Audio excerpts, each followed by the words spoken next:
Hello, Rabbi Mullet. Um, I do not keep late hours. It's only 8 o'clock. Apparently, we're just watching Jacob today. Jacob and Shadow.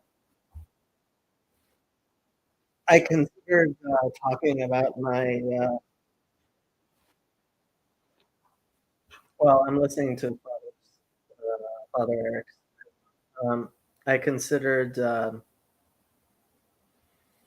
reading my final papers from social work school. Ugh. I, my research class paper is just the fact that paper isn't getting an F, and I'm sure it won't get an F. I would actually be happier if it got an F.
Yosef's yelling at me on Discord.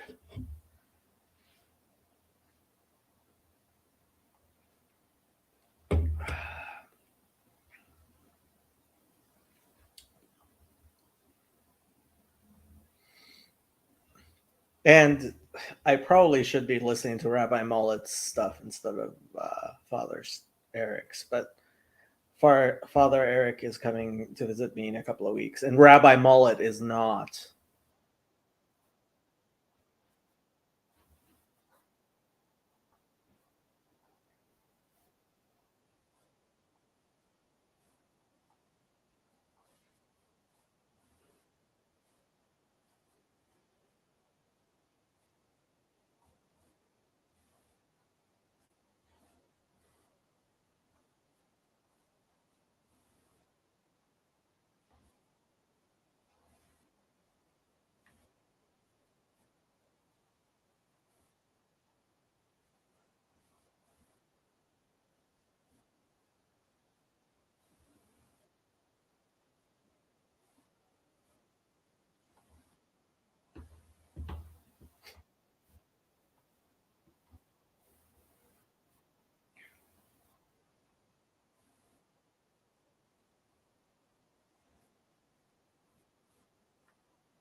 Wow, Paul Vanderbilt here.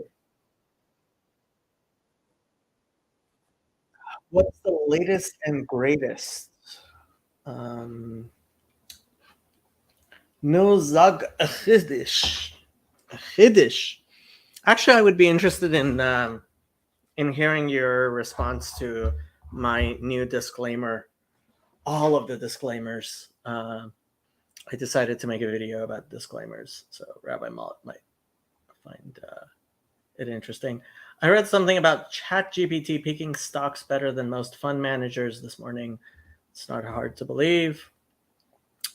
ChatGPT thinks I'm Rabbi Simon Jacobson. That's quite a mila there. And yes, if you do join, Jacob's going to yell at you, and then someone join. I have to go to sleep.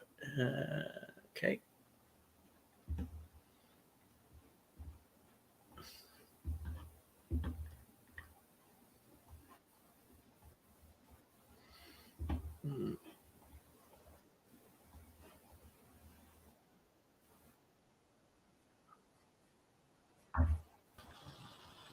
Hello, Tim Hello. Gross. It's the first time I've caught you live. I don't believe I know you. We chatted a little bit in DM yesterday. Aha! Oh, you're the Tim from Discord. Idaho. Yes. Aha! How are you doing, Tim from Idaho? Yes. I asked you how you're doing. You can't answer yes to that. Oh, sorry. I had to close the window. I had you up on YouTube as well, and I was getting a feedback loop. Yes, that does happen in time. Yes. So how are you doing? You're Eastern Orthodox. I am Eastern Orthodox. Which flavor of Eastern Orthodox? I'm Antiochian, so I'm under the same patriarch as Father Stephen DeYoung. You know, yesterday I was researching what's going on with the Antiochians. Uh-huh. Ooh, that Metropolitan Joseph.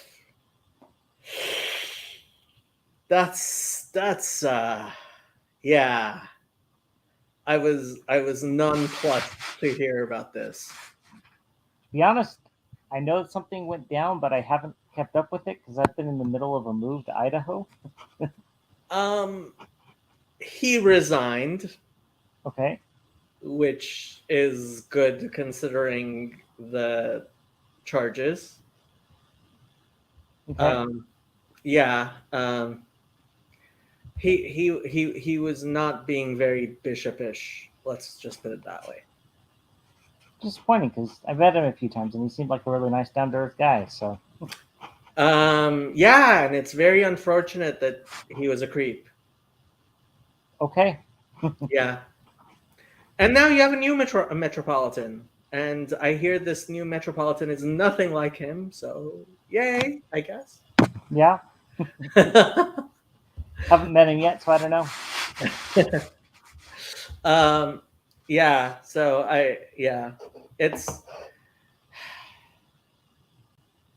it's disappointing to find out that people you expect to be nice and holy end up being not.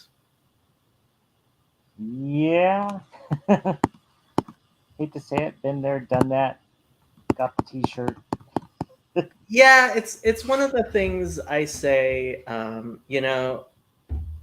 When wherever you go, all the people you meet are going to be human beings. Every last one of them. And that's really disappointing. Yeah. Yeah. So, because I told you I grew up in Ventura County, but when I was at Chapman, I was actually going to, before I was Eastern Orthodox, I was going to the vineyard at Malibu Vineyard. And that blew up for very similar reasons as well. Funny enough, the only other person I know who was involved in the vineyard, his father was a pastor, apparently. Okay. And now he's a white nationalist living in Japan with his mixed race children. Okay. Yeah, people are strange. Yeah, unfortunately. Next time you're in the Los Angeles area, you have to let me know. We'll grab coffee or something. Okay, that's all. It can be tricky. Coffee's usually easier, but I unfortunately have celiacs. So And you're Eastern Orthodox, so you spend half the year being a vegan. yeah, that does make it tricky. Yeah, I did not realize how restrictive um, the Eastern Orthodox diet can be. Like, yeah, it's pretty restrictive. that it is. Yeah. Um, Surprisingly, though, I'd say it's not as strict as being celiac. So Well, at least it's not like keeping kosher, because keeping kosher, you just basically you can't eat like even food you're allowed to eat unless you know that it's kosher. Like it's when I was keeping kosher, it was very very difficult to make sure I had food. Um, like there's raw foods like fruits and vegetables that you can always mhm. have, but other than that, it's like it becomes pretty difficult. And yeah, so Is that because of the you're not supposed to mix certain foods? basically anything that's cooked has to be certified kosher. Okay. And if it's not certified kosher, um, like I certainly, when I kept strictly kosher, like I was, I was very strict. So yeah. Okay. Yeah, the being a celiac, it's very similar to kosher in that you have to be very strict. And unfortunately, most restaurants, I don't know if it's just because they're trying to save their butts from lawsuits, right? In ways like we can't guarantee that there's no cross contamination. Right. And you know, if they do say that there is no cross contamination and somebody gets sick, they're gonna get their behind suit off. So yeah, it's difficult. It's difficult. So what made you decide you wanted to talk to me? Oh, basically, I guess it was more. I'm just curious more about Judaism. As I mentioned, part of my journey into Orthodoxy. But there's a lot more details, but I give sort of like a quick high overview with a little hint as to what led me there. Um, is the aha moment I had when I was studying constitutional law, which is really it comes down to the issue of language not staying static, and there's a difference between what people intended when they originally wrote it versus how we understand it today because for various reasons words have changed over time, and then you add translation on top of that and that's a whole nother complication. Yeah, yeah. I mean, I'm I'm kind of ambivalent on the whole question, partially because I think people. So, for example, um, a lot of Christians will defend translations of the Bible because they'll say, "Oh, like the Hebrew you know, it can't be the same Hebrew as 2000 or 3000 years ago." And in a sense, they're correct. Um, at the same time, like I think, well, part of the reason my channel I really focus on, and for a long time it was just teaching Hebrew. Like that's what my entire channel was teaching Hebrew, was because when you're not even looking at the same text, right? Like you're Mhm. looking at one translation, I'm looking at another translation. You know, the whole thing with Psalm 22, my hands and feet they pierced, or my hands and feet like a lion, right? Mhm. It's like I can give you I can give you a very detailed explanation of why it's like a lion as opposed to pierced. Mhm. But a lot of Christians will just point to somebody like Michael Heiser, God rest his soul, who would make a very good argument. And there are plenty of Christians who will make a very good argument for why it's pierced. But like, if you actually know Hebrew, you realize how forced the argument is. Mhm. And so if I'm going to go try to find somebody who will make an argument as opposed to actually understanding it myself, right? Mhm. And the same thing goes with any sort of translation, right? I can translate something one way and somebody translates it another way, and you're choosing between translators. That's very different from me just showing you a text and being like, that's what it says, Right. right? And so, yeah, I'm of two minds on that, because in some aspects, yes, I completely understand. Um, obviously, languages change over thousands of years, and what we mean by certain things can't really be the same. Um, yeah, fraud. Michael Heiser passed recently, which, I mean, I I hate to say it was kind of a relief, but like while he was sick, it was very hard for me to attack him, and now I can just say I hope he repented before he died, but it's a joke. But look, ultimately, that's why my motto has become Zephaniah 3:9.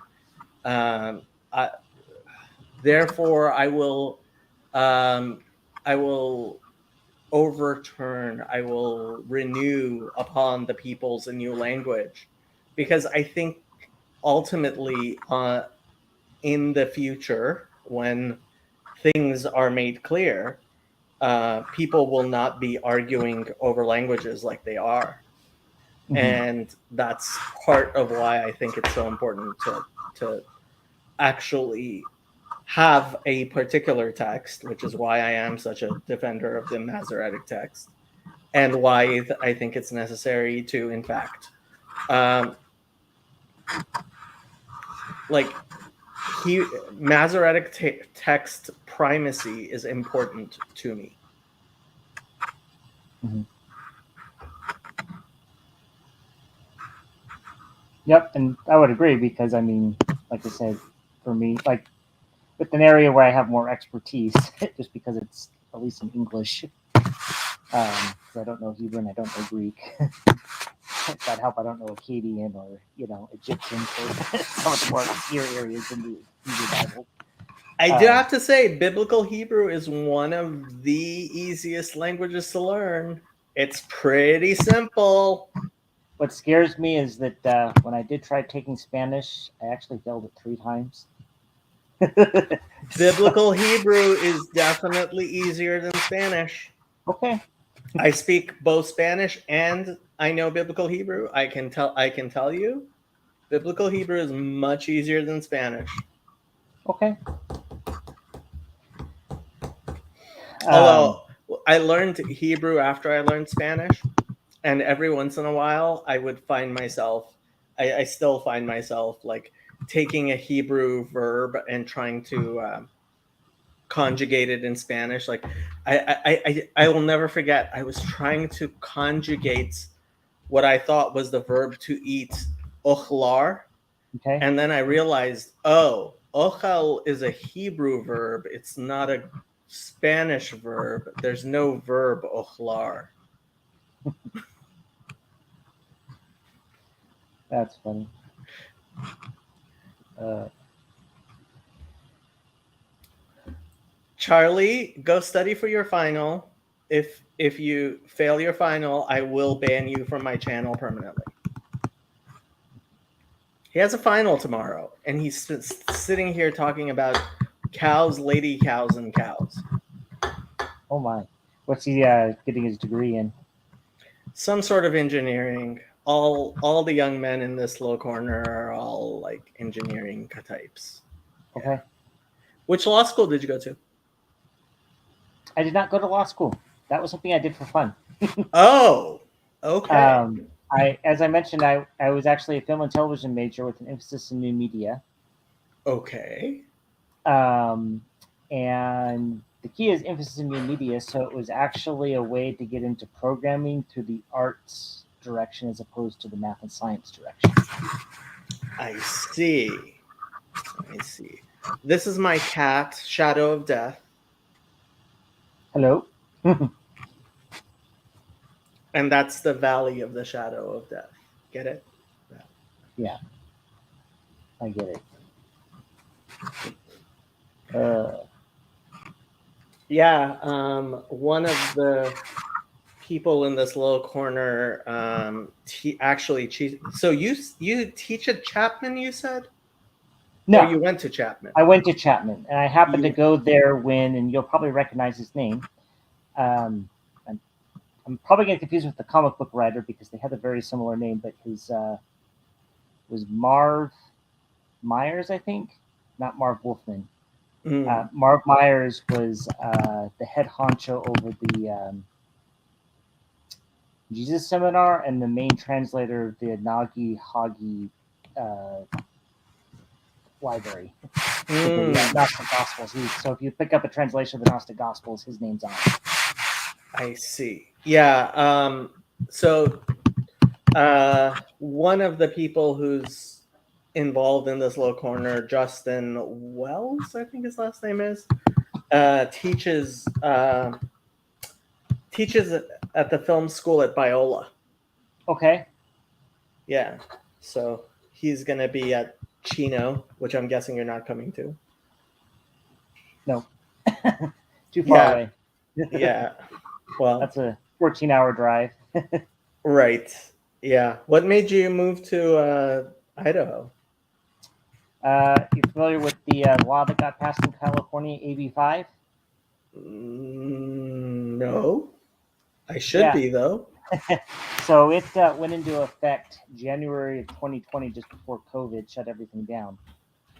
And it was the law that was passed to kill Uber and Lyft was its primary goal. And I became a collateral damage along with truckers, hairstylists, journalists. I see. Yeah, a lot of people. Well, yeah. I don't know how I feel about that because ultimately, okay, how much do you know about Bird, the scooter? Scooter, I think I just lost you there, Jacob. You're frozen.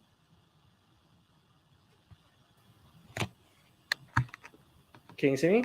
Yep, now I can see you. There you go. Last I heard is you know about scooters. Yeah. Yeah, it's my connection. Sorry about that. So Bird is a business model for, they have these electric scooters which are far flung all over the city of Los Angeles, and people rent them by the hour to go places. And what Bird does is they pay high school kids to go pick up these scooters, take them home, and charge them. And they give them $20 to charge the scooters. Well, This works because the high school kids are using cars that their parents are letting them use. Hmm. And so they're not paying for gas and they're not paying for the car and they're not paying for the insurance themselves. Right. And then they're taking the scooters home and using residential electricity to Right. um, fill up these scooters. Yeah. And so if the company actually were paying people any sort of even minimum wage to do this work and paying for the electricity as at commercial rates, they would go bankrupt in no time. Right.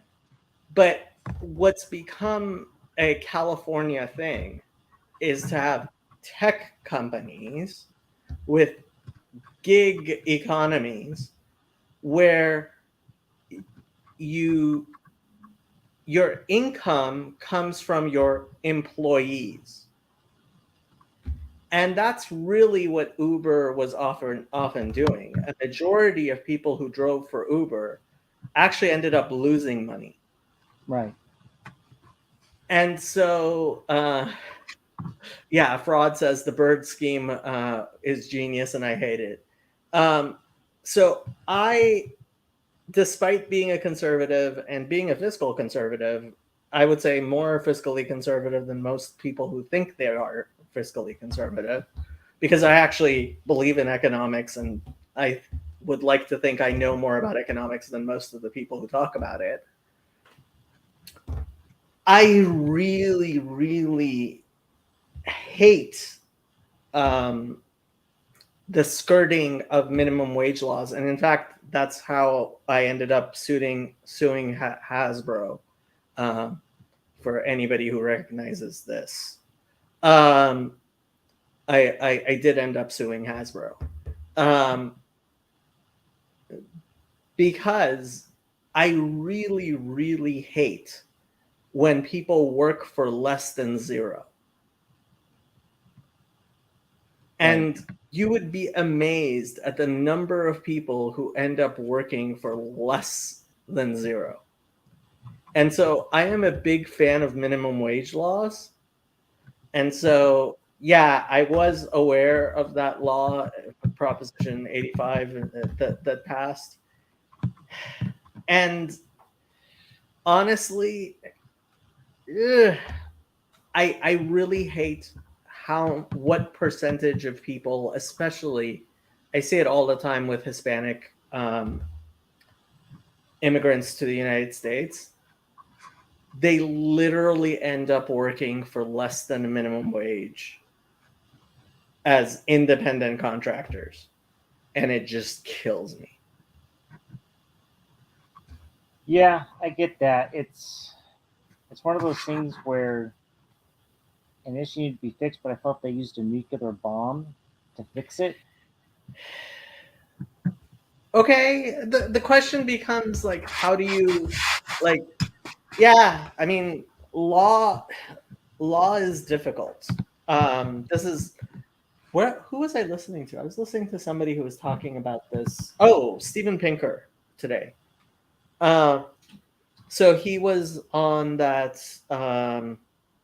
There's an Australian guy who does here. I'll find the interview because I sent it to a friend of mine. Steven Pinker was on John Anderson. Reason, Optimism, and the Limits of Wokeness, Professor Steven Pinker, 9 days ago on John Anderson. And it was a pretty good discussion. And one of the things he talks about is people in their general lives recognize, oh, of course, 2 + 2 = 4. And you would be ridiculous to say 2 + 2 = 5 when it comes to anything that you actually, it's like, well, I have 2 cans of hard cider here, and like if you were to tell me that like no, it's actually 3 cans of hard cider, I would be like, no. Reality matters, right? And by the way, if anybody wants to know what I drink hard cider.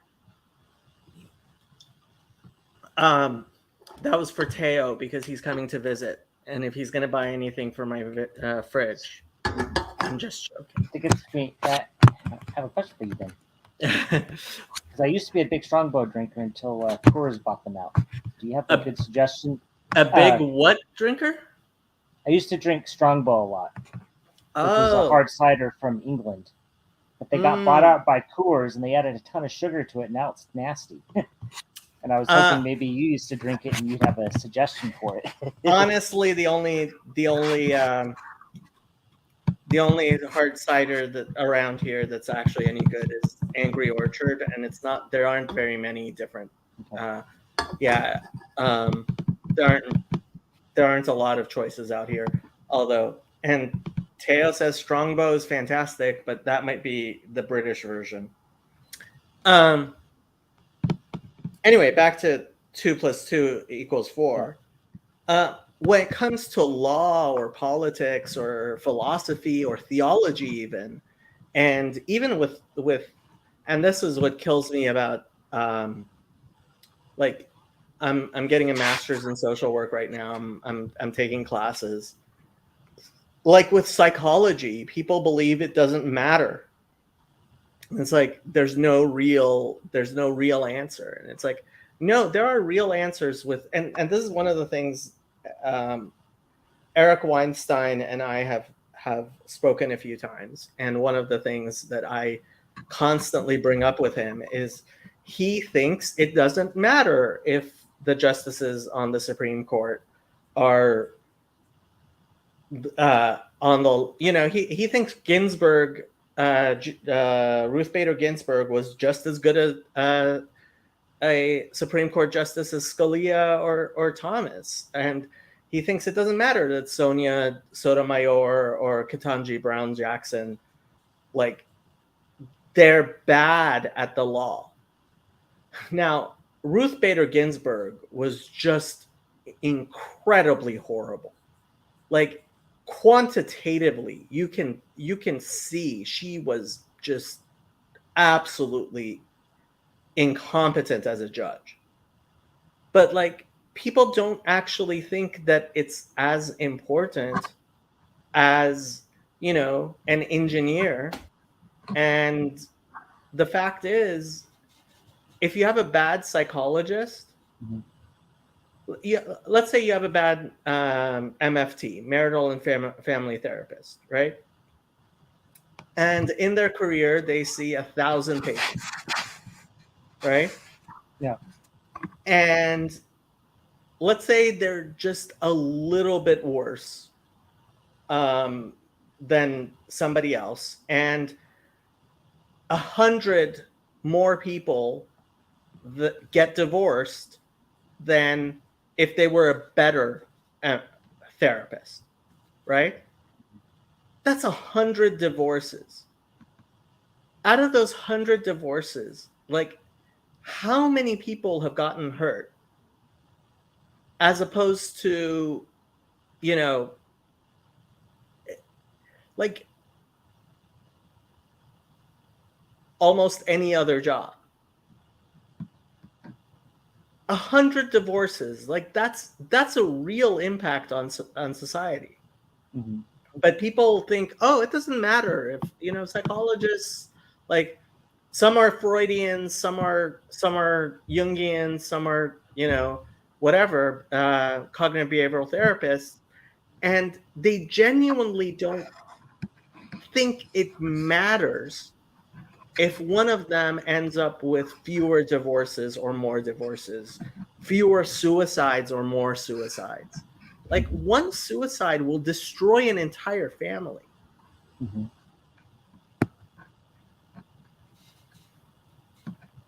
And even friends and community, because there's right. the effect. Best way I can describe it it's not the correct term. I know there's a medical term for it, but it's like the touch of evil. Yeah. We get copycats as well. It's like Contagion. Yeah, Yeah. suicide contagion is real. And then when it comes down to law, right? So a legislature choosing one law over the other, right? So Fraud asks, does Jewish law have a concept of minimum wage? In essence, it does. It's it really does matter. It really does matter if the legislature is a little bit better or worse, and people vote without actually like caring if the legislators are actually competent or not. The insurance commissioner here in California, oh my God, he is absolutely incompetent. Absolutely incompetent. It killed me that this man got elected. And he got elected because he was the most socialist of them all. Right. And he's been the insurance commissioner for at least 2 years now, and people have died because of that. But nobody actually thinks that insurance, like a bad insurance commissioner, results in deaths. Although, if you think about it, it should be very obvious how easily a bad insurance commissioner results in lots and lots of deaths. Yeah, see, I'm one of those ones that doesn't know, so I'm curious, like, how you can make that direct correlation. Well, okay. The one thing that absolutely killed me, and this is the most obvious one, although I mean, just think about policies as far as health insurance and car insurance and car accidents, right? That there are lives involved. But a few years ago, and this was before it was Laura's fault. Laura is the insurance commissioner, but PG&E in Northern California, a few years ago, pled guilty to 85, I think it was, counts of involuntary manslaughter. Okay. It was while they were on probation for 10 counts of involuntary manslaughter because of their negligence in keeping their power lines. Okay. And what was absolutely obvious to me, and I was on a podcast discussing this a while ago, and I ranted for a good hour about it. But what was really obvious to me was PG&E did not have enough insurance. The insurance requirements on them was not high enough. So they just ended up declaring bankruptcy when all that liability came up for the 90 some people they murdered through their negligence. Now, if they had actually been required to have the insurance so that they were liable when all those people died due to their clear negligence, obviously the insurance company would not have allowed them to allow their whatchamacallits to fall into disrepair, their power lines to fall into disrepair to the point where they caused fires which killed dozens of people. So it was a question of insurance requirements, and they should have had much higher insurance requirements as public utilities, but they didn't. Hey, this is the other Eastern Orthodox Tim from north of here. Can't forget that California required PG&E to spend all their budget on renewable energy. Yeah, that's a whole other thing. Oh, actually, I'm Memorial Day weekend. I am going to be driving up to Eastern Washington. So I am not planning on meeting up with too many people, but I might make it through Idaho. So might have a brief amount of time to meet up and say hi. Um, but I'm going to go pick up my dog, and depending on if I have a house sitter here or not, I will have more or less time to drive up and down. Lazarus says Eastern Orthodoxy rules. Yeah, woohoo. No Sacramento time. I'm not really planning on spending too much time in Sacramento just because it depends if Caleb is house sitting. If Caleb is house sitting, then I don't have to worry about Shadow being alone. But if Caleb is not house sitting, my parents don't like cats. And if they so they're going to come and like visit and like take care of her, but like I can't leave her for days and days and days like alone with just somebody visiting every once in a while. So if not, I'm gonna drive up quickly and visit Sherry, and then pick up Happy, and then drive back as soon as possible. If not, I am going to take more time and say hi to people. So we'll see. It's all up to Caleb. You guys can bother Caleb or not. Philotimo and Lazarus in the house. EOC, EOC. Hold on, but you guys are both like Greek, not Antiochian. So I don't know if that works. And Charlie is kidding because he knows as well as the rest of us that Luther was not a good person and is probably burning in hell forever. Ironically, though, I have one of my friends back at St. Barnabas Church, Orange County, who's actually migrated here from Lebanon. Because outside of the U.S., the Antiochian Church is considered the Greek Orthodox Church. And I'm not sure how that works out exactly. Well, okay.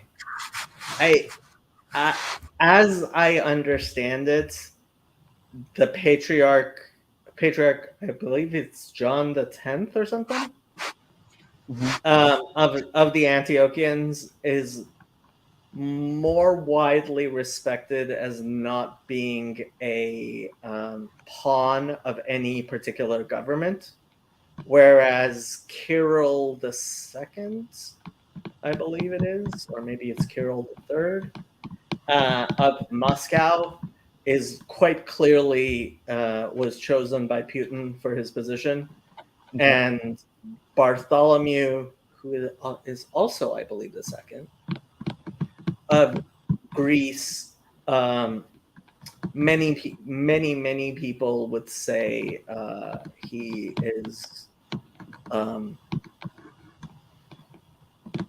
in the pockets of strong interests.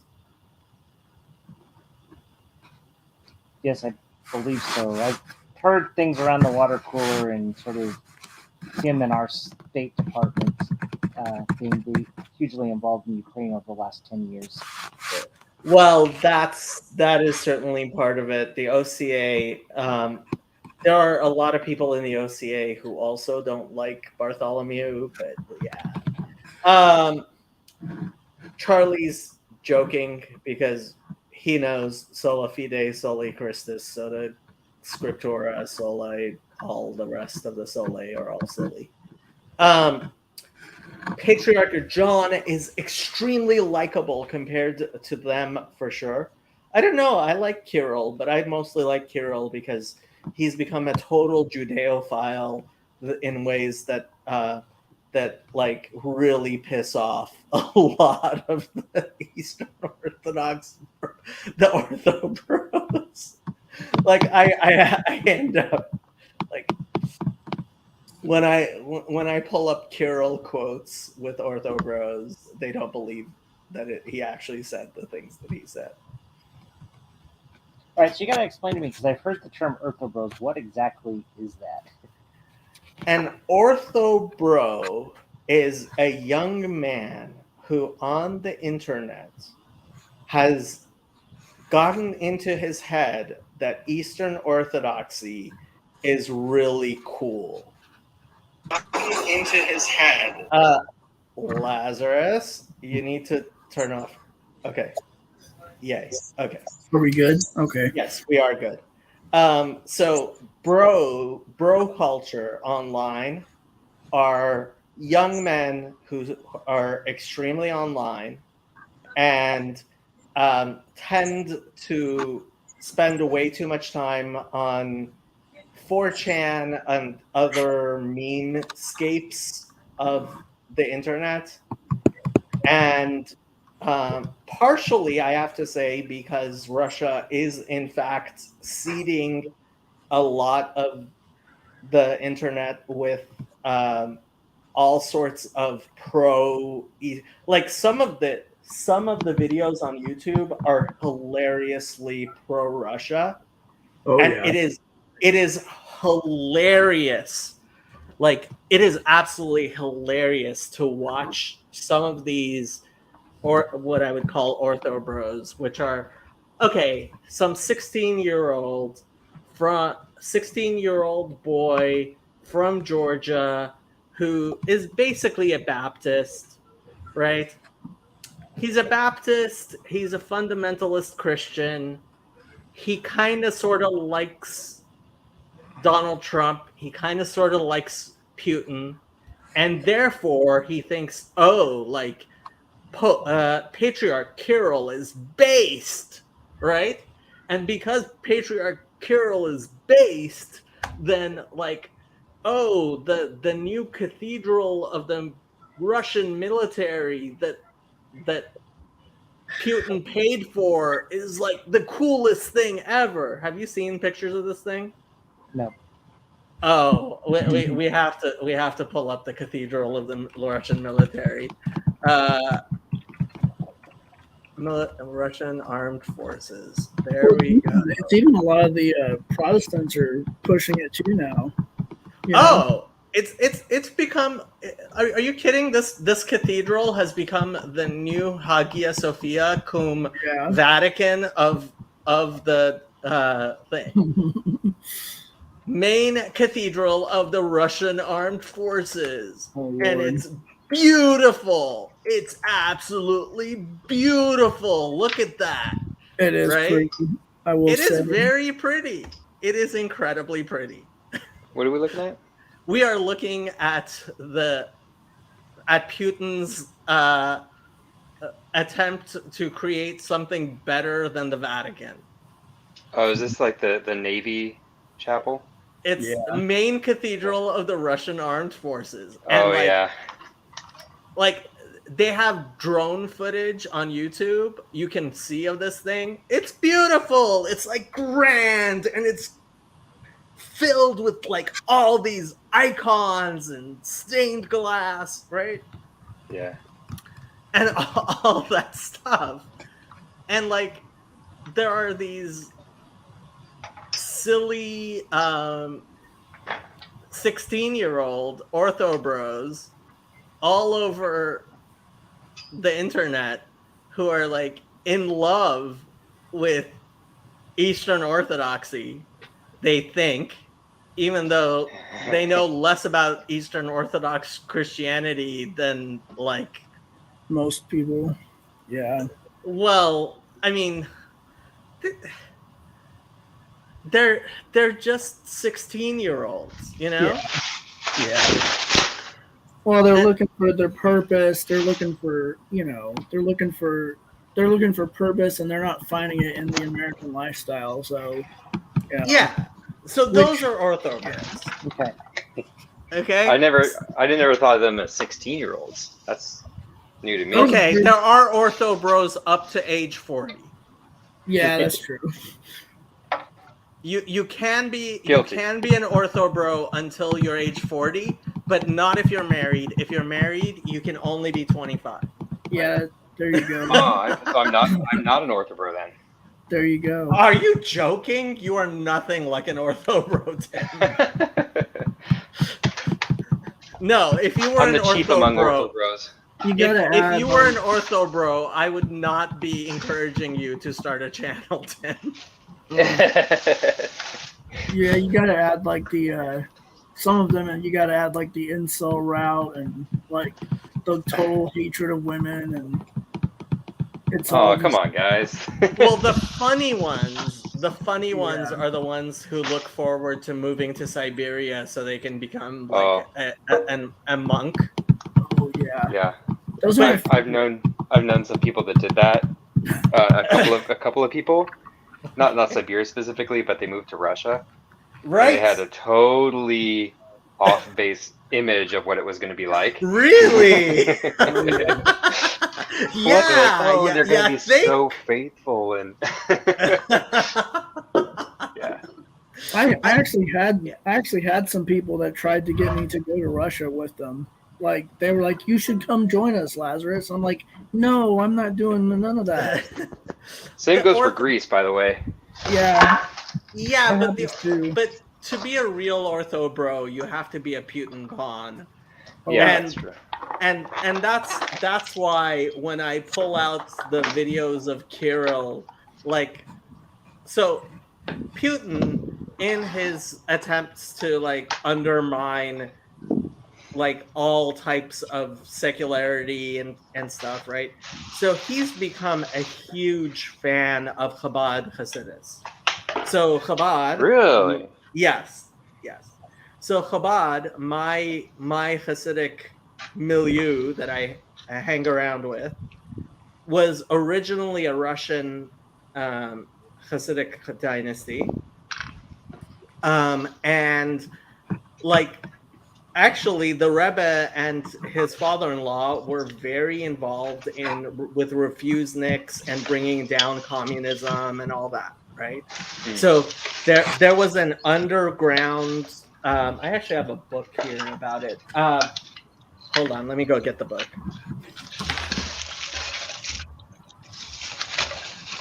All right, now that Woodbucks had the chance to take over this channel, we have the chance. Oh no, he's back. Never mind. We can't take over this channel. Who am I Deep- talking to here?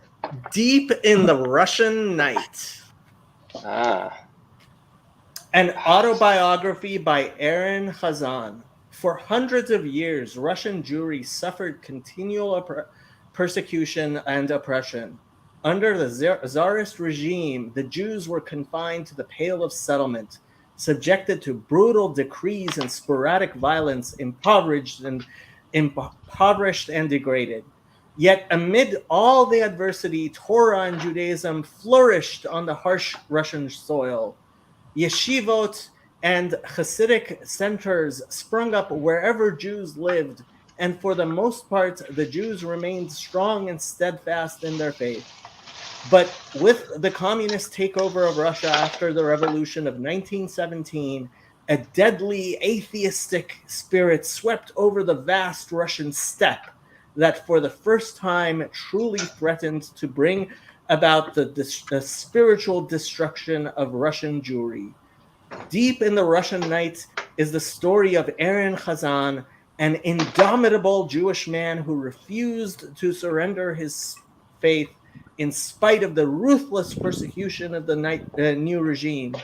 The narrative begins with the author's family and community under attack from General Petlura and his Cossack hordes during the infamous Ukrainian pogroms of the early 20s after chaotic civil war raged in Russia.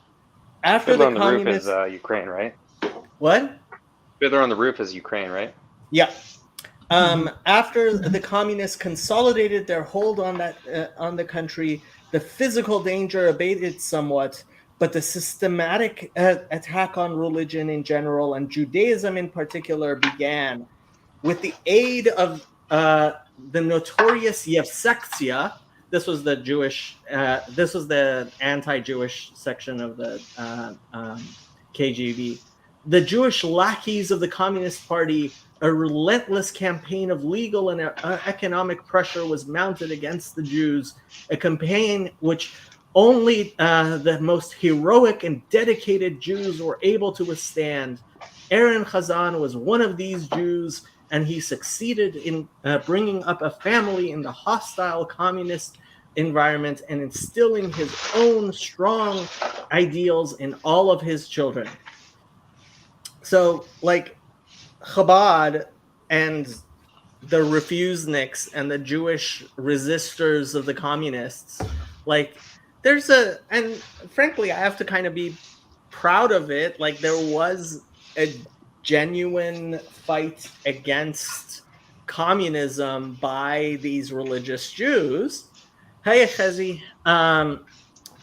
And so now Putin has decided to, like, reinvigorate the pride of the Jewish Russians in fighting against communism through Chabad, and like he's paying for all these Chabad synagogues and Chabad rabbis all over Russia, right? So he loves Chabad, which, I mean, there were actually, during the Trump administration, there were all kinds of things about like how Chabad is a Putin is a Putin allied religion in the United States, and that's why Trump really likes it and all that stuff. And so, like, Kirill, he is very, very aligned with the chief rabbi of Russia, and like he doesn't speak against Israel, he doesn't speak against, and like the Ortho Bros lose their minds when they hear Kirill. Well, I mean, you sense. just listen to his he had a sermon that he did on abortion once, and it was like from, I don't know, it was like 2007, I think. But he basically says, like, you can use like condoms, you can use this. And I showed this to some of these Ortho Bros, and they're like, no, he would never say that. I'm like, it's right here. Like, and straight from Kirill's mouth. And they're just like, oh, this is not possible. I'm like, yeah, I'm sorry, guys, he's not a Roman Catholic. Like, not only is he not a Roman Catholic, I mean, I think Russian Orthodox people realize that the great saints in their church don't get to become patriarchs and metropolitans. Maybe they can become bishops. Yeah. Right? That's about, yeah, maybe. I don't know. Many of the saints are bishops. It's only after the fact, though. Yeah. I don't think most Eastern Orthodox people who are born in Eastern Orthodoxy expect the most religious, the most pious and greatest people in their religions, especially to be the patriarchs and the metropolitans, maybe bishops. I mean, especially after Stalin and all that, they definitely, I don't think, it's like, no, everything's going to be semi-corrupt. It's going to be... Yeah, I mean, ultimately, yeah, who gets to choose the patriarch? Ultimately, like, if you chose the wrong patriarch, they just killed him. Right. And that's when you find out he was a saint. Is after that. Yeah, exactly. Yeah, you find out he was a saint if they kill him. Guess what? Kirill hasn't been murdered in a long. And how long has he been? Kirill's too busy. Kirill's too busy getting on his yacht and doing. Let's see. Patriarch Kirill of Moscow has been for 14 years under Putin has been the Tim's back. Different Tim? No, Yeah. We lost Tim Gross for Oh, okay. Yeah.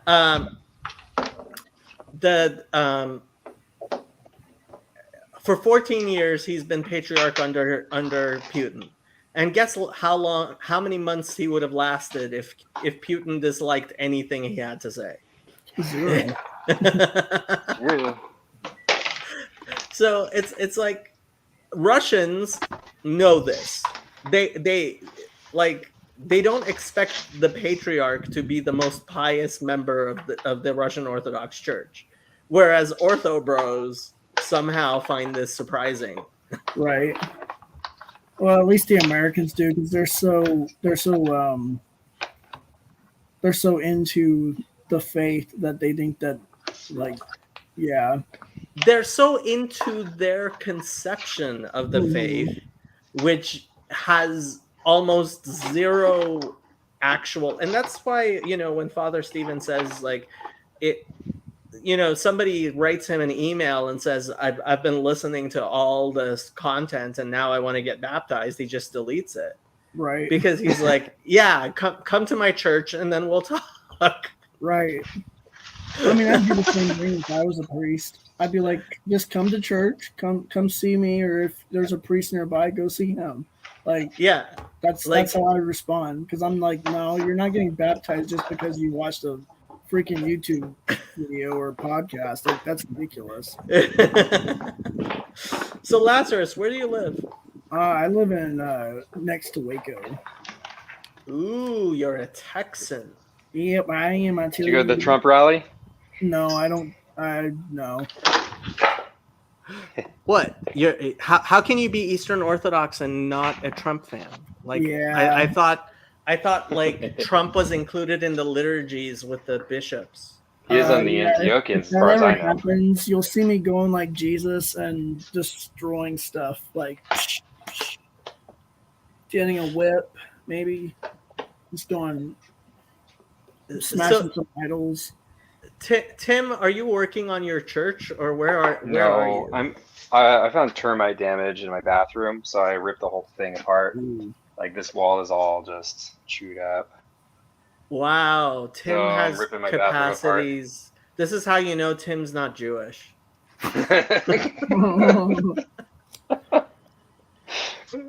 Actually, I am Jewish. Did you know that? Doubt. According to 23andMe. Really? Yeah. What? Your father's side? Yeah. So my grandma always said she was Dutch, Okay.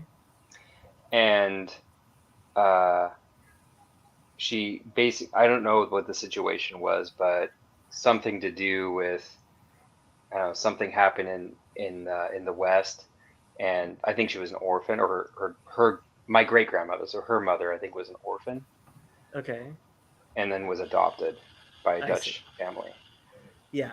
So I think we think that's where it came from. Yeah. So, well, what year was this? That would have been, I'm assuming that would have been in the late 1800s. Oh, okay. So that's yeah. So, yeah. Certainly in the 1920s and 30s, large numbers of Jewish families suddenly stopped being Jewish, especially in Northern Europe. Yeah. My mom's side, we think that there's some Jewish side in our family, because my mom's side was the Schwartz, and they were German, and we're not totally positive though, but we're like, yeah, there might be some Jewish blood in us because of like certain, like we have one ancestor that has this name that is really Jewish sounding, and it's like, okay, maybe. Yeah, and you can always do mtDNA. mtDNA, until mtDNA came out, it was impossible to really tell like which side of the family it's from. But with mitochondrial DNA, like that's you can tell if your mother's family was Jewish or not. That's how there was some doubt with my mom's family, and I did the testing and it was like, yep, you're Jewish. So I couldn't get out of it.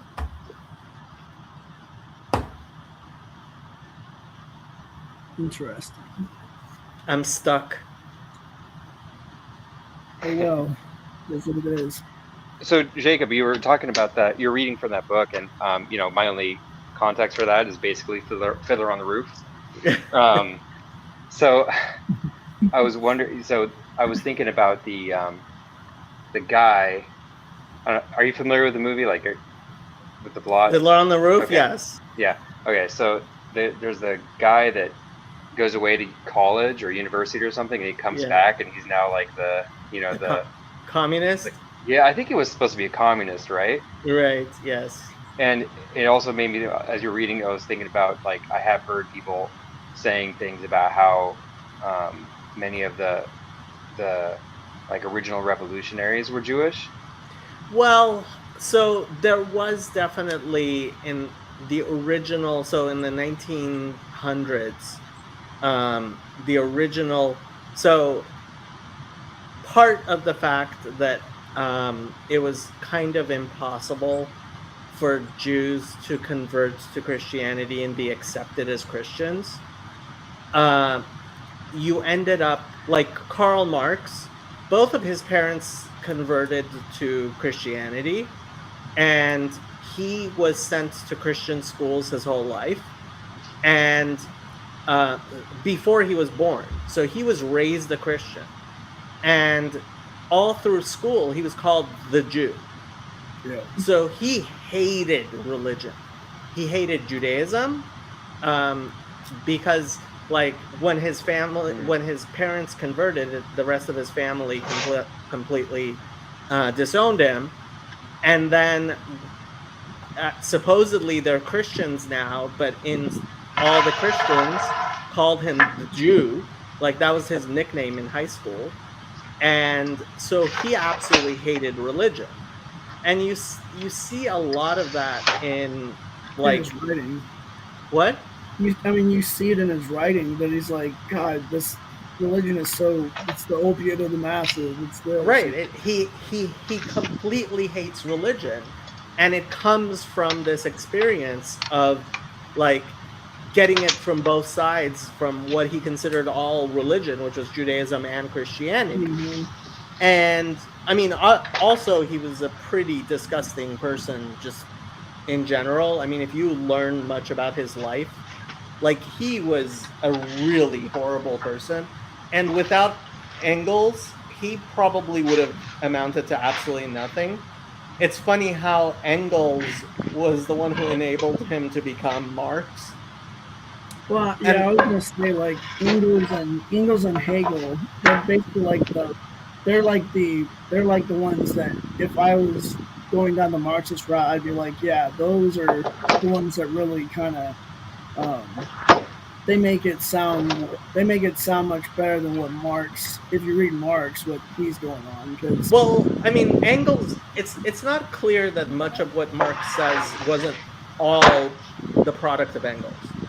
right, The reason it became called Marxism is partially because the socialists who disliked his form, right, the Engels form, said, "Oh, this is like Jewish socialism," and that's how you ended up with the nationalist socialists, which were like, "Oh no, like we're anti-Marxists, we're against Jewish socialism." But anyway, right.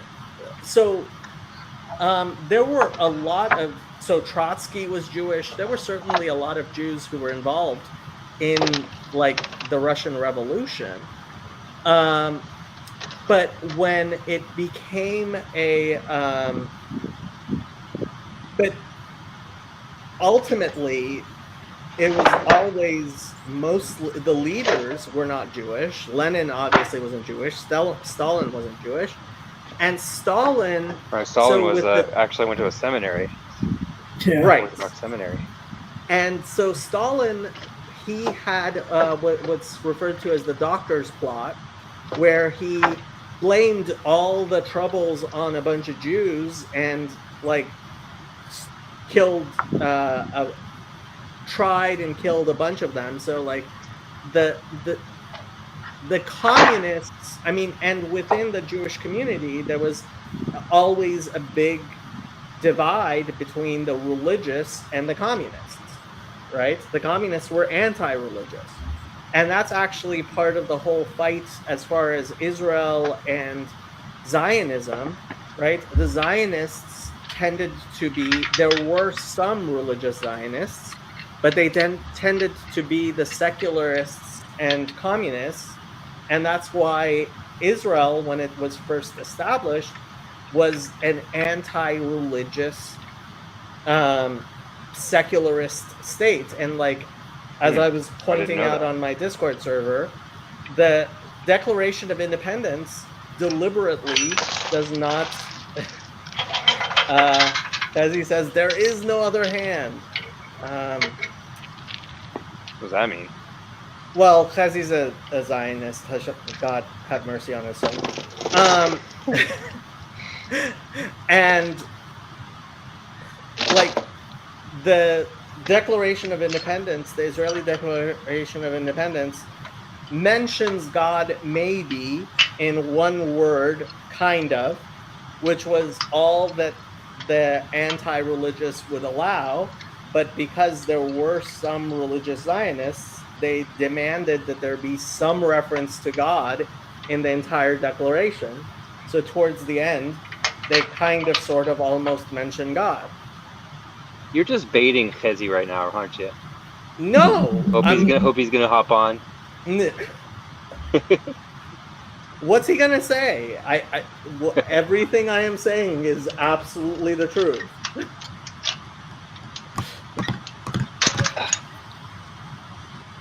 It might not be true facts he would be pointing out, but it is true. Hello, Bill. How you doing? Bill is not Eastern Orthodox. Well, can't win them all, I guess. That's all right. Tim and I, we will win over this whole crowd. I'm just kidding. Chezi's going to spout some rabid Zionism, no doubt. Charlie says.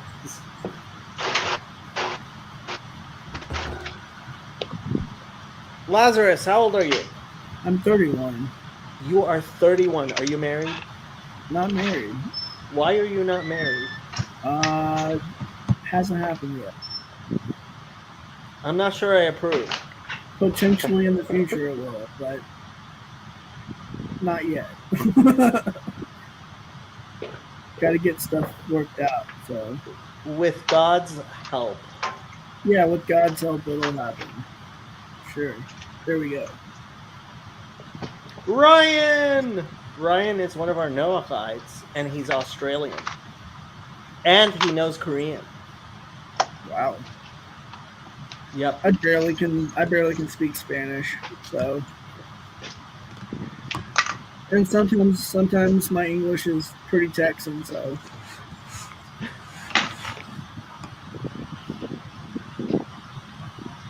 I actually got to eat Korean barbecue in Korea. Barely heard you. You said something about a barbecue. Oh yeah, I was saying that I got the chance to actually eat Korean barbecue in Korea. You said something about Korean barbecue. Am I the only one having trouble hearing you, Tim? It's pretty quiet.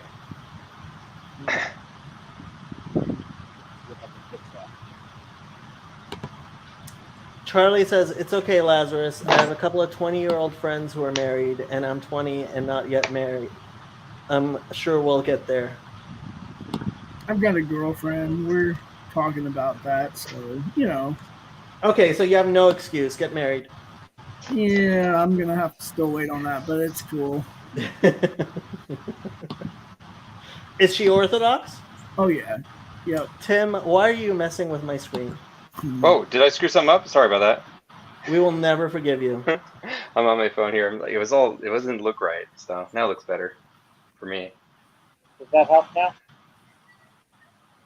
He did this for a second. Except he did it with himself, not me. Oh. Oh, I get it now. Yeah. I'm on my phone. I got a new phone, so it actually seems like StreamYard's working now. Remember I kept getting kicked off whenever I logged on? Yeah, StreamYard on my phone was difficult to use. It's hard to use it on the phone. Yeah, it kind of sucks. I've tried it at least once for my podcast stuff, and it was like, nope, this isn't happening. Right, you have a channel. I was gonna have you on my channel and go on your channel and stuff like that, weren't we? Yeah, if you want to, I'm down for it. Okay, we should do that. I've been kind of busy.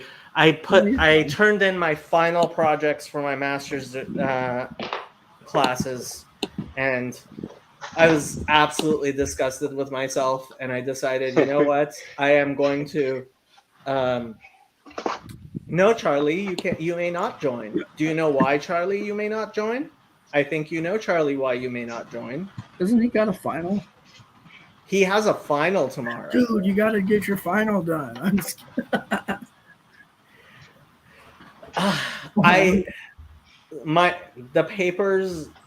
the paper I wrote for my research class was oozing with sarcasm in ways that if my professor understood I was being sarcastic, she should give me a fail. And if she were to fail me, I would feel so much better about the world. That's glorious. No, it's not. It's terrible. I posted the paper on my Discord server so people can see it. It's disgusting. This is why I don't. Yeah. I guess I would do pretty good if I went back to school because I would be smart enough to lie and to lie. Yeah. Okay, I posted this quote from my final paper on my Twitter. A thorough understanding of equifinality and systems of oppression helps us create a theoretical framework which provides adequate explanatory power in any given collection of data. We are aware that systematic forces will create adverse results for the marginalized populations. Once data is collected, it will be incumbent upon me to match the data with the theoretical framework provided by my research to understand how it confirms the model created by researchers. That's a lot. Do you understand what Did I just ChatGPT said? write that for you? That's a lot No. of words and a lot of meaning in a dictionary for that equal, focal, whatever the heck you just said. Equifinality. Equifinality. I've never even heard that word until just now. But I'm a I don't know, Texan. dude. Maybe I couldn't go back to school. But I'm a Okay. Texan, so you got. So what I just said. Good night. Good night, Bill, and hope you have good time at court. He's trying to adopt his foster kid.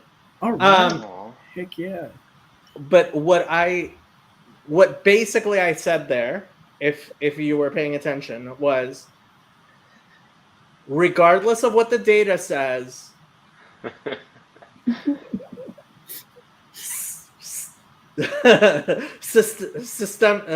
systemic racism happened, regardless of the data. That is exactly what I said. All right. A+. Well, you can word anything to make it sound good, I guess. Yeah. It's your job to yeah, Charlie understood what I said. It's your job to force the data to fit the preconceived model and conclusions. Yes, that is exactly what my paper said. And if my professor doesn't fail me, which of course she will not, then it just proves that the class is worth 0. If I had argued, like the first paper in that class, I argued for science and she marked me down for it. And I said, guess what? I am going to argue for anti-science and I'm going to get an A. And I will get an A being anti-science. Well, yeah, because science is part of the oppressive systematic racism. Yep. Like Charlie said, well, I'm glad we're all agreed on the Trinity then, Jacob. Basically, you're right. Yes. Jacob's finally a Trinitarian. Thank the Lord. Praise Jesus, the Holy Messiah, that Jacob also now worships. Oh, dang. Garth is right. I am hacking into the system. Peace, guys. I'll see you later. Later, Tim. I actually don't know how to get off of this. It's leave studio on the bottom. Don't end the There's broadcast. There's On no the controls available. leave studio. Uh-oh. Don't end the broadcast. This is the moment of truth, Leave everybody. studio. There are no controls. I'm just gonna like turn my phone off. I will kick you from. I can't kick you. Why can't I kick you? Can I What? kick you? I can't kick him. Why can't I kick him? You're not the admin. I am the owner. Oh, never mind. Oh, okay. I see. Chazi's trying to find references to God in the Israeli Declaration of Uh-oh. Independence.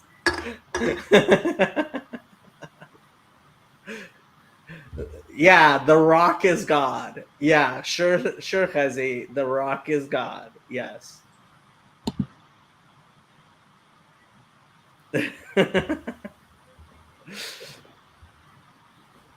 uh, Yeah, I'll have you on if you want to come on, man. We always talk about eschatology all the time. I'm trying to dive into other subjects too, if possible. But like, I think I'll Um, explain the eschatology. I'll explain all about eschatology. that's For cool. 2,000 years, Christians have been wrong, and now they're realizing it. What's the question? Right, exactly. That's exactly correct, Jacob. It's absolutely correct. Thank you. Yeah, moving my eyes around like, well, no, No, are you sure? I'm pretty sure. I But don't know. It seems pretty clear to me. I'm pretty sure because, but anyways, I hear you. I respect your opinion. You don't. No. See, that's BS. Forget respecting opinions. I don't believe in respecting opinions. I believe in honestly telling people what I believe and honestly listening to people what they believe. I mean, I do too. I just still try to respect the opinion, though. I'm not. I respect the opinion if it's a respectable opinion. That's fair. Charlie, you're supposed to be studying. I'm moving my car.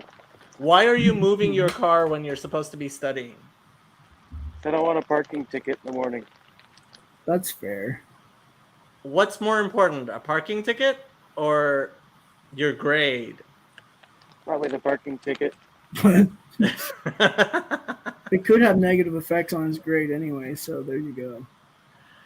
He's an engineering major. It's all math. Either he knows it or he doesn't. Well, guys, I do gotta go, so I will talk to you later, though. See you later, Lazarus. They still grade on a curve for engineering school. I was thinking of both the You're not coming through very clearly, Tim. You said something about engineering. Yeah. I forgot why. I'm not.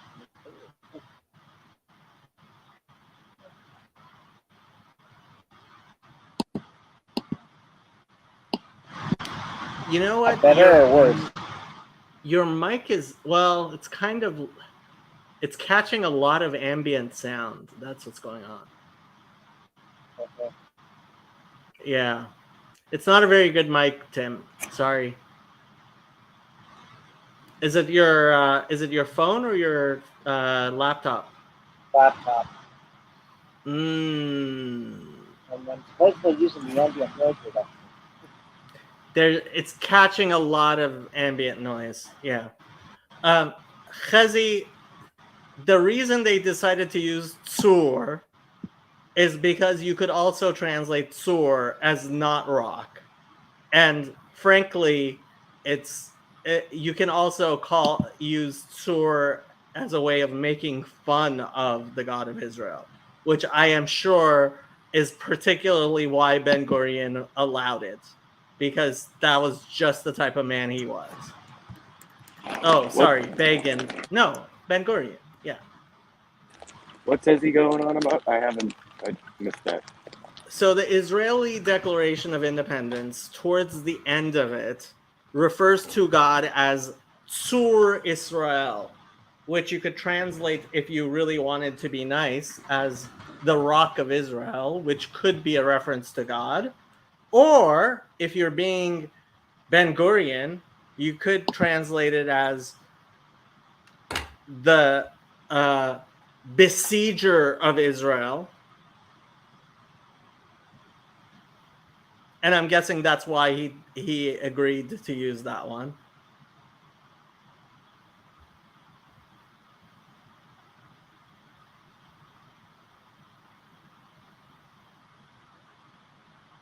Chazi is going to jump on and tell me I'm wrong.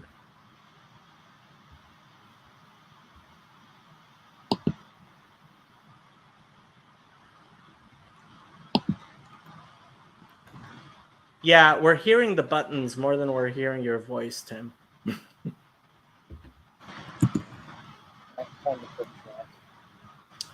And Charlie, for some reason, your camera is really good. I don't know where you got such an expensive phone from, but it's obviously a very expensive phone. Got better now? A little bit less ambient sound, but it's still hard to hear you.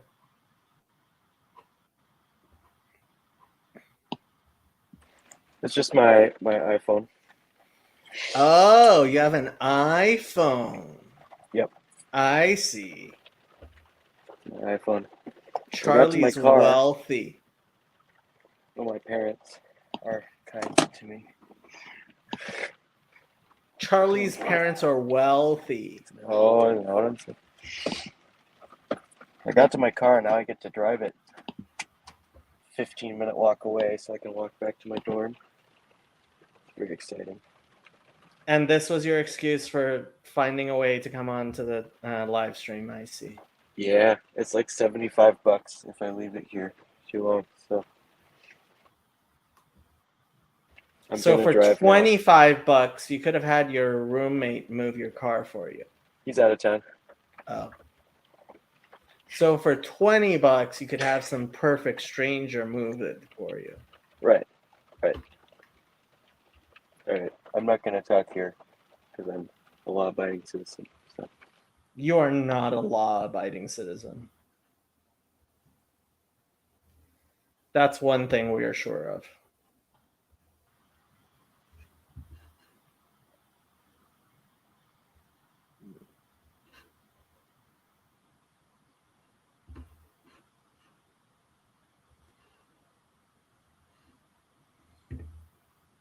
And we've lost Charlie. Tim, try to say something. Nope. Barely hear you. Yeah. And who are these prophets? I have no clue. I'm guessing by the prophets of Israel, they mean Theodore Herzl. Come on, Chazi. It was deliberate. You can't reconstruct history like that.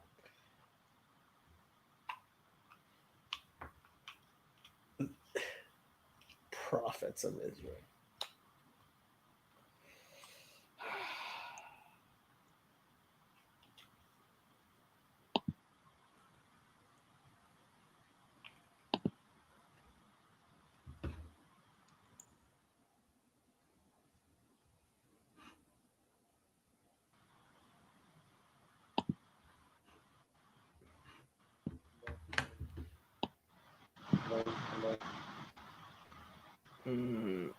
It's the microphone. It's not a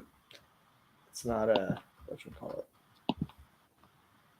it. After being forcibly exiled from their land, the people kept faith with it throughout their dispersion and never ceased to pray and hope for their return to it.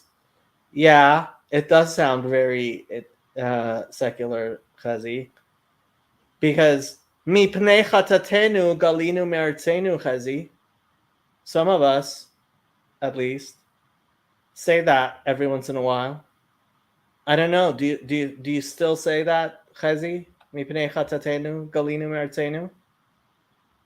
Are you gonna say that on Shavuot? Fighting with Chazi while he's not here is no fun.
We have Chazi.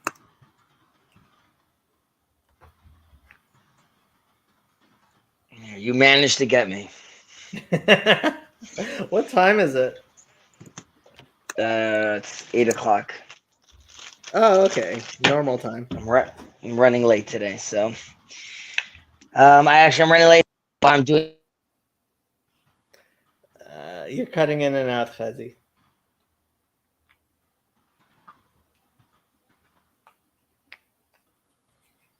Everybody's cutting in and out on me.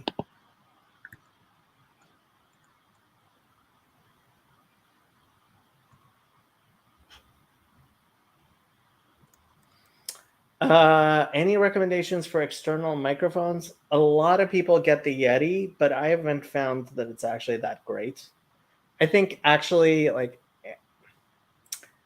any external mic works better than a laptop. It's the laptop that does it. The one I have is a toner. I bought it like for $30 off Amazon. I really like my camera, but I haven't found a mic that I really like.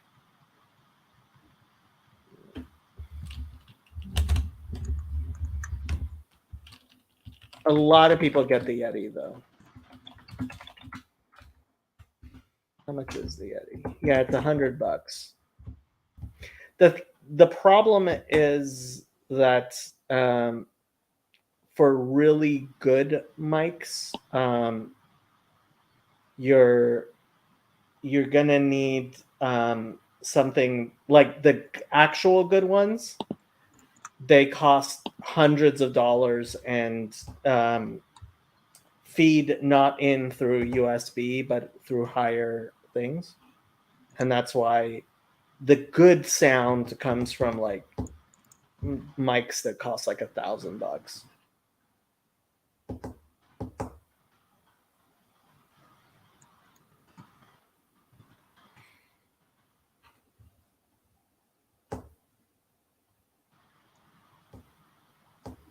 Yeah, that's the one I have. Yep. $35.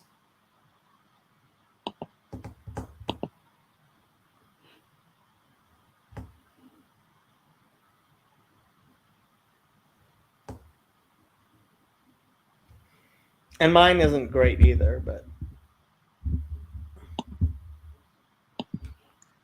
the problem with yours is it's catching like everything close to your it's actually like when you type it's fine. So actually you probably could speak if you moved like really close to it, but like that. yeah, I will hear you better now. Yeah. I see. Yeah. Yeah, I think what's picking up is actually internal fan. Right. That's the thing. It's When I first got on the fan, it wasn't running, and now that it's hot, it's oh, the fan might be the sound might be actually from the fan. Yeah. It's the fact that it's a laptop. Yeah. So there you go. I just need to get an external mic, and $34 should be enough to get it away from the fan. There's no ambient noise on that. It's like or I mean, you can use headphones and stuff. That'll do it. I'm actually wearing headphones. But a lot of the headphones that you're using don't have a speaker. Don't have right. So like any whatchamacallit will do. Chazi, are you back? I'm back.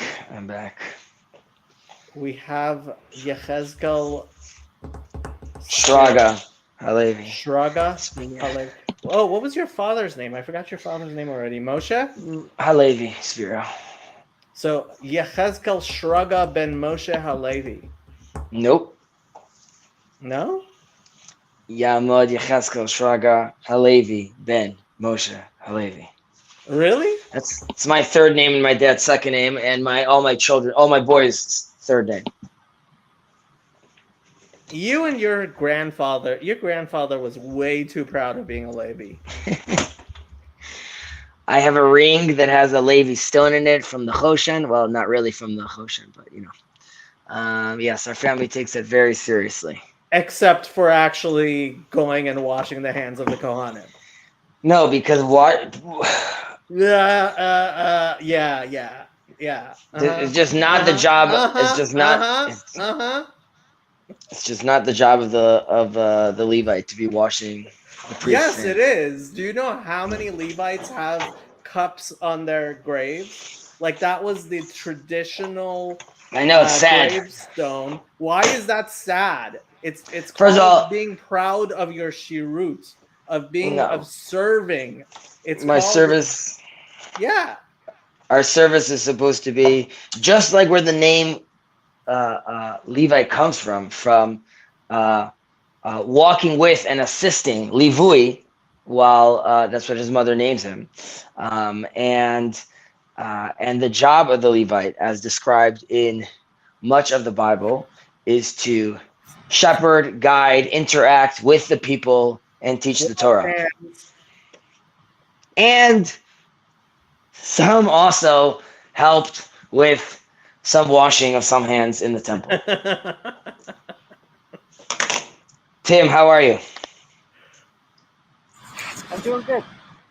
Just trying to fix the microphone. So Yeah, his microphone's bad. Oh yeah, we're How hearing you many- pretty muffled. How many names is normal? Two. Well, for Ashkenazim, two. For Sephardim, one. That means no middle. And- No, Well- you'll have people with three names also. It's a little less common, but you'll have a lot of names Oh, in addition to the last name. in addition to the last name. Yeah, If we count first, last, and anything in the middle, how many total? 3.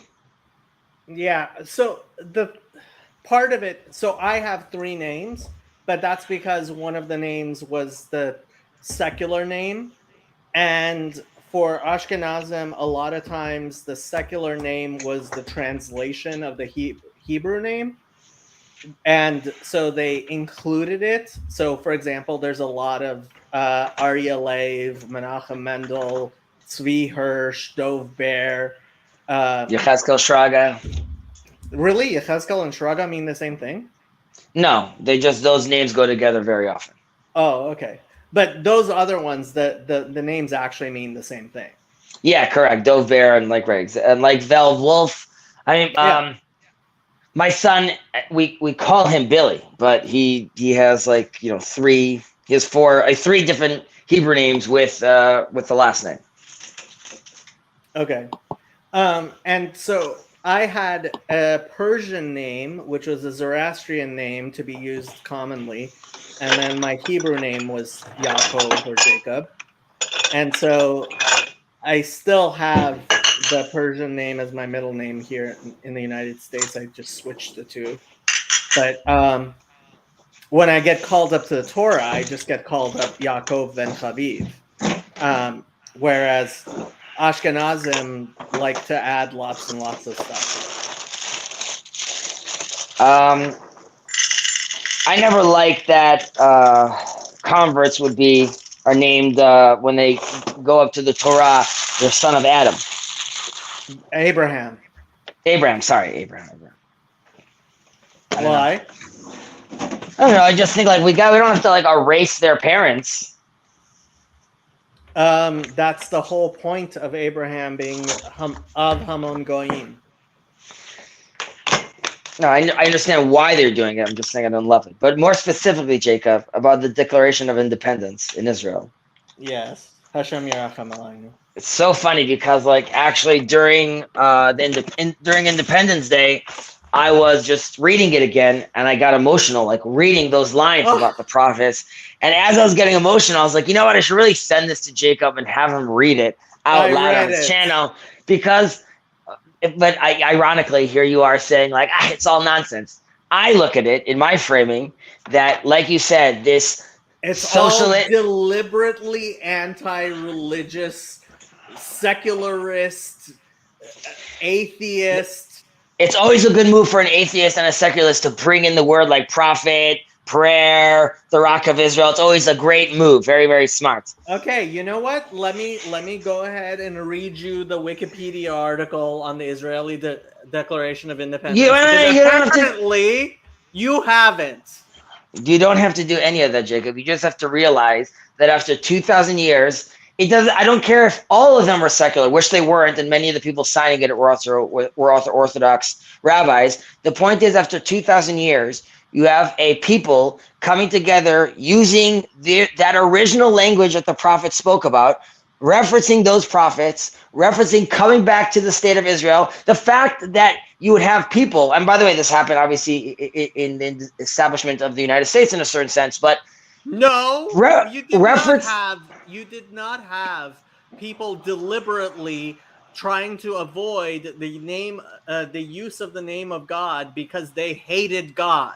You are correct that the name of God specifically, there was movement for that trying to be avoided, but even the people trying to avoid that don't realize that they're already swept into this miraculous event. They could be saying whatever they want, kicking and screaming. Trying to be kicking Sure. and screaming. Great, kicking and screaming. Nevertheless, they established the state of Israel. They frame it within the prophets. They call it based on the biblical name. They're using those words. So, like, Kicking again, you have to and screaming. Okay, so read the article. One second, Jacob. Last thing. The second major issue was over the inclusion of God in the last section of the document with the draft. Wow, Jews having an issue, arguing. Wow, and what? Placing our trust in the Almighty. The two rabbis, Shapira and Yehuda Leib Maimon, argued for its inclusion, saying it could not be omitted, with Shapira supporting the word God of Israel or the Almighty and Redeemer of Israel. It was strongly opposed by Zisling, a member of the secularist Mapam. In the end, the phrase Rock of Israel was used, which could be interpreted as either referring to God or the land of Eretz Israel. Ben Gurion saying, each of us in his own ways believes in the Rock of Israel as he conceives it. I should like to be to make one respect. Don't make me put this phrase to a vote.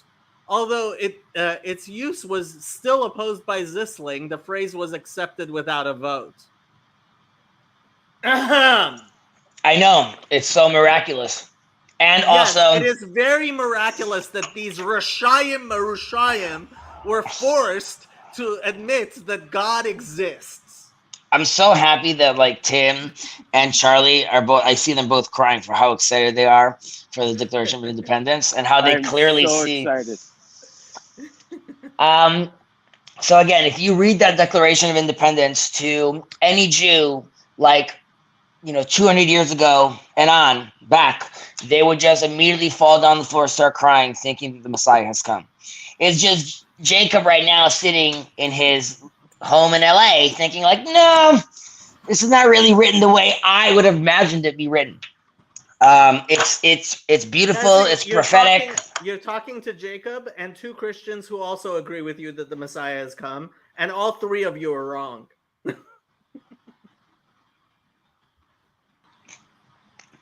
Anyways, the term Jacob is correct that that term rock was disputed.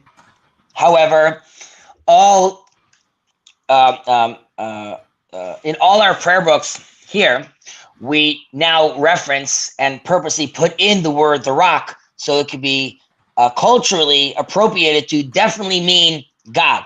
So there should be no confusion. Retroactively are taking God out of our prayer books in order to make it sound like the people who were against the prayer God were in fact praying. Beautiful. No, I'm not saying that they were praying. I'm just saying anyone that is religious knows exactly what those words mean to him. Anyone who's religious and trying very hard to reconstruct a history that didn't exist. What history didn't exist? You just read it on Wikipedia. They said we want to use God's name. Don't use that name. We're going to use this name. Fine. I rather not use that name, but we're going to use it. So there you go. I mean, So, it's true that the states have "In God We Trust" on your money, right? yes. We didn't get. This country, unlike Israel, was founded on belief in God. I'm reading to you that they're talking about the prophets. Where do you think these people think they came from? Which prophets do you think that David Ben Gurion was thinking of? I assure you, it wasn't David Amelech. Correct. He's thinking about all the other prophets that were talking about coming back to Israel. Which prophets exactly? Please. Like please, Amos or Micah, like Amos or Micah or Isaiah or Ezekiel. Bull. He was thinking of Karl All right. Marx. We had this conversation on Discord. I tell you, every day when I walk. Not really. Yes, go ahead. Every day, through a prophecy, because I see this old couple sitting next to these kids playing in the garden, and that sounds like exactly word for word what the prophet said would happen. And I mentioned this to Jacob before, and I'll say it again. Redemption has come.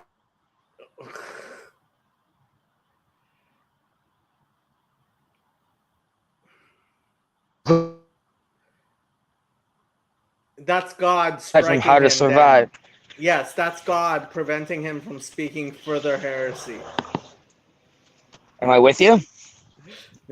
No, you said some heretical things, and then God droided you. Then I'll mention it again. I mentioned that the redemption has come, and I said that it's a starting point, not the goal. The redemption came when we came back to our land over here, and for 2,000 years we were learning our Torah, studying our Torah about how to live properly. And now, after 2,000 years, we could actually start practicing living and not learning how to live. So on Shavuot, are you going to say "Mipnei chatatenu galinu me'artzenu"? Yes, Jacob, because I'm part of like an Orthodox community. So like I'm Thank not God. Having said that, what I see in Israel on Shavuot night, Shavuot is the holiday Pentecost, okay? And in Pentecost, after prayers, everyone stays up all night, and they all around Jerusalem, any synagogue and any little hole in the wall has classes throughout all the night with different speakers talking about theology, religion, I mean, obviously religious subjects, but all different types of topics. And that's all that's happening around Israel, which you can't. Yes, exactly. Thank the Lord that is what's happening after 2,000 years on Pentecost in Israel, is everyone goes around to try so they could glimpse a little at the infinite light of. And he's infinite enough to even be included in the name Rock. And hopefully none of the secularists who are trying to destroy your little country will come to your synagogue on Shavuot to protest. No, I don't think they're going to come to that. Baruch Hashem.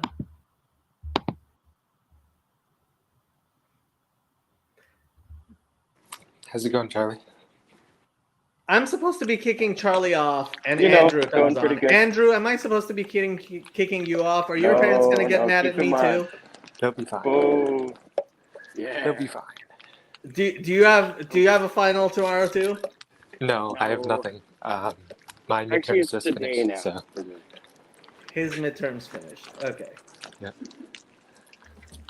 I have my final terms. When do you finally get out, Andrew? What'd you say? He asked when your semester's over or your Dude, like quarter. a month and a half. Really? That's really late. Yeah. Are you already in summer? What quarter is this? Spring? I don't know. Hold on. Yeah, UCLA's on the quarter system, right? Yeah. And we still get whacked out and stuff like this. Yep.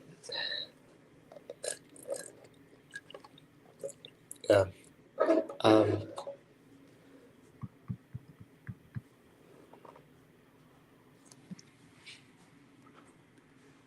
I am like halfway worried that too many people are gonna come to my baptism. I Too don't many think- people are coming to your Yeah. baptism? How can Yeah. too many people come to your baptism? I do not think like the baptistry room is big enough for everyone. The baptistry room doesn't need to be. We don't need to watch you actually get baptized. How many And- you got showing up? I don't know what. Well, are I don't your even know. parents coming? No, it doesn't work out with the schedules at all. And they did not want to go. So Okay. So what was the whole question with I saw you on Father Eric's. Mhm. You were asking about your baptistry. If you've already been baptized according to the Copts, they wouldn't rebaptize you, would they? no, they do. Really? Okay. Yeah. So what are you wondering about? No, actually, I looked it up. Copts don't rebaptize if you got baptized Catholic. Depends on the parish, and also haven't been chrismated Catholic, and Yeah, also like charismated is the thing. Yeah. and also I've already been like baptized Protestant, so the whole like one baptism thing is already out the window. I was gonna say, I thought you were Lutheran. Where's the Catholic part coming in from? My dad grew up Catholic, and by the time he had me, he was already evangelical, but he baptized me Catholic and evangelical. Yeah. Wow, look at you. So you're gonna be thrice baptized. You're getting a Trinity baptism.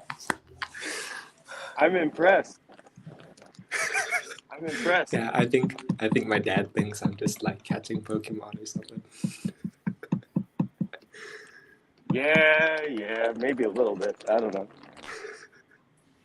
Oh, so your father did tell you that you got baptized Catholic. Yeah. Okay. Yeah, I don't know if I know anybody who's had it 3 times. That's pretty impressive. I have friends that want me to get baptized again. I know I was people 8 who've months been old and should've been circumcised years. 3 times. Well, Jacob, you know, that feels. No, I can't say that. I don't know. No, I'm not gonna. Andrew, don't do that, buddy. What? Don't do it. I do recommend, if you guys, I don't know what your guys' schedule is, but Jacob and his book club launched a new book Yeah. that they're going to be reading. Mhm. And it's a very good book. It's a The solid book. Great Partnership. Have you read it, Kazi? Yeah. I haven't. Who's it by? Rabbi Jonathan Sachs. Rabbi Rabbi Lord Jonathan Sachs. After his death, unfortunately, he's becoming a lot more popular. There's been like a wave of Jonathan Sachs in Israel right now. A lot of his work has been translated. It's a shame he didn't get more attention in his life. I mean, he was fairly famous, so It's a shame he died so young. yeah, for sure. And also, in the public eye's view, also very sudden. He was sick for a while, but they didn't really talk about that. So that he was like on TV one year, and then he was just like gone. So it was a very big loss. But I recommend people join this book club, which is quite interactive and seemingly very productive. He was 72 when he died. Yeah, that is young. I mean, it's my dad's age basically, but it's still very young.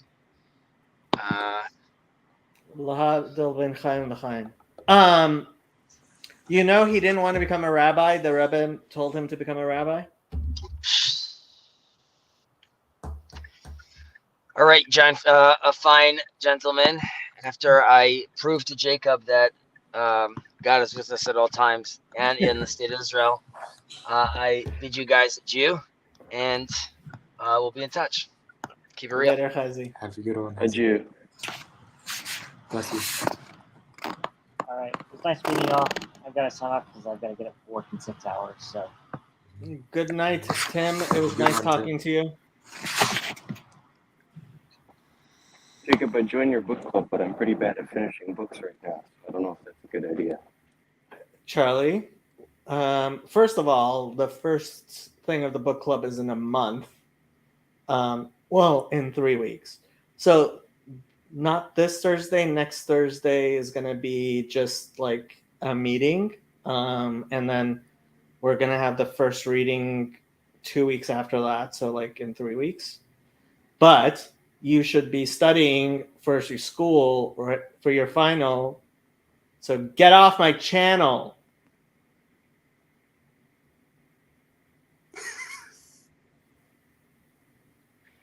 Fine. I'm still gonna watch though. You can't ban me from all of them. I I have 5 can't YouTube do it. accounts. I have 5 YouTube accounts. Try me.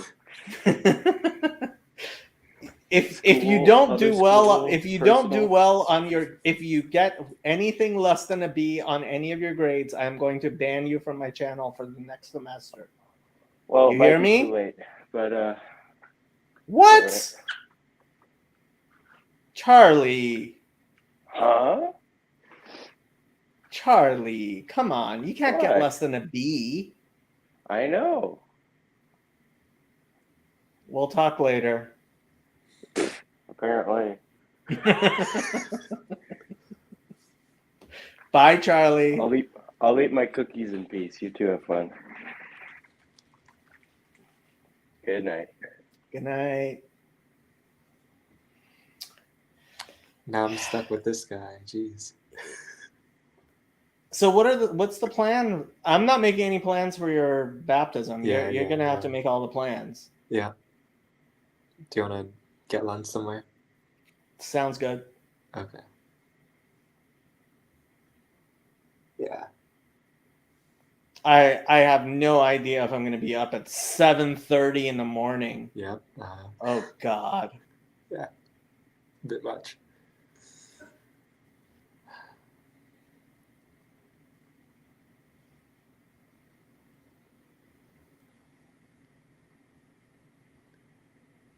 And then your ordination, that's gonna be a whole other thing.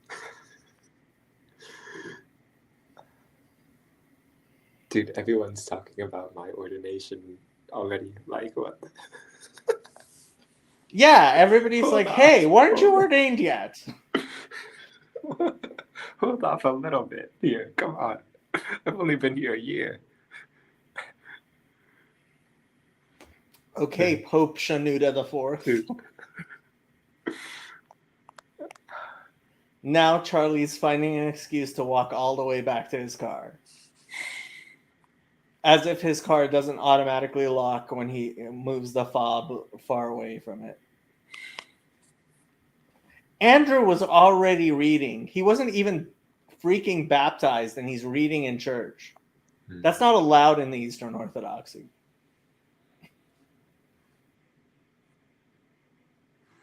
Only during Vespers, not during liturgy, the important stuff. Yeah, sure. We've got different traditions and whatnot. Yeah. Part of why, I'm suspicious of the East Orthodox is that they're all monolithic. Don't tell them I said that. If you believe in the Holy Spirit, you believe in its capacity to, in fact. This was part of the whole discussion we were having about the Zohar on my Discord, which I don't know if you were following. No. So the question becomes, about 800 years ago, a gentleman by the name of Moses de Leon published a book called the Zohar, which means the splendor. And that book, he claimed, was thousands of years old. And was immediately accepted by very large numbers of rabbis as being a book that is thousands of years old of Jewish mysticism.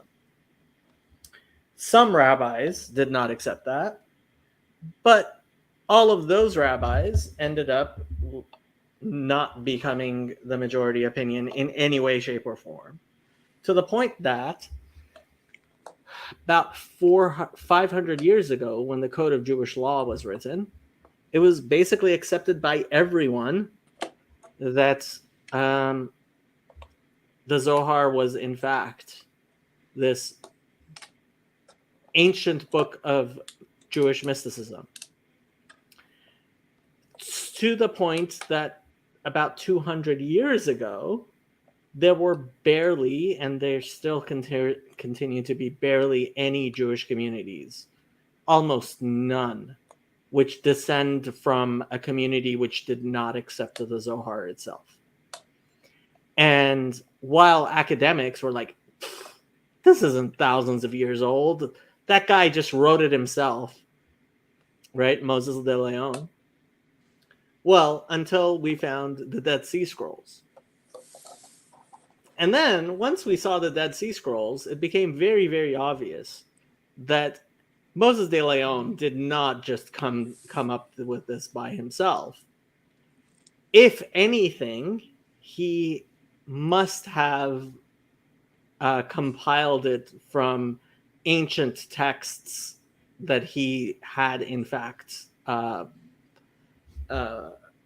had some sort of access to, because the wording is way too close to the things which were in the Dead Sea Scrolls from 2,000 years ago. Yeah. But there are still some people, Yosef, who do not necessarily believe that the Zohar is thousands of years old. Mm-hmm. They think it's more like 800 years old, maybe a little bit more, but they don't. So what did I say in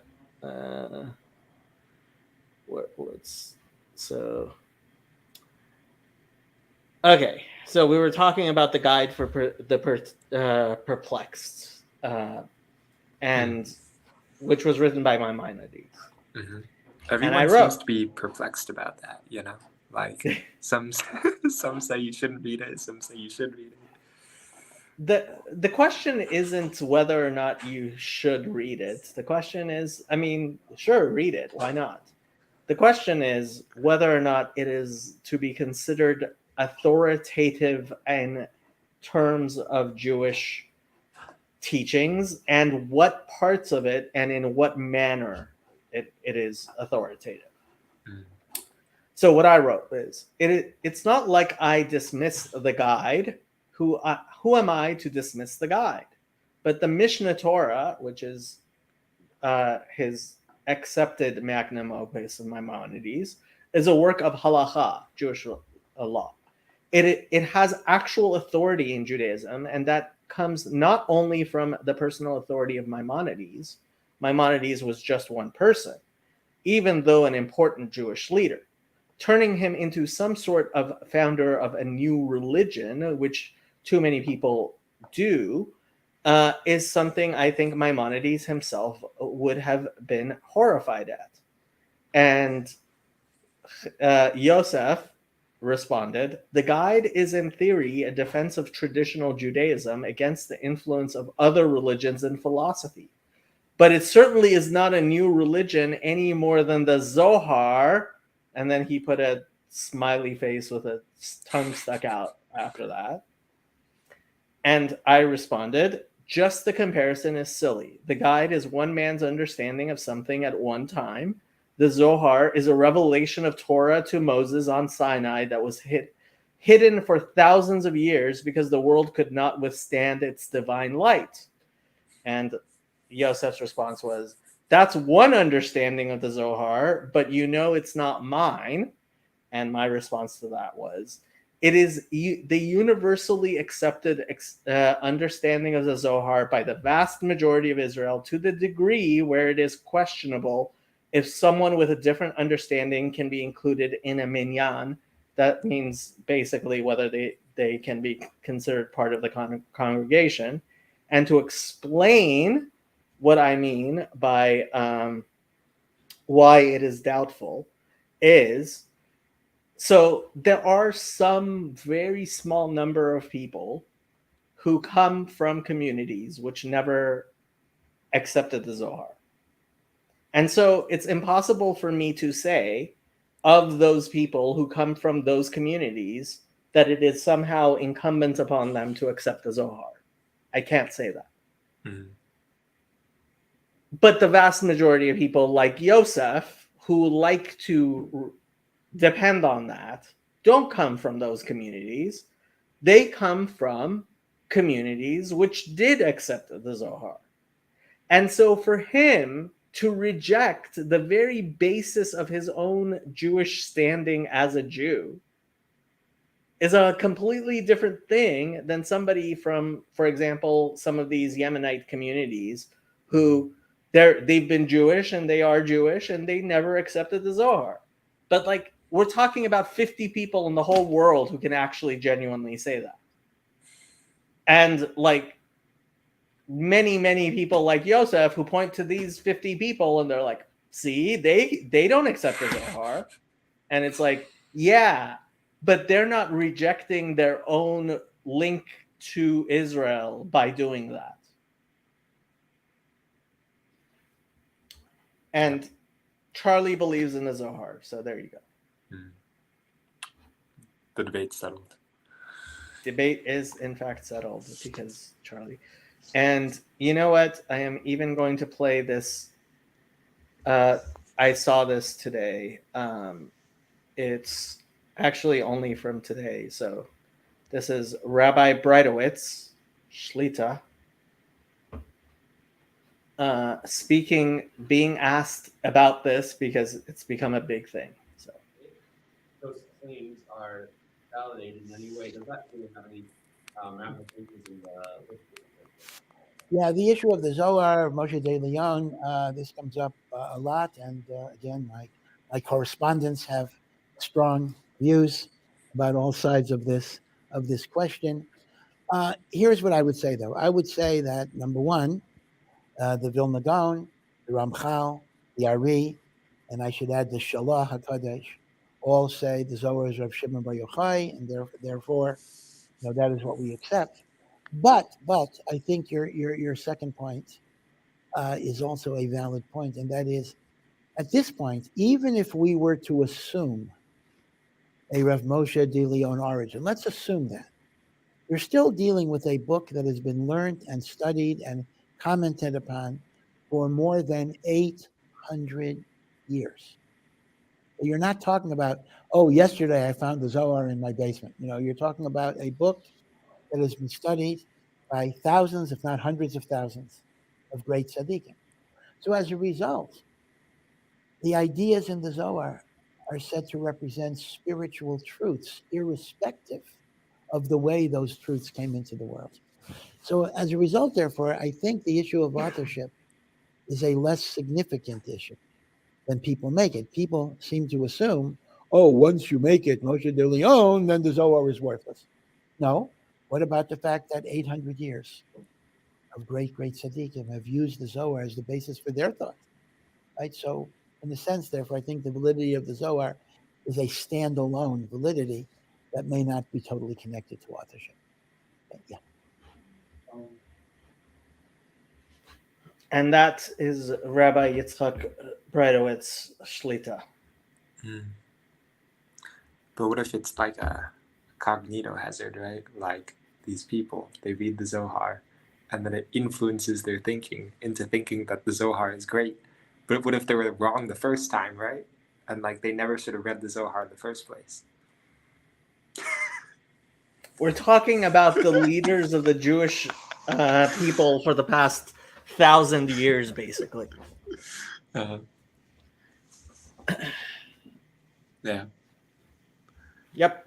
Yeah. Including the Rebbe. And we all know the Rebbe is right about everything. Yeah. So they've told me that I've got to take a patron saint, and But your yeah. name's already Coptic. Yeah. Dot dot So, dot. so No. Saint Andrew? No, like everyone has them. Okay. Like even if your name's already whatever Coptic, you've got like a secondary name or whatever, I guess. Yeah. Is there Saint Zohar? I don't think they take that one. Charlie, I hate to tell you this, the Zohar is in Aramaic, not Hebrew.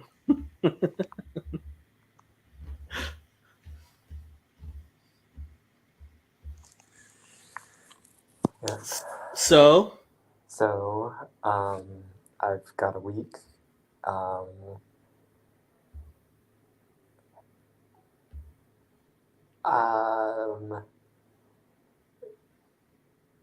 Saint Athanasius's feast day is on Monday, not tomorrow, but day after, week after. I can't remember if Athanasius was one of the anti-Semites or not. I have no idea. From what I've read, he has On the Incarnation, Life of St. Anthony, and Against the Gentiles. Ooh. Athanasius of Alexandria. Jerome isn't a Coptic saint, is he? I don't think so. Let's see. Saint Jerome. Because I really like Jerome in Coptic Orthodox Church. I think it is, because he's a contemporary of St. Augustine, so he probably is. So, our venerable and God-bearing father Jerome was noted as a scholar of Latin at the time when Greek was considered the language of scholarship. He was one of the most learned of the fathers of the Western Church and is noted as the translator of the Holy Scriptures into Latin. This translation, the Vulgate, became the official biblical text of the Roman Catholic Church. During his early adult life, he traveled extensively learning Greek and Hebrew while pursuing his rhetorical and philosophical studies.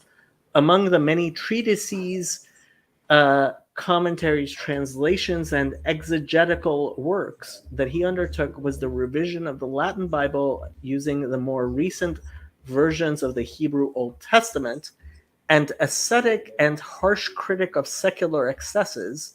He was a strong defender of the Orthodox faith against the heresies of his time. His feast day is commemorated on June 15th. Jerome was born Eusebius Sophronius Hieronymus around the year 340 in Stridonius, on the border between Pannonia and Dalmatia, in what is now Bosnia-Herzegovina.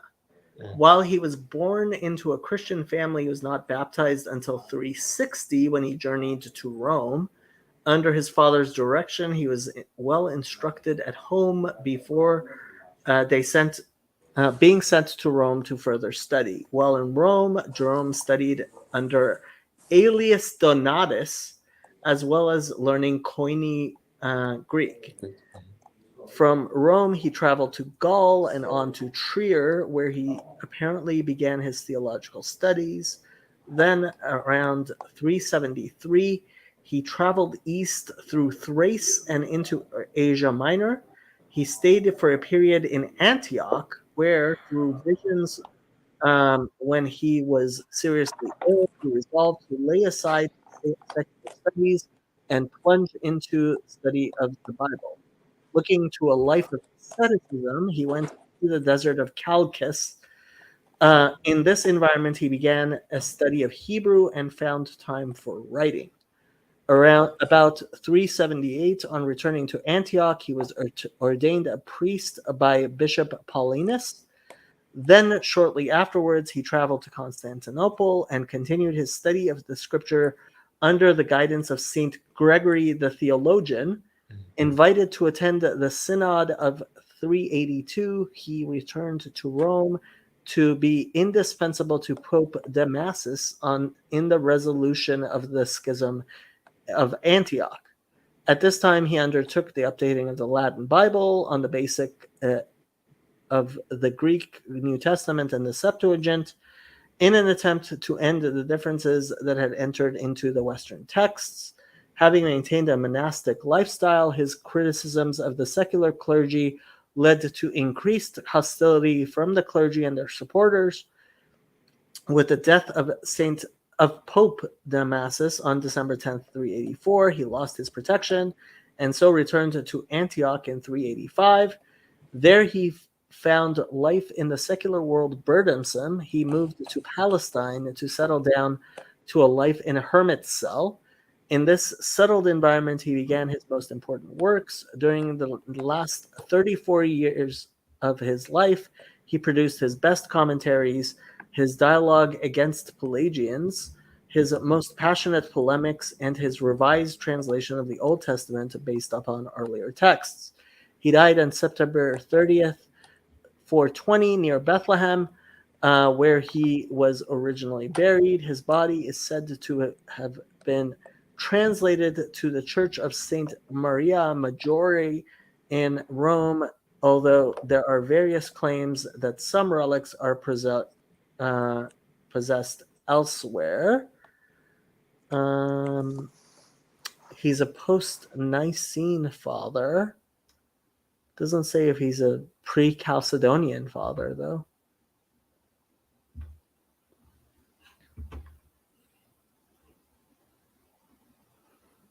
Coptic Orthodox Diocese. So this is from the Coptic Orthodox Diocese of the Southern United States.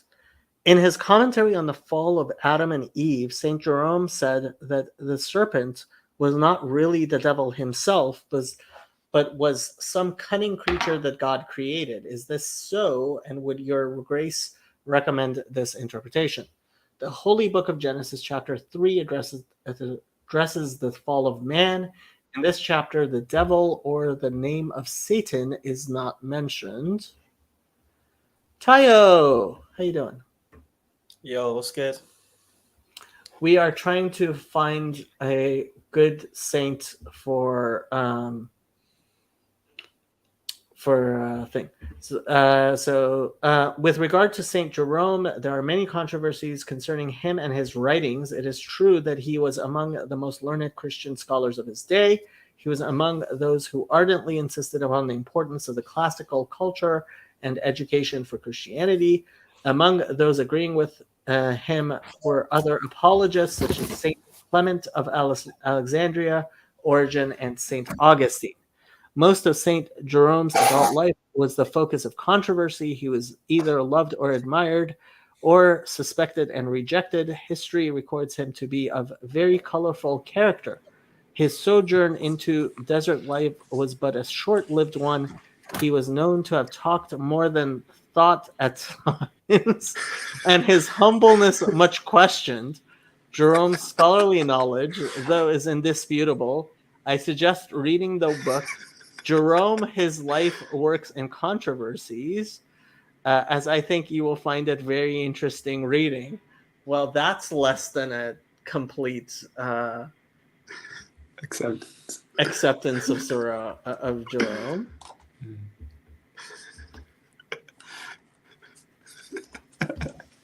Tayo, who do you think Andrew's patron saint should be?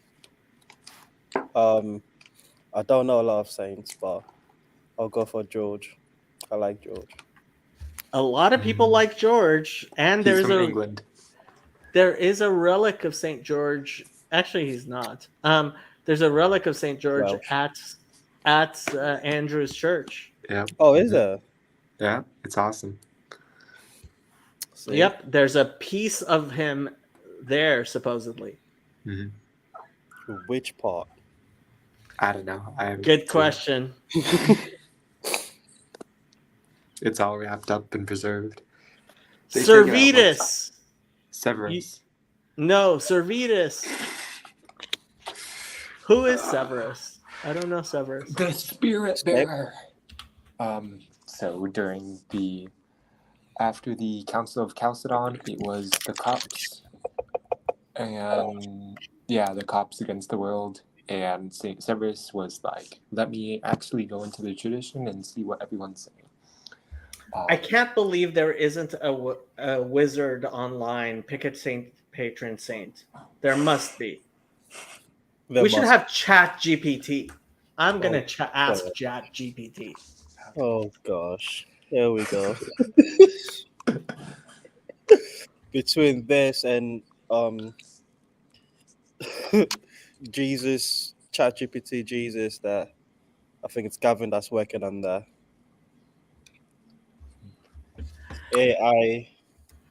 Okay. What's New chat? a good Coptic saint for my Asian friend? Let's ask the oracle for a saint. Okay, so let's see what ChatGPT says. Hello, ChatGPT. I need some help for my Asian, half French, half Chinese friend Andrew, who is going to be baptized into the Coptic Church of Pope Tadros. No, Pope Tadros? Yeah, Pope Tadros.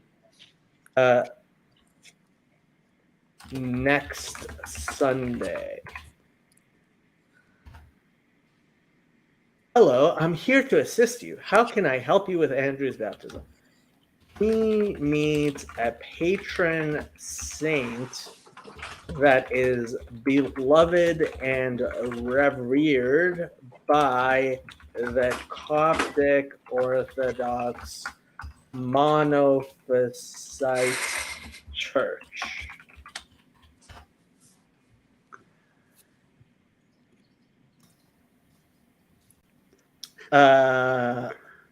Female saints won't work. No. Saint Mark the Evangelist, obviously. Saint Anthony the Great. A good one. Saint Shenouda the Archimandrite. Yeah. Patron saint should be male.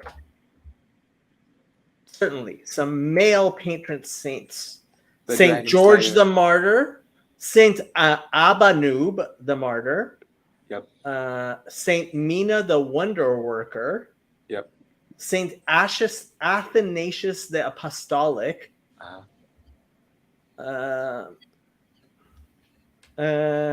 Wasn't Athanasius? How do you spell Athanasius? Athanasius and anti-Semite. It is true that some passages in the writings of Saint Athanasius that have been interpreted as being hostile towards Jewish people. However, it is important to note that such views were unfortunately prevalent. Okay, so which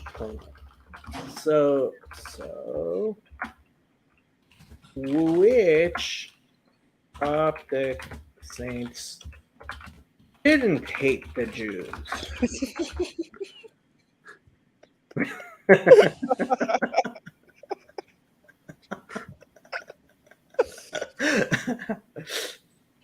ChatGPT repping for the Saint Moses the Black. There we go. Saint Moses the Black sounds Dude, good. I'm not strong enough nor black enough.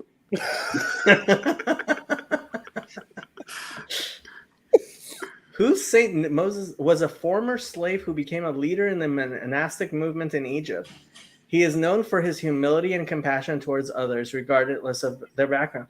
Saint Moses the Black seems good. Saint Pishoy the Ascetic was a monk who lived in the 4th century. He's known for his spiritual wisdom and his compassion towards those who were suffering. Saint Damiana was a young woman. No, that doesn't work. Any Chinese Coptic No. saints? I highly doubt it. Well, if there are Thinking. any. There are Andrew, challenge accepted.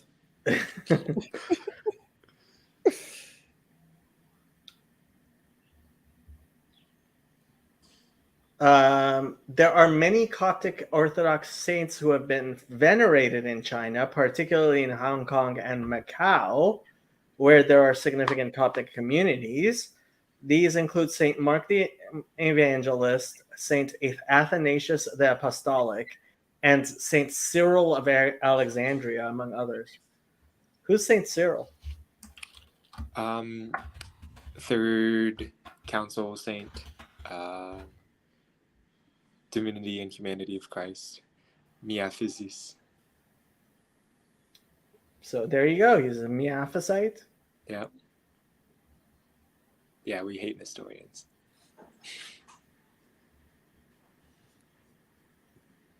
His feast day is celebrated on June 9th.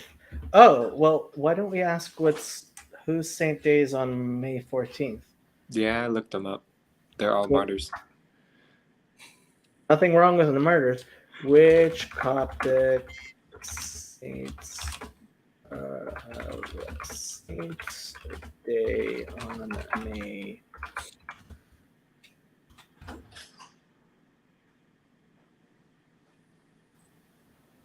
Can't find any.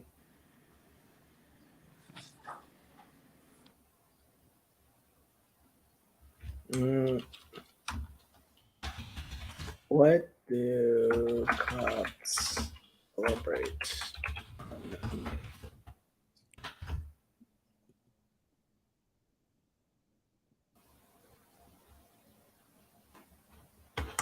You picked a dull day.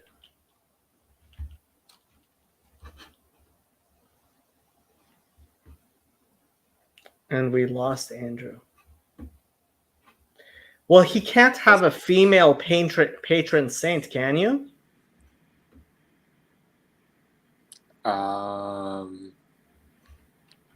Maybe.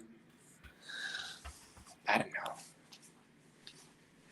Well, you could always choose Mary. I don't think they'll say anything if you say Mary. Yeah. But like, think about it. You're giving a name to your about to be baptized baby. You're not gonna do a lady's name.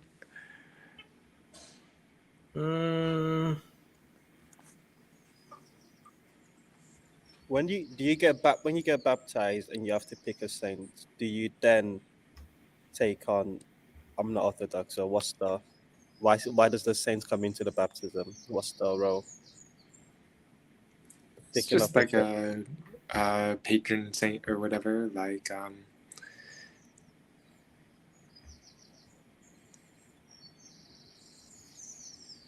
I don't know. We'll see. Is that because I wouldn't imagine just because you've chosen, let's say, Moses the Black means you can't pray to other saints. No. Moses the Black. He sounds cool. It really. Yeah. I was the first thing first. Did a podcast about him. It was really cool. Yeah. I'm voting Moses the Black. Dude, I'm not black. So, this looks like a Fanus icon. Maybe. Who knows?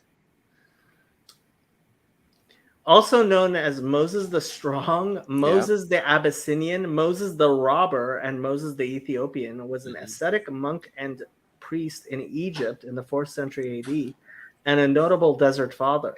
He is highly venerated in both the Eastern Orthodox Church and Oriental Orthodox Church, making him amongst the most notable desert fathers. According to stories about him, he converted from a life of crime to one of asceticism. He is mentioned in Sozomen's Ecclesiastical History, written about 70 years after Moses' death.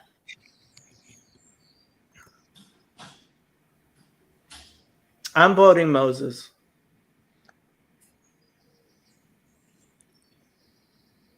Feast day, August 28th, Chalcedonian, July 1st, Paoni, 24th, Oriental. July 2nd Episcopal Church.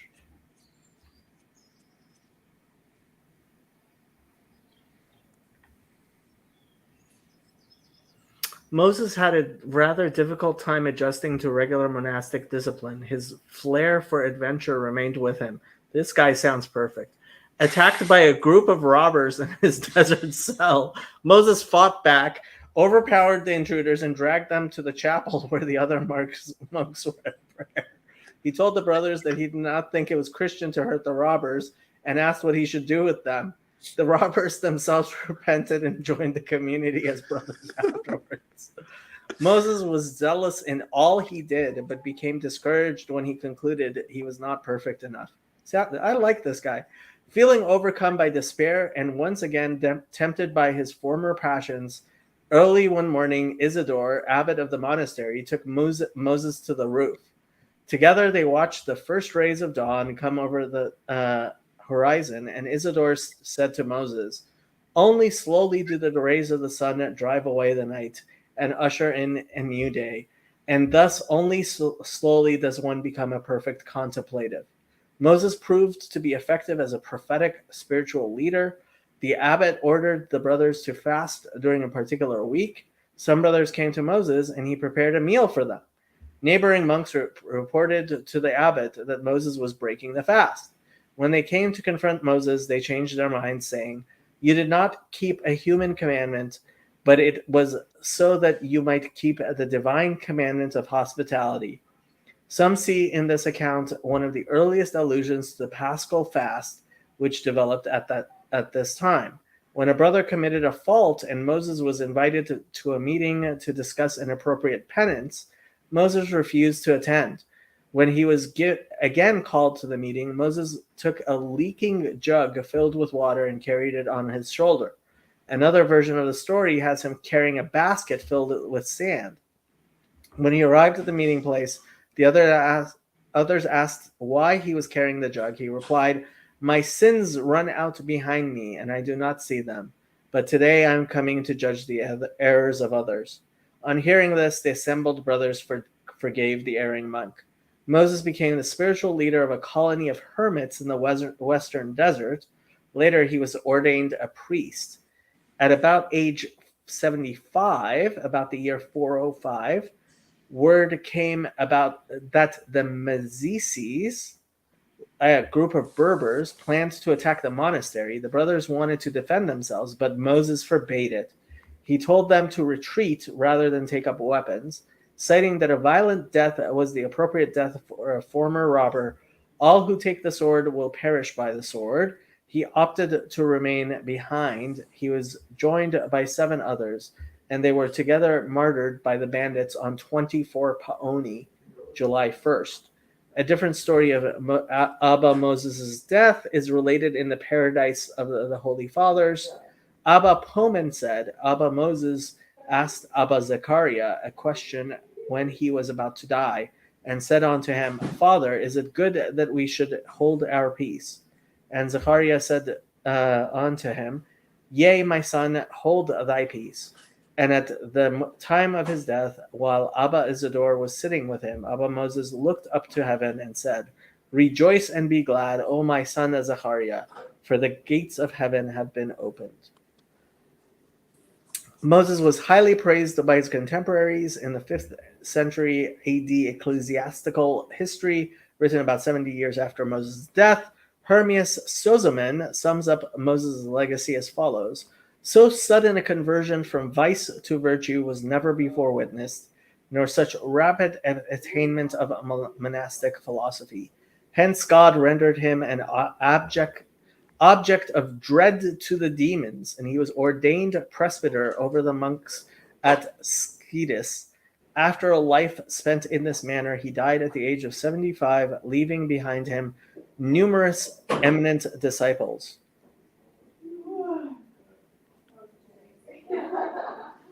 Seems pretty cool to me. Yeah.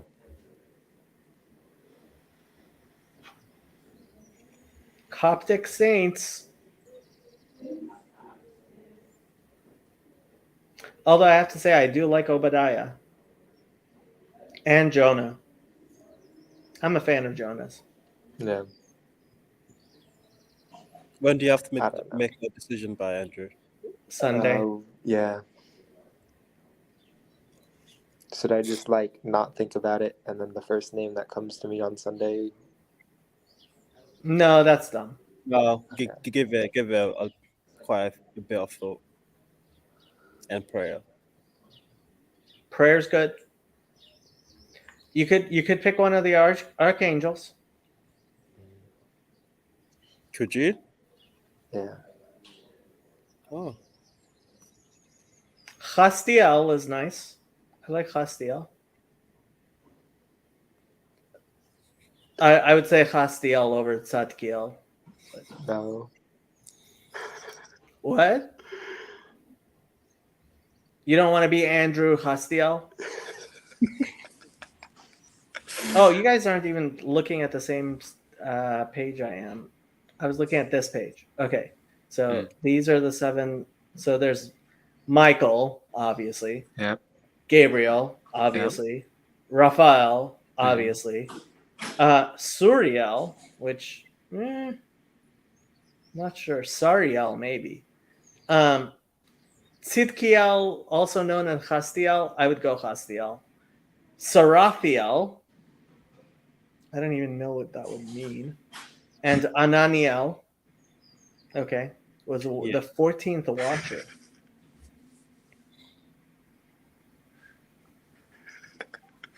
What's so funny? I don't know, man. Just I could so just say like Ananio. That's it. You know what? Cyrus. Yeah. Cyrus is good. Is he a saint? Well, I mean, the Bible calls him whatchamacallit, calls him the Messiah of God. How could you not? How could he not be considered a saint? If he's not considered a saint, you guys need to choose new saints. Mm-hmm. Habib Girkis, modern day dean of the Catechetical School of Alexandria. Simon de Tanner, Shoemaker. Maximus and Domitius. Right.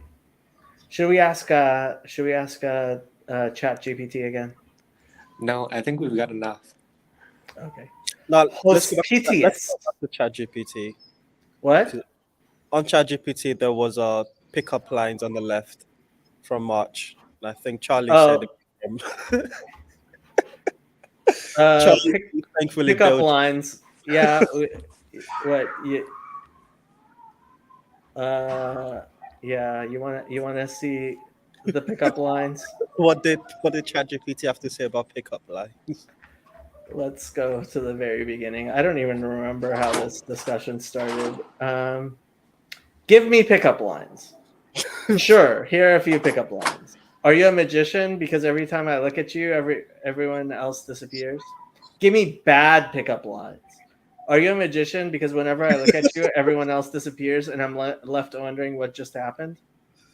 Worst pickup lines. Excuse me, are you a bank loan? Because you have my interest, and I'll probably never pay you back. Christian pickup lines. Oh no. Excuse me, but are you a prayer warrior? Because I feel a spiritual connection here. Instagram favorite. Yep. I must be a disciple because I've been following you for a while now. Are you a Sunday morning service? Because I can't wait for you to be with you all week. If I were Joseph, would you be my Mary? Because I travel any distance to be with you. I like that one.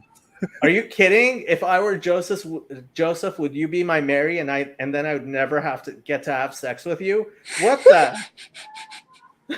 How's that work? As a pickup line? It's about, if I were Joseph, would you be Mary and have some other person's child, please? If that child happens to be the savior of the world, go for it. But yeah. Excuse me, do you have a Bible? Because I think we're meant to be Proverbs 31 together. Oh, that's cringe. That's Are not you even. a living sacrifice because you're holy and pleasing to my eyes? Borderline blasphemous. Yeah. Jewish pickup lines. Excuse me, but are you a menorah because you're lighting up my life? If you were a bagel, you'd be an everything bagel because you have everything I'm looking for. If you were a matzo ball, I'd love to be in your soup. Are you a rabbi? Because I'd love for you to teach me more about you. This was actually kind of funny. Give me pickup lines in yeshivish. Excuse me, but are you a yeshiva bacher? Because you're making my heart pitter patter like a Gemara page. Dumb. That seems clever. No, it's not at all. if I were a shofar, would you blow me away? Because I'm sounding off for you. Are you a stender? Because I can't stop learning from you. Excuse me, but do you have a chavrusa? Because I'd love to study with you all night. Okay, that's not horrible. If I were a Torah scroll, would you be my yad? Because I need you to guide me. Are you a shul? Because I want to daven with you all day. If I were a sefer, would you be my shel rosh? Because I want you to be the head of our relationship. What? Are you a chassidus? Because I want to... What? Go away. Excuse me, but are you a bubby? Because I feel warm and loved just being near you. Yeah. And then I think we move to other stuff. Yep.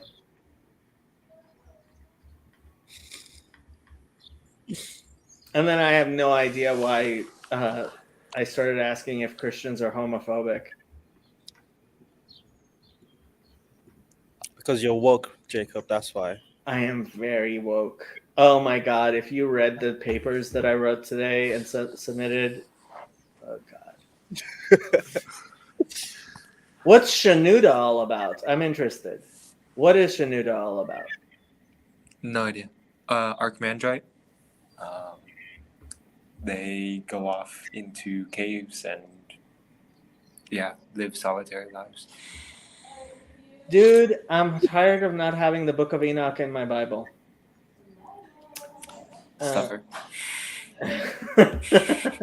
Well, you have the Book of Jubilees.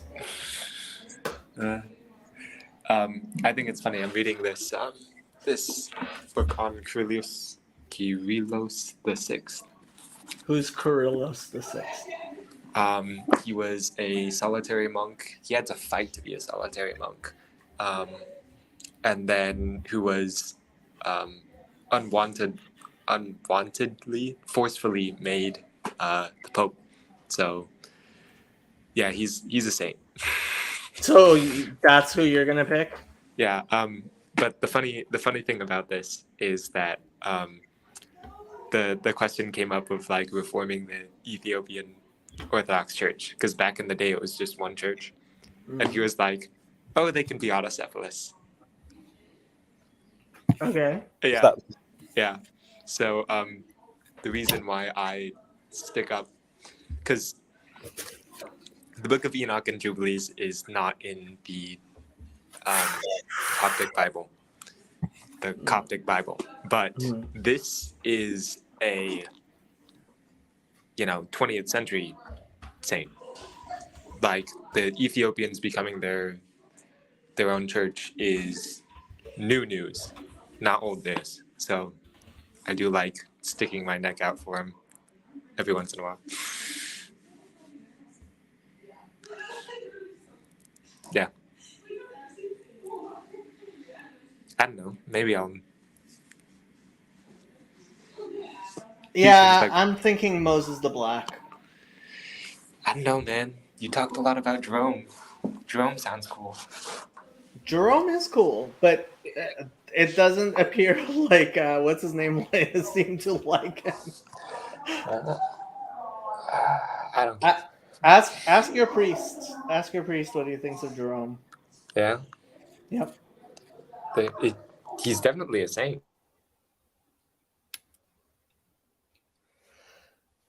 We're missing Andrew. Come back, Andrew. So Teo, how long are you going to be in Los Angeles? From the 16th till the 22nd. So 6 days. Okay. So 16th, that's Tuesday. Yeah. Okay. Tuesday afternoon to the following Monday. Yeah. Okay. Shadow's getting spayed on the 23rd. What's up on the 23rd? Shadow's getting spayed? Shadow's getting Spayed? Oh. Yeah. Hi, Shadow. We'll meet soon. Andre, you also coming to Chino? I've got midterms that week, so I'm coming on the Thursday dinner though. So Oh, if you're okay. there, yeah, Yes. let's meet.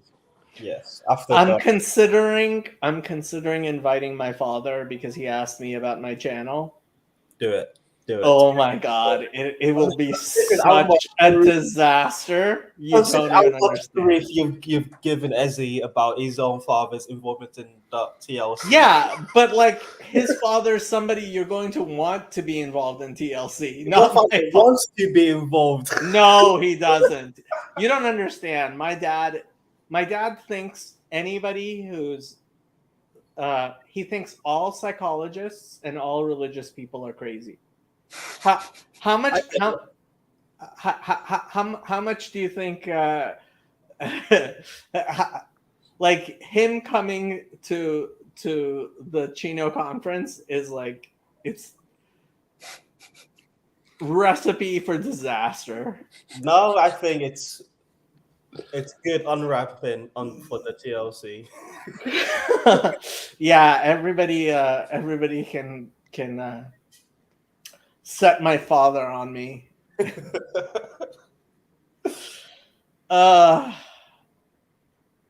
It'll serve me right if my father does decide to come. I'm gonna invite him. We'll see. I keep on telling Andrew he should invite his father to his baptism, and I keep on telling other people that they need to like be nice to their fathers. So like I have to be nice to my father. I'm telling you, Tayo, if my dad does come, it's going to be an absolute disaster. Yeah, but even if it is an absolute disaster, it'll make for a fun story one day. So.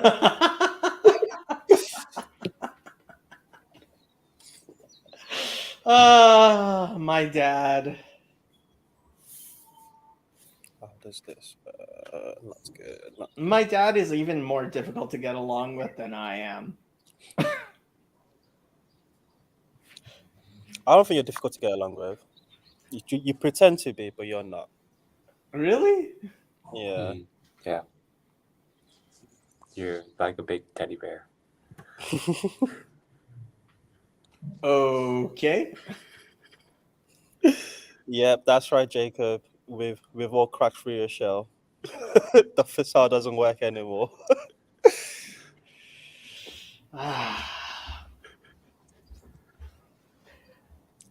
It's funny. I think my dad and John Van Donk would actually get along. They're both That's they're both actually like grumpy old men who like practical jokes. John does like practical jokes. He loves practical jokes. I'm excited. Chino, California, America. Woo! This is your first time in America, huh? Oh man, and it's at Chino. Yep. That'll be my introduction to the great United States. Chino, California. A Nigerian black man with a British accent. You are going to be the hottest item in Los Angeles. Like the women are going to swoon like you wouldn't believe. Yep. Well, I'll invite them to the Chino conference because that's where I'll be. Like all, if you go to the club, Tayo, like you're gonna be the hottest item in Los Angeles. That seems absurd because it's Los Angeles. Literally, all of the hottest people in the world live in Los Angeles. So And how many of them are young Nigerian men with British accents? I can name 5 And all 5 of them have like British accent, London born, Nigerian. have women like lining up. Oh, it'll be fun. I'm excited. Are you gonna come paintballing, Jacob? Have you decided? I'm not coming paintballing. I don't paintball. I don't paintball either, but it's paintball for Jesus, especially. He can't miss out on that. Exactly, paintball for Jesus. As I was saying, I realized I was speaking to you.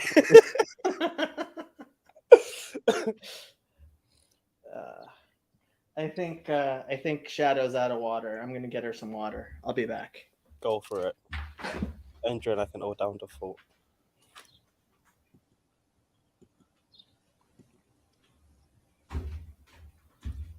What's happening in the chat?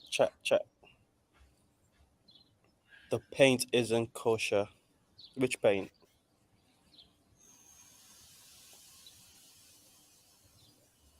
Charlie. So what's been up with you, Tanner? Oh, not much. I'm currently reading a book on Paul did a video on Søren Kierkegaard, and he advertised a book, and I bought it straight away. I think it's A Single Life, and I love it. I'm obsessed with Kierkegaard now, but that'll probably last a few months, and then I'll move on to someone else. So that's what's going on with me.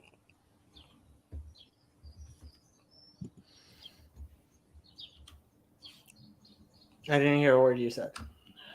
Yeah, Andrew asked what was going on with me, and I said I'm reading a book, the book that Paul advertised on his channel about Kierkegaard, to be precise. And so far, his life is very interesting. Kierkegaard, huh? I always get Kierkegaard and Heidegger confused. And it's like, well, one of them was a Nazi and the other one was... Yeah, Kierkegaard would not be happy about that mistake. And then Paul, like, so it's Kierkegaard. It's not Kierkegaard. Yeah.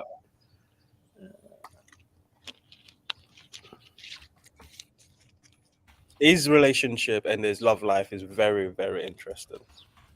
And I relate heavily with his worldview on how romantic relationship work. It's very, very selfish, I would say. A little bit narcissistic, but I also think he's correct. Now you have to meet who? Kierkegaard? Unless you can go back to the 1800s. As a Danish Lutheran, I had no idea it was pronounced that way. Oh. Wow.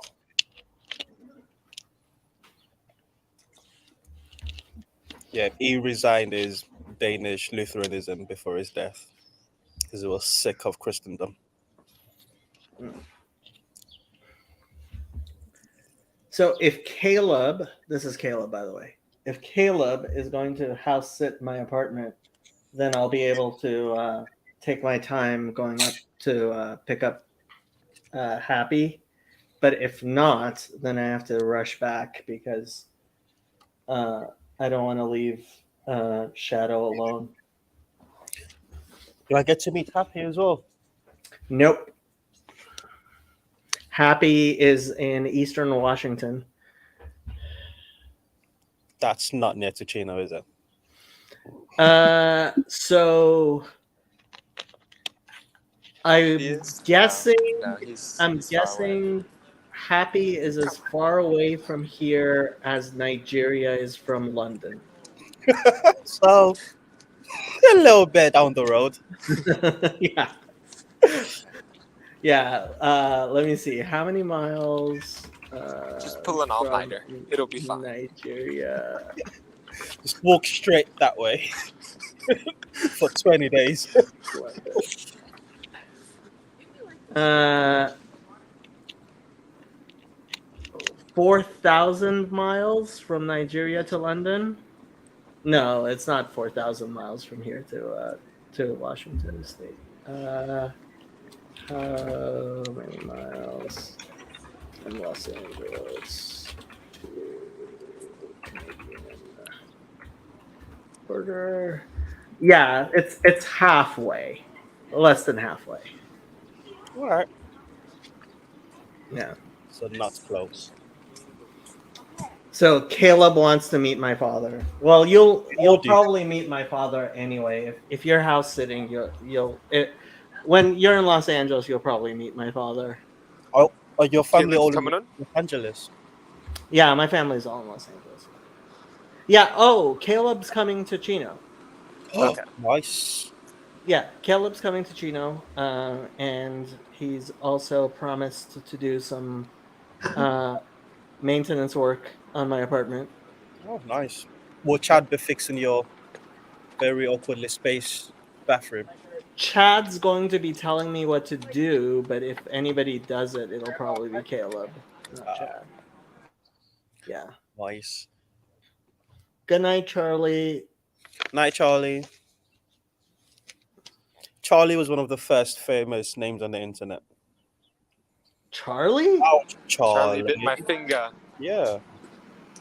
That was one of the greatest things that YouTube had to offer in the first iteration of YouTube. Oh, not our Charlie, though. No. Our Charlie's like 20. Oh, my days. He was 10 when that... No, less than that. Oh, my days. 20. That's mad. Yeah, I have socks older than Charlie. Born 2000. That's my little brother's age. That's nuts. I have socks older than Andrew.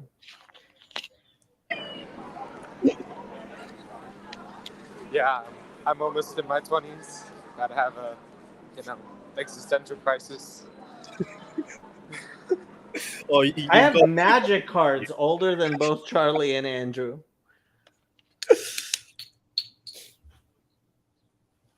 Charlie says he has socks older than himself as well.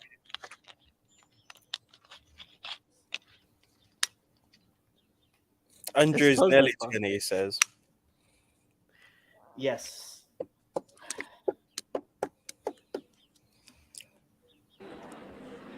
And Shadows decided she wants to eat my my earphones. It looks yummy. Here, have a cat. Take a break. Have a Kit Kat. Shadow is an appropriate name. Shadow of Death.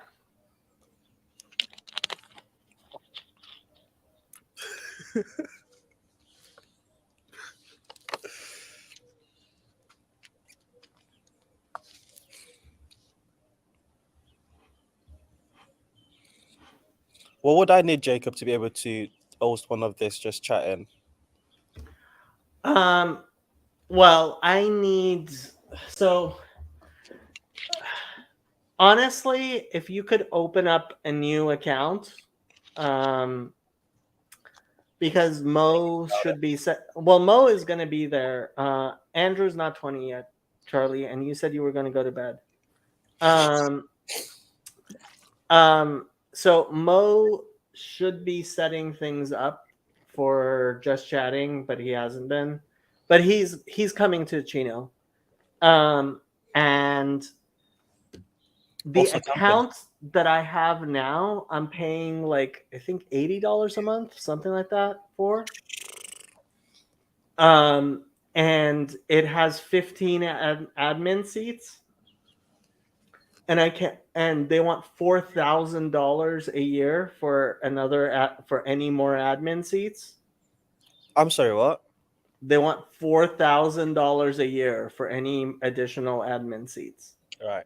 So I thought it would probably be better if we somebody else starts a different account and like gets 15 admin seats, and that'll be easy. So, but nobody else has done that.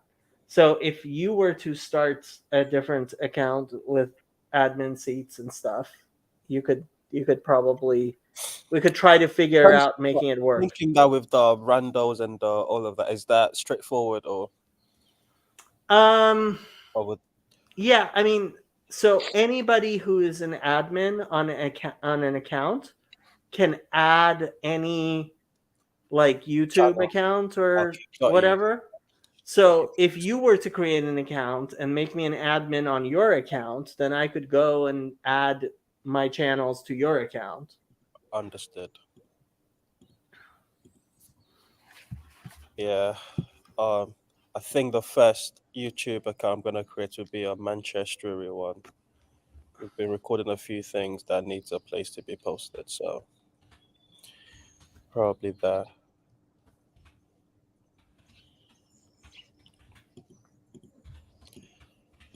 What time is it? Isn't it too late for you guys? What are you doing up? Both of you? It's half an hour before midnight. Oh, okay. Not that bad. Wow. Time difference is mad. But yeah, West. Different too. America's too big. America is very, very big. You'll actually be very surprised. Well, I don't know what Nigeria is like, but Europe, like the entirety of Europe could fit within Los Angeles. I'm only kind of joking. That's insane. I know but that's insane because it's not. Because like if you were to decide to like, oh, I wanna drive to Vegas, you would see that like from Los Angeles to Vegas is like the difference, it's the distance between London and Moscow. And I'm not even joking. Yeah, it's just too big. No wonder you've got all these problems. It's just too big. That's my. America is like vast amounts of land. Like it's just immense and immensely large.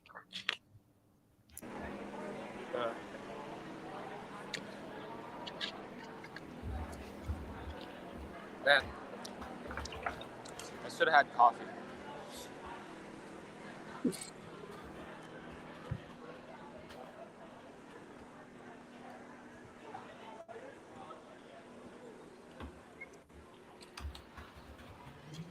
How about you, Jacob? What are you up to?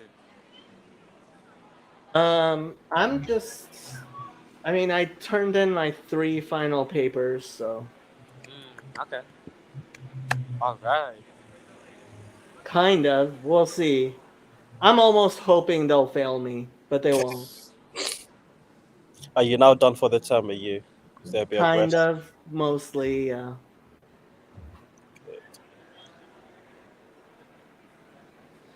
So I'm the only person stuck in school here after you and Charlie.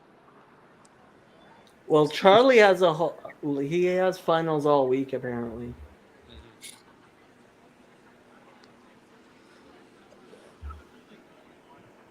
And Tayo should be back in school.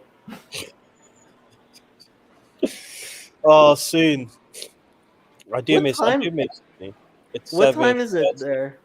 7:30 in the morning. 7:30 in the Get morning. breakfast. Get breakfast. Why are you awake this early in the morning, and why are you dancing at the ass crack of dawn? I've been up since. Oh, yo, I'm gonna annoy you so much. I can't wait. I can't wait to be full of energy while you're still grugging around in the morning. Oh, it takes me at least 2 hours to wake up in the morning. Yeah. Do you drink coffee? No, I don't, but even coffee doesn't do it. My mom used to put tea in my bottle. Like I grew up drinking tea. Cultured. You grew up cultured, Jacob. Cultured. Even the British don't put tea in your bottle. No, but we appreciate the sentiment. No, in Iran they literally put tea in your bottle. Tayo, you don't know how to play Magic the Gathering, do you? I don't, but I don't. Okay, so before you get here, you're gonna have to download a Magic app and actually learn how to play a little bit. How long will it take me to do this? Actually, The tutorials, like play a few of the tutorials. It'll take you a couple of hours. okay, I can do that. Once you learn the tutorials, then when you get here, we will have game of magic after magic. Even though I have no What was your meaning the gathering? meaning the gathering, yes. I would love to actually have a cube draft. I have the cube all set up. I would love to actually have the cube draft at least once. And you need 6 people to do a draft. We'll have more than that at the Yeah, campsite. but 6 people who know how to play Magic. I think chances are we can get like more than 6 that know how to play Magic from the campsite. I'm guessing, yeah. That would be So I cool. guess I'll bring the cube to the campsite and we'll play. We'll see. Meaning the gathering around the campfire would be awesome. Yeah. I love how I'm getting so excited to come to America, but I might not get allowed into America. We'll see how that Why goes. would you not be allowed into America? 'Cause I'm not vaccinated. They haven't been checking anymore, have they? Yeah, well, it says they do, but my dad's gone to America twice the last few months, and he said it just got asked. They didn't ask for a passport; it just asked, "Are you vaccinated?" And he said, "Yes, he is." But he's triple jabbed, 4 times jabbed. So he's And good. you're not jabbed? Not a single one. I got a single jab. But Yeah, my ears hurt, so I didn't get any more. I didn't do it out of process or anything. It's just pure laziness. Oh, I was gonna get vaccinated, but I seriously, my ears hurt for 6 weeks. Yeah, probably best not to. If you are going to get the J&J though. Isn't that the worst one? It's the worst one, as in it's the conventional one, and it's Oh, so it's you not only the need to do one, and RNA. it actually lasts the longest. So It's an yeah, actual that's vaccine, not yeah, your code. yeah. It's not it's not one of the new whatchamacallit. It's the conventional vaccine, and according to Sam, it's actually the most effective long term. So. I remember there was a whole big thing about the J&J one being the worst one, but this was at the height of Pfizer and Moderna and what's the British one? AstraZeneca.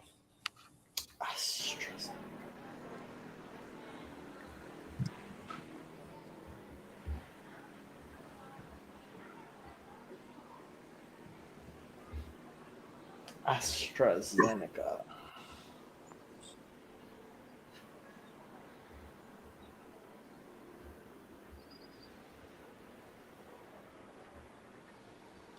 Do you have a garden, Jacob?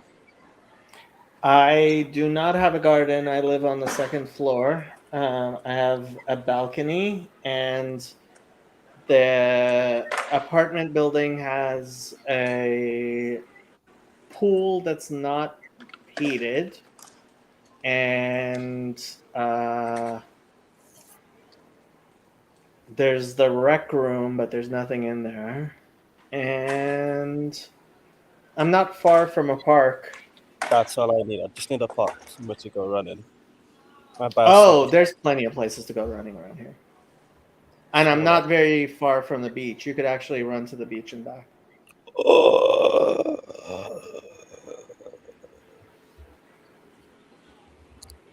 Plans. What is it? What is your podcast about? I don't have a podcast. This channel is mostly about biblical Hebrew. Yeah. Actually, well, the Santa Monica airport is between here and the beach. No, but you could walk to the. You could run to the beach and back. It's not that far. Yeah, it's what? Probably. How far would you say the beach is, Andrew? 10 miles? Not even 10 miles. Dude, Not. I don't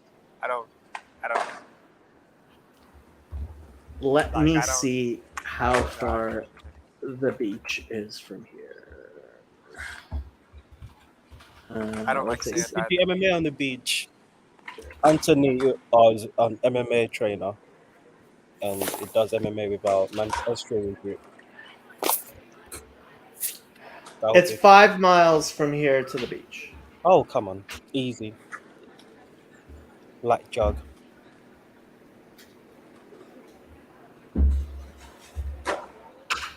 And that's the Santa Monica Pier. You don't even have to go to Santa Monica Pier. I mean, you could go.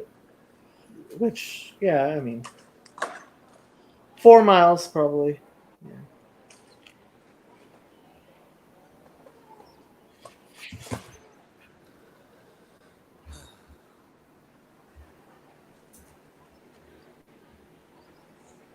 It's in the podcast section. Yeah, from here to Venice Beach is 4 miles. Pay attention to your Twitch. To my what? Twitch. I think that's what that's about. Yeah, that's Twitch. Oh. Sam? Who's Sam? Your Twitchers. Your Twitchers. Sam, you're gonna have to turn on your video. I don't believe you're one of the Sams I know. Oh, I'm in the podcast section. I didn't know that. My family is all Jewish, so I'm here for it.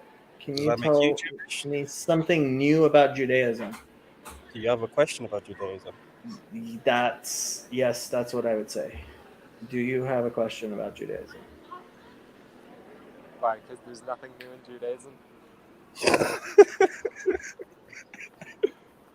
Oh, cheeky youth. I love it. Should I let this porn bomber on? No. You, Sam. No camera, sorry. Oh. Stick to your intent. Are you not familiar with the name Oda? I am. I mean, I know a lot of Sams, but I don't know this Sam.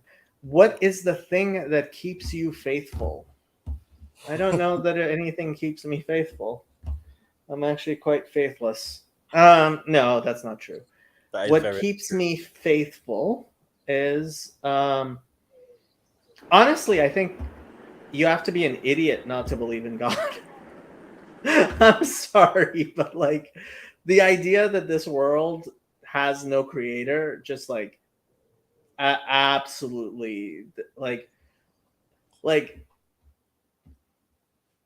I don't even understand how anybody could possibly actually believe that this world is just the result of random, like, that's just silly.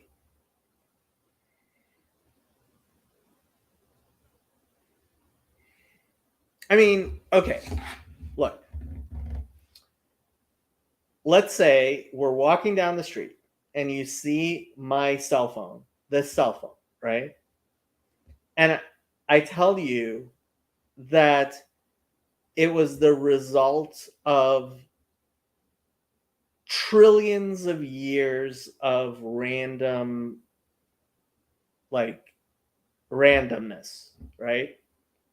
Like, would you believe me? Of course not. But that's the cell phone is here, and that's precisely what atheists would tell you, is that it is this cell phone is the result of random processes. Like, how does any intelligent human being believe that?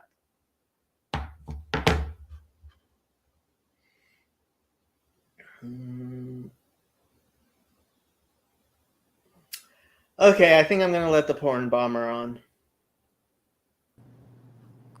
I'm Hello, not a Sam. porn bomber. Are you sure? Yes. Hi, Sam. What's up, bro? Are you outside right now? No, I'm inside, bro. What does it look like? Oh, but Jacob, what's up? Yes, Sam. Are you like knowledgeable on Judaism, like the scripture side of things, or are you just kind of like more casual? Some people would say I'm knowledgeable. I try to be knowledgeable. Okay, so I just had a question. Like, why do you think, why don't Jews consider Jesus to be the Messiah? I have a better question for you. Why would we consider him to be the Messiah? I don't know. I mean, Christians say that based off the Old Testament, he's the Messiah. So Yeah, that's obviously wrong. No Jew ever Are believes you a that. Christian, Sam? no. What's your interest in the Messiah? I just like researching scripture and stuff like that. Like I watch a lot of religious debates and stuff. Yeah. What's your religious background?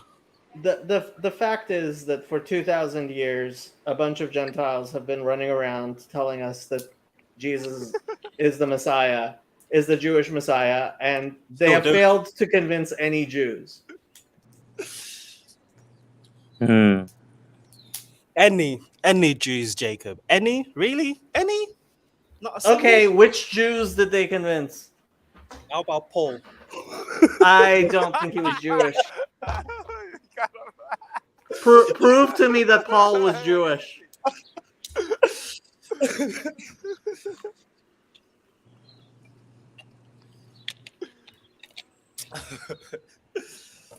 You can't answer a question with a question. Have you ever met a Jew? Answering questions with questions is Jewish.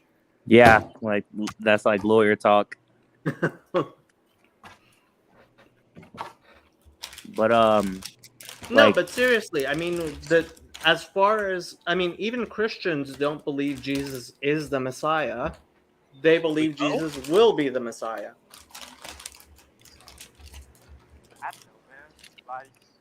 I just don't understand how, because Christians take, it's based off the Old Testament. You know how, the Bible is, the Old and the New Testament. So, how did they get to that conclusion that Jesus was the Messiah from the Old Testament if Jews don't? They didn't.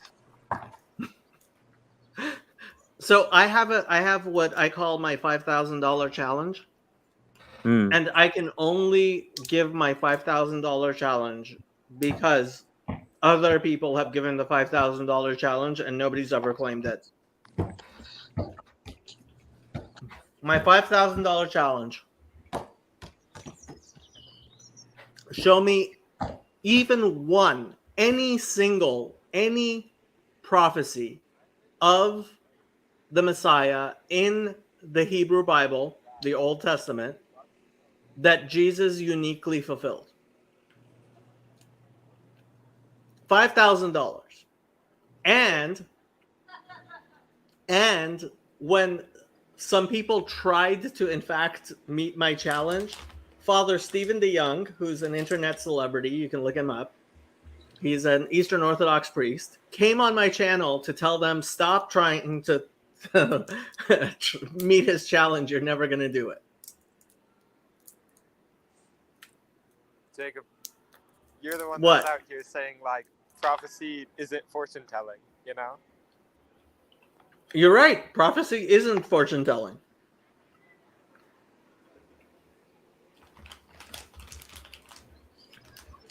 When do you guys think the Messiah will come? Soon, I hope. Before Teo gets here. I hope, I pray, I need. What's your religious background, Sam? I'm non-religious. What? I'm non-religious. I don't believe in any religion right now. Did you ever? No. Did your parents raise you in a religion? No. What's your cultural background? Are you American? Yeah. May I ask where in America? Yeah, I'm from Texas. So from Texas. Ooh, Bible Belt. Yeah, sort of. But so all of you guys are Jewish? No. No, fair enough. Oh, I thought bottom right was. I'm Jewish. Andrew is going to be baptized next week into the Coptic Orthodox Church. He's going to become the first French Chinese Coptic Pope. Tayo is a Christian of sorts, he thinks. Yeah. I attended an Anglican church yesterday, which was, I think that's going to be my new church for the next year or so. Not in the United States, it's not. Yeah, so I'm Christian, but church is searching. Ezzy, pull up. As he's running the Pharisaic line.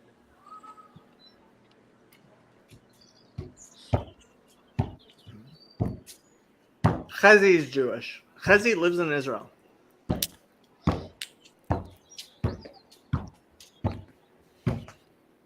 So Sam, tell us about yourself. Man, not much, just looking, kind of been researching a lot of religious stuff recently, but not much. Why? Man. No, I mean like I'm just interested in it, because every like religion, like Islam, like all of them together, like they all claim the other one is false, and really the evidence to look into it, it's just pretty much just scripture. So it's Okay, like, so in Judaism, we don't claim other religions are false.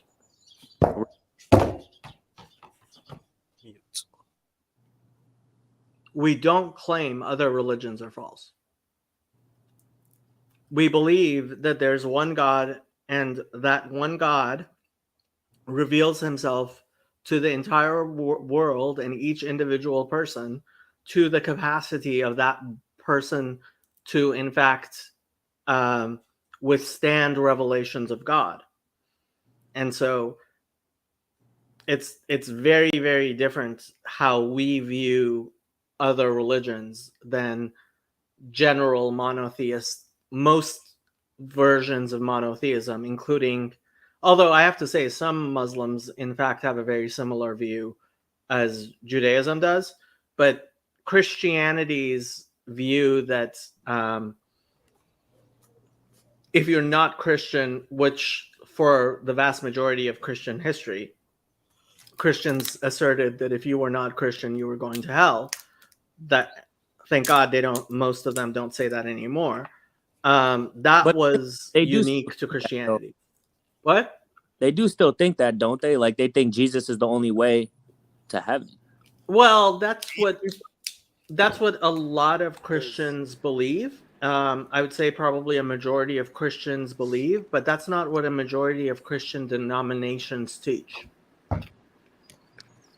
there's this really hard line. So there's what'd you say, Andrew? There's this really hard line in City of God by your least favorite church father, St. Augustine, where he says the Neoplatonists worshipped angels. So, do with that what you will. Okay, I mean, this is Augustine. You're supposedly Oriental Orthodox, Andrew. He's still a saint, man. He's still a saint. Yeah, but he's a pretty dumb saint when it comes down to the Eastern Orthodox. I mean, you're going Coptic, like oh my God. Yeah. Don't be throwing lines of Augustine at me and going Coptic. That's hilarious.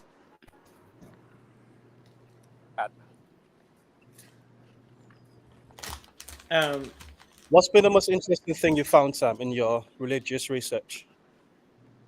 What's grabbed your attention? I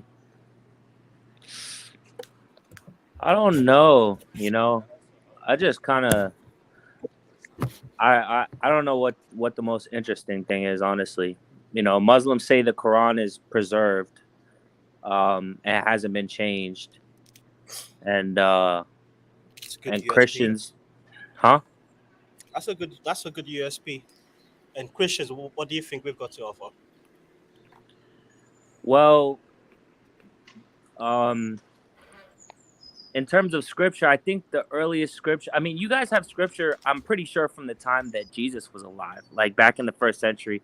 It's just very tiny pieces of paper. And then, like, I believe in the 3rd century, 4th century was when you guys have like full manuscript text, and then like the Council of Nicaea, which is when they decided on the Trinity. But yeah, that's the thing, is like I just don't understand the whole. Like people say that Paul invented Christianity. They say like the Trinity was something made up. Illuminated. He's talking to the right Yup. guy, man. And those people are right. Hello, Lauren. I'm guessing you're from Twitch. Hi, Lauren. Lauren is muted. And I didn't mute her. She's unmuted. Sorry, hold on. I have it open on to. Yep. Always happens. My bad. My bad. I didn't know it was that easy. Sorry, my bad. It is very easy. Yeah, StreamYard. That's what I like about StreamYard. Can you Please still hear don't- me though? We can hear you, but please don't flash us with porn. I won't. Good, thank I'm you. not. Oh my god, not about that. I promise. Who does that? What kind of- Oh, it happens all the time. Do that. There are Well, people, actually, especially that's not that surprising, but I won't do that. I promise. especially when we have Bible studies and stuff. I was the people one come chatting on. in your channel. I was the one chatting in your channel as Ronald. I figured, yeah. Yes, I that was figured. me. So Yeah. I'm not. No, I don't have anything to do with any of that. So, Lauren, tell us about yourself. Well, exactly what? Well, may I ask where you're from, how old you are?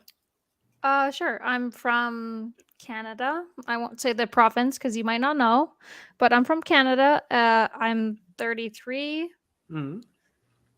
I've lived here my whole life, but like I said, like all of my family is Jewish Oh, for the wow. most part. Yeah, and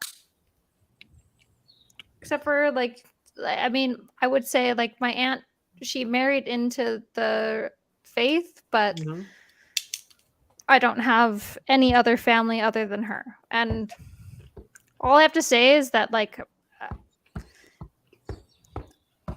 is like seeing her family and like my cousins, and like it's just been, I don't know, I've always been interested because they are honestly the best people I know in my life. They've always been so, I don't know, kind and hardworking, and I've always been interested. I've been to all of my cousins' bar mitzvahs and bat mitzvahs, and it's always interested me. And Mhm. so I just So, are they? Do you know which denomination or no? I don't think I do. I don't think they're like super orthodox or anything like that. They're pretty like laid back, but they all still believe in the faith, like I would Mhm. say. So, did you have a bat mitzvah yourself? No. So your parents aren't religious. Well, I feel like my parents were more in the Christian faith, but like not even that I could explain. Like we went to church when I was young, Mm-hmm. like really young, and that's the only kind of memories I have of it. But for me myself, like I wouldn't say I'm non-religious. Like I've been to churches, and like I said in my chats, I've taken religious studies because everything about religion interests me. Like I love to know what people's faiths are, what people believe in, what anyone, what fuels you, like that kind of thing. But Mhm. So what about your grandparents? my grandparents came from France, so Mhm. Christian all the way through and through. Oh, okay. Yeah. So you just Me have personally- Jewish family. Yes. Okay. Like I'm You're not, but Jewish like yourself. no, but I because of my my family marrying into it, I've always found it interesting, and I wanted to know I more about it. see. Yeah. I see. So your aunt is. Oh, I see. I Yeah, like she misunderstood. married in, but Okay. Sam, your mic's buzzing. that's why I've always been interested. And like my family on that side is so like wholesome, and Mhm. honestly, like I don't know if it has anything to do with that. Like they're just the best people I know. Like they literally are so. They're the most wholesome family. They're just Well, so. unfortunately, I mean, Not there are, saying I that know that has I anything know to do with some really that. good Jews, and I know some really bad Jews. No, of course. Like I know good Yeah. and bad people as well, Yeah. but I don't know if it has anything to do with that. But Well, hopefully. I mean, I'm just an I would like to think. open-minded person. Like so, I'm like, if I was to not learn more about any of this, like I was just like, oh well, it's just the way it is. Like I don't know. I'm just trying to be more open-minded Knowledgeable? about it. Like I would actually love to know about their religion, because like I love my cousins, I love my family. Like I want to know more about what it is they believe in, like what they go through. Because I'm not a religious person. I'm spiritual for sure, Mhm. but I'm not religious in any You way. might Like consider. So we're just starting a new book club. Well, I mean, we've had a book club, but we're starting a new book in our book club. And most of the people who are members aren't Jewish, but we're picking Jewish books, and not this Thursday. Next Thursday is going to be the first thing for the book club, and the book we're doing is The Great Partnership by Rabbi Jonathan Sachs, who was the chief rabbi of actually I think the entire Commonwealth, but chief rabbi of Great Britain. And yeah, you might be interested in that. You might be interested in some of the stuff. Most of my stuff is on YouTube, although I do stream on Twitch. And the reason I stream on Twitch is I always end up like bumping into the nicest random people on Twitch. yeah, well, that's the beauty of the internet, right? Yeah, well, especially on Twitch, I've made several good friends on Twitch. And almost nobody ever watches. Like most of the people who watch my channel watch on YouTube. Oh. Yeah, so like the discussion is mostly on YouTube, but and like my backlog and stuff. But I also stream to Twitch, and so on Twitch, I've met several people who've become good friends of mine. So and I think we get more females off Twitch than YouTube.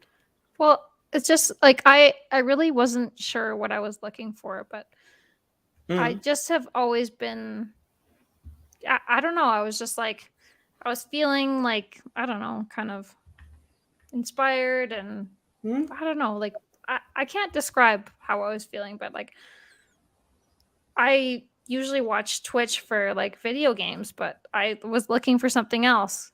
I think because something that somebody said to me, and like because of my family, I've always been interested in the faith, and because I took religious studies in university, like I've studied all kinds of religions, and I always thought that Judaism was like one of like the kindest and most thoughtful religions. That and like Hinduism and Buddhism, which like they don't say like if you don't like this, like you should die. It's like that's not the way that Judaism works to me. Like so I don't want to like make any claims, like I don't really know that much, but like I would really love to know, because like just from what I know and my family. Well, Chazi is our local rabbi here, and he says, "Hi, Lauren. Welcome. What a pleasure to have you here. Oh, hi. You found the right place." Chazi actually lives in Jerusalem, And despite the fact he's a rabid Zionist, we all love him.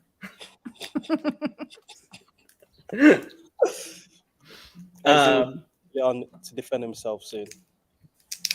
Yeah, he'll have to jump on to defend himself soon. Yeah, we joke a lot around here. Well, that's honestly the sign of something that I appreciate, because like if you take yourself too seriously, that's kind of scary. It's kind of scary if you do. You're like, honestly, hey. The people who have Yeah. no sense of humor, that is the That's greatest frightening. sign of evil. Yes, thank you. Like I agree. You can't take a joke. Like holy frick. Yep. Chill out.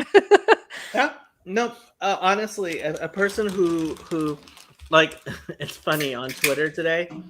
The Babylon Bee, like they posted one of their hot and spicy things, and so people have been losing their mind, and like all kinds of people like, how could they? This is so unfunny. This is not funny. How can you say this is funny?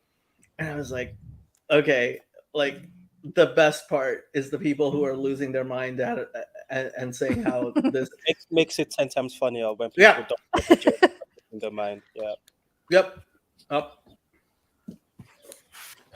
So wait, Lauren. I'm not sure I understand what's happening. Like, what was the joke though? Oh, the Babylon Bee. Oh, I'll pull it up. The book Babylon Bee is Christian satire site, Oh, okay. and on Twitter, here I'll pull it up. Are you big on Twitter? I've never used that I'm site not big ever. on Twitter, but I do use it. I mean, how many followers do I have? I have 452 followers on Twitter. I'm huge. But actually, like that probably is significant. I don't know anything about Twitter, but like I feel like Twitter is something that I've never used because I'm just like a random person. But I feel like Twitter is used by a lot of big whoever, right? So that's actually a lot of people. Well, if you think about it. I got blocked That's by 400 David French. Imagine if there was 400 people standing on the street listening to you talk. Like, you know what Yeah. I mean? Yeah. That's a lot of people. So yeah. So this is what I posted. Nothing so telling about a person as telling others that they shouldn't be laughing. And this person is like, this isn't funny. And this is the joke. Hitler exonerated after footage discovered of him moonwalking on subway. Oh my god. No.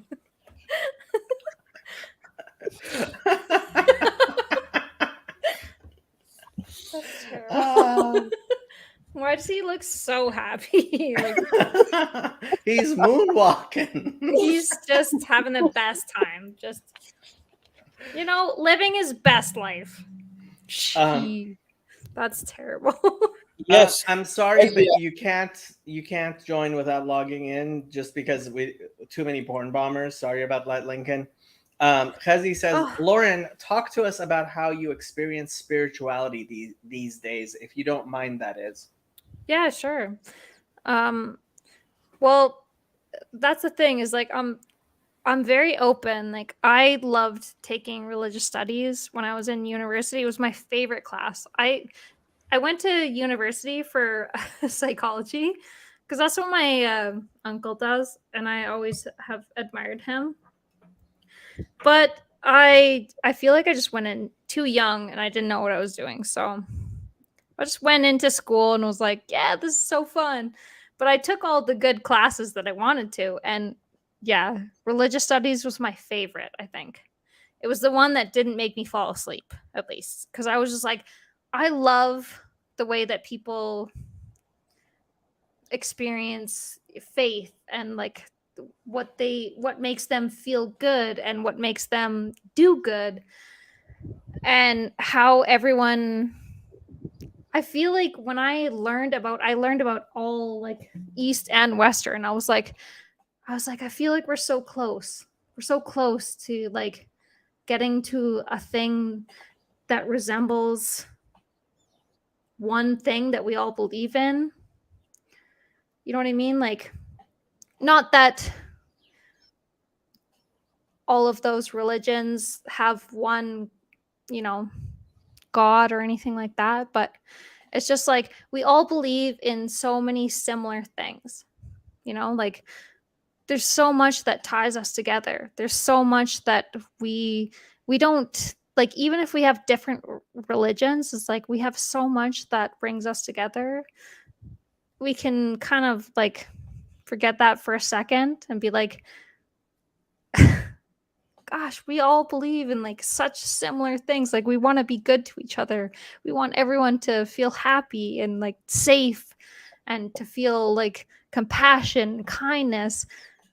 But there are some religions, I will say, I'm not gonna say them out loud because I don't want any like hate from anyone, but like there are some religions that like if you are this way, you cannot be included. And like I just don't believe that that's like a rational thing. If there was an omnipotent God, like he would not do that. That's my yeah, that's my perspective. Like, and I know there are religions that think that way and there are religions that do not think that way. Like if God created us all, why would he create people that he hated? He would not. I just don't think that. I don't think that would happen. Like he literally had a choice to make this. Like that's just my perspective. And so So you're not a Calvinist, and you're telling us that all Calvinist preachers are evil. I'm joking. What's a Calvinist? So Calvinists, there's actually a lot of the people in this. So we call our little group of people this little corner of the internet. And in this little corner, we actually have a lot of people who are, in fact, Calvinists. But they tend to be nice people despite being Calvinists. And Calvinists believe that God is the only one who decides who's going to heaven and who's going to hell. Right. And so they actually believe that God decided from the beginning, some people are going to heaven and some people are going to hell. And there's nothing you can do about that. It's just... That's a straw man. It's not a straw man. That is what they believe. It is. That's a straw man of the doctrine of election. It is. And How is it a straw man of the doctrine of election? Okay, but wait, can I ask you, like, why would a, like, wait, Teo, like, you believe in God. I do. Who is God to you? Oh, gosh. Oh, God. That's a simple question. You should No, think. it is, and I've got an answer for you. As a Christian, the image of the invisible God is Jesus Christ. That's A man who doesn't exist anymore. Doesn't exist anymore in which dispensation? Okay, so like Jesus Christ came and died. So Yeah. like he's the one that's controlling all this. Jesus Christ. Mm-hmm. Yeah. So basically, I know it sounds crazy, but it's supposed to sound crazy. If it was simple, it wouldn't make sense to me. Jesus Christ, the Son of God, came. Yes, he lived, he died, but it's in his story. It's in the story of Christ that the unity in multiplicity that you're seeking can be found. That's what I believe. Meaning that you're from what I've heard from you, it seems like you've got a problem with the exclusionary part of religion, and you want everyone to be included, like to want more inclusivity, less exclusionary. Is that correct? Well, if you think about it, if God is omnipotent and all-knowing, why would he create any part of this life that he would want other people to hate? It would not make sense. Are you To familiar me. with the story of the To Bible? me, like why would you do that? That would be like insane to do that. You but took just religious my studies. opinion. You do know I'm the not Bible. God, also, so I don't know. Maybe there's like a reason, but it just seems like wild. Like why? It Like seems why well would done. you? Why would you like create a? Especially like if you think about like genocide and like you are a person of color, no? But Would you really think that God would create people to like hate against you just because you have melatonin in your skin that helps you actually fight cancer?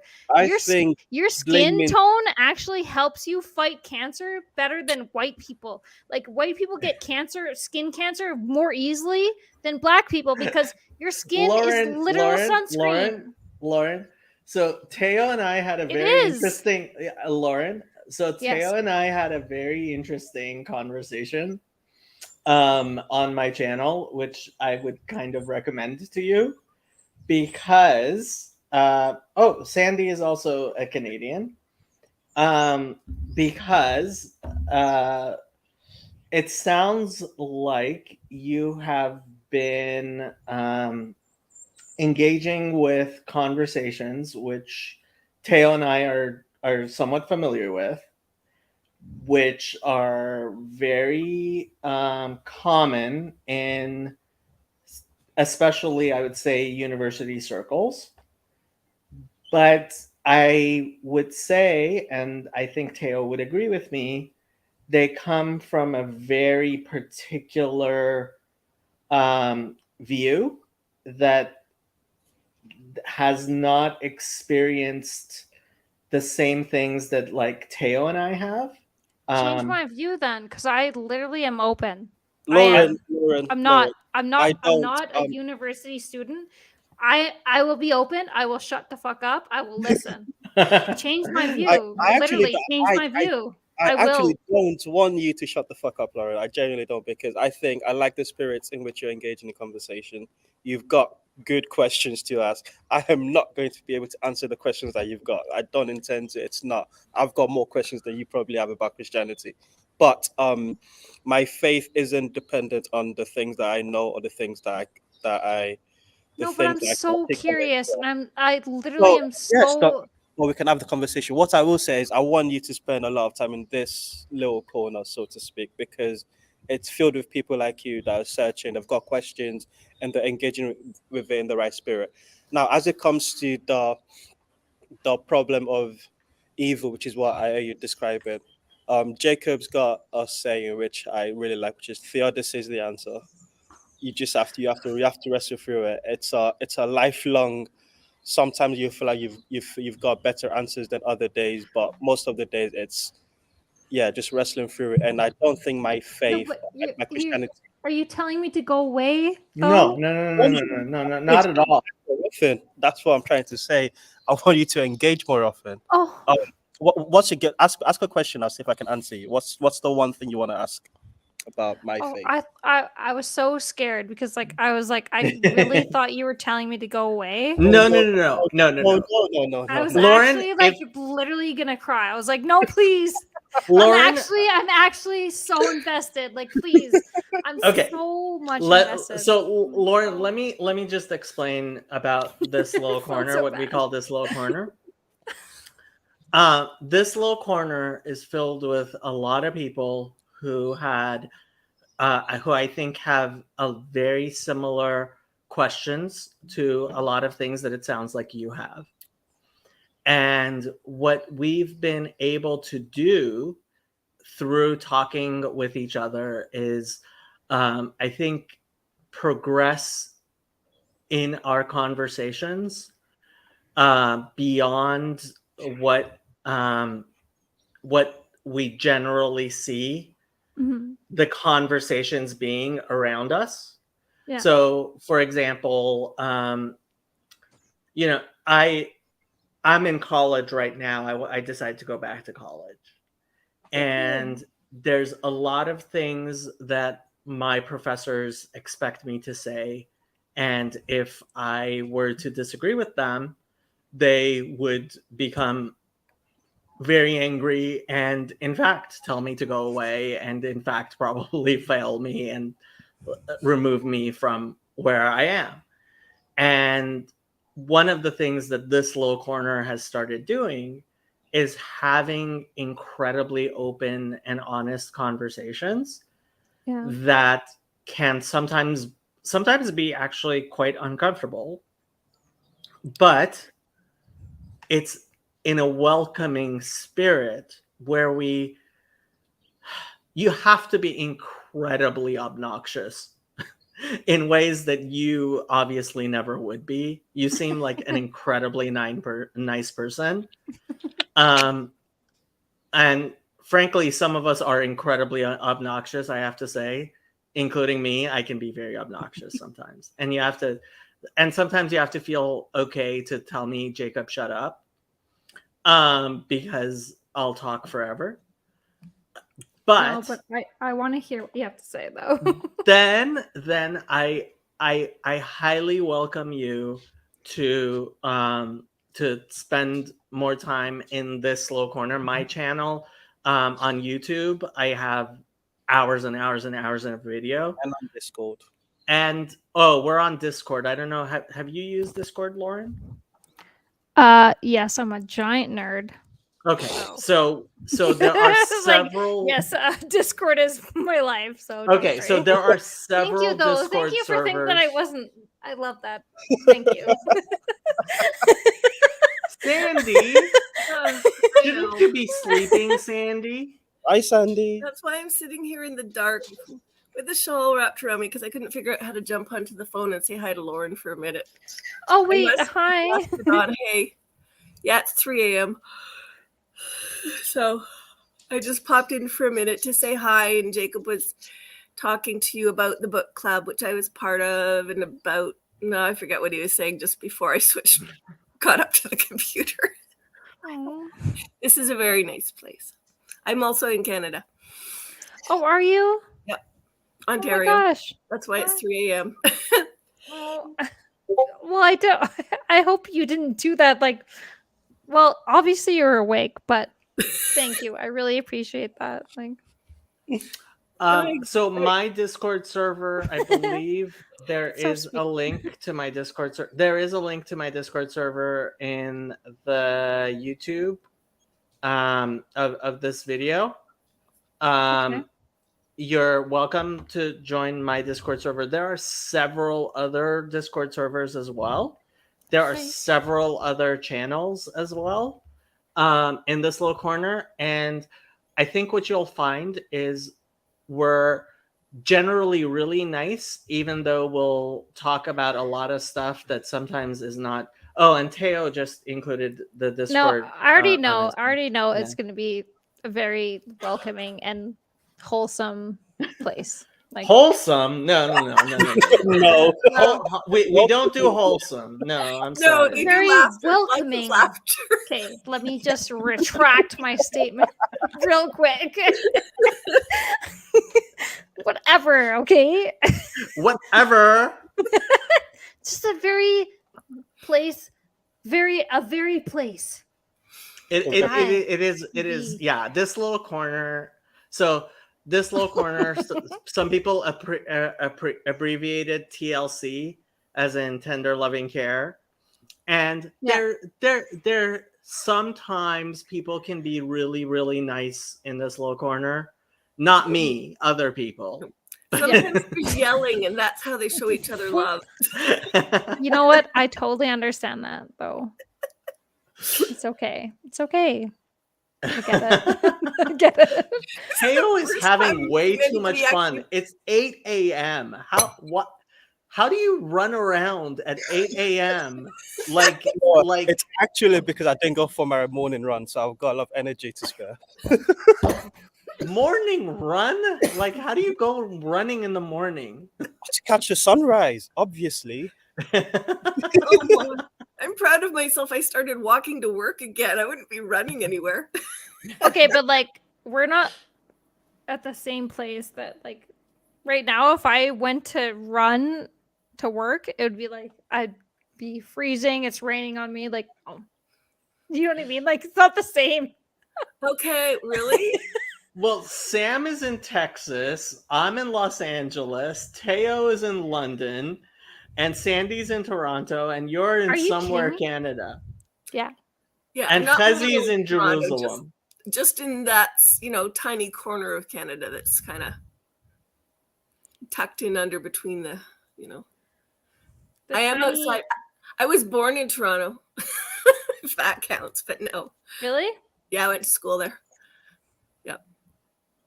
Well, U my of whole T. family is from Toronto. That's a good place to be. Okay, it's getting late here. I'm actually gonna go to bed. Chezi is an admin, and he can jump on later. Teo should be an admin, but I don't have extra admin seats. I might have to kick Nechama off because she doesn't use her admin seat and give it to Teo. But we'll figure it out. But you guys have fun, but I'm actually going to go to sleep. I will soon too, but technically I can keep it open, I think, for a bit. I just have no idea yet really what to do. You're not an admin. No, I'm are not you? that kind of a. It tells me that I can get in without being let in. Really?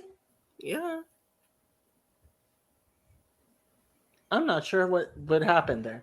But anyway, so you guys worst comes to worst, you'll all leave and it'll stop by itself later. But other people may join. The problem is when there's no admin here, if somebody else tries to join, can't get pulled up. Teo, you're silenced. We need an admin because we can't pull people in.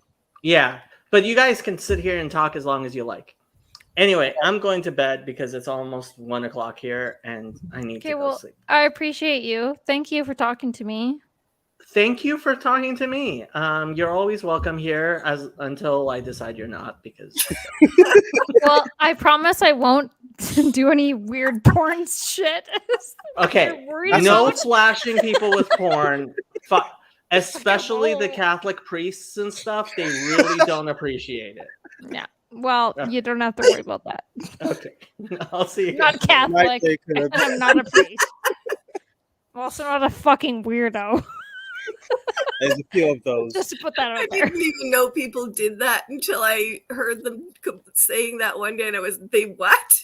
Yeah, I didn't know, but as soon as they said, I was like, yes, of course, the internet would result in flashing porn on streams. Yes, it makes sense. No, because people Sadly. because some people are just sad and they don't know what to do, and it's that gives them a sense of oh, it's so fun. It's Mhm. it's oh, come on, don't you have anything better to do? As someone literally. that was once 14 years old on the internet, it is a funny thing to do. I'm not going to lie. It was a funny thing. Yeah, to I do. can see the appeal. Yeah, the internet is a good. Oh dear. Did I miss you giving your an introduction beyond? They were just I know when I jumped in, they were asking you something about spirituality. You'd gone through your entire family kind of thing, and so a lot of your family's from my area. Neat. What did you share anything interesting I missed? Lauren. Oh, She's muted. thinking. No, probably not. She might be muted. Okay. Oh, Sam, you're back. Hey, Sam. Yeah. My How are phone you? died. Oh. But Teo, so what made you choose Christianity as a religion? Were you always a Christian, or? I was literally born in a church, so that's a good start. Really? Yeah, my mom's my grandfather on my mom's side owns owned a massive sort of commune cultic thing that I was born in. So yeah, but I chose Christianity I've chosen Christianity 3-4 times now, where I've done the sinner's prayer, which is the the Christian ritual of I now believe I am now a Christian. I've done that about 4 times, and each time I couldn't give you a theological or even logical reason of why this is what I've done. Feels right. Nothing else makes sense. It makes sense more than anything else, and even though it doesn't make sense to me, it makes sense more than anything else. And that's the best way I can put it. And it's this, there's a lot of Christianese language to describe it where Christians will know what I'm talking about. There's an encounter with Jesus, an encounter with the Holy Spirit, an encounter with the creator of the universe, and just feeling this, you feel this love, this unending love that just that draws you towards him. And I'll say that's what, and the story makes sense. The craziness of the story makes sense to me. It makes sense that to reconcile God and man, it would take a story as crazy enough as that of Jesus in the Gospels. I grew up in church, but I've been really enjoying learning the Jewish side of things, hanging out in Jacob's book clubs and things. And bye, Lauren. Yeah, that's a place I really needed. Aww. So what do you guys do over here? You just like talk about religion, or? They do a lot, but also there's a whole bunch of people talking about some of the people they've been watching. Like I gather a lot of people kind of connected through watching either Jordan Peterson or a couple of other John Vervaeke, Peugeot. Yeah. So yeah, there are 4 or 5 sort of main channels that a lot of the audience in the TLC sort of swim from. And yeah, Jordan Peterson is a big one. I think it was like the start of it all. And then there have been other people coming into play. What's your religiosity, Sam? I think agnostic is the one where you're still choosing. Yeah. Right? Yeah, I guess that's what I am. I'm really just trying to see which one has the most merit, like which one, I guess, logically would make the most sense to be But true. it's not. You're clearly not an atheist. You do believe there is a God, or are you? Oh not yeah, saying yeah, there is a yeah. God? Yes. And it's just a case of which path. Mm-hmm. But yeah, yeah, that's a cool place to be actually while you're still discovering all sorts of things. I like and that's probably one of the reasons I'm like I lost my partner a couple of years ago. He was Jewish. I grew up in church, and yeah, there's some really fun balance there that I found I didn't really learn because of some of the different. They dig at things deeper than we do from their cultural perspective, as well as things that I'm really curious about. That's why I've enjoyed the book club too, Yeah. If So you've are got- you Jewish or you're Christian still? I suppose so. I keep going. I mostly work on Sundays because I'm old and broke. But yeah, so the fun thing is yesterday I had an hour before work start that I could do. I'm in a little house church at the moment, one of those church plant things some denominations do. And so I said to them, well, I got an hour, I can pop in. And I was sharing a bunch of stuff. They had a bunch of scriptures and things they were all reading aloud and reflecting on this morning or yesterday now. And, one of those meditative things you can do where you kind of read something and then you read it again and then you say what grabbed you out of it. And and it's funny, I found myself sharing some of the things from the Discord chats that I've had with people and some of the things from, like book club and stuff that I've, been learning. And so I still do go to church. Yeah. I popped out for a few years going through some hard spots, but mostly just kind of I'd pop in. My sister they had online church, of course, during COVID. So if I had an hour in the morning, I'd pop in, at least listen to her doing their song thing. They have this tiny church too, and they do like an hour of singing before they do an hour of church. So yeah, but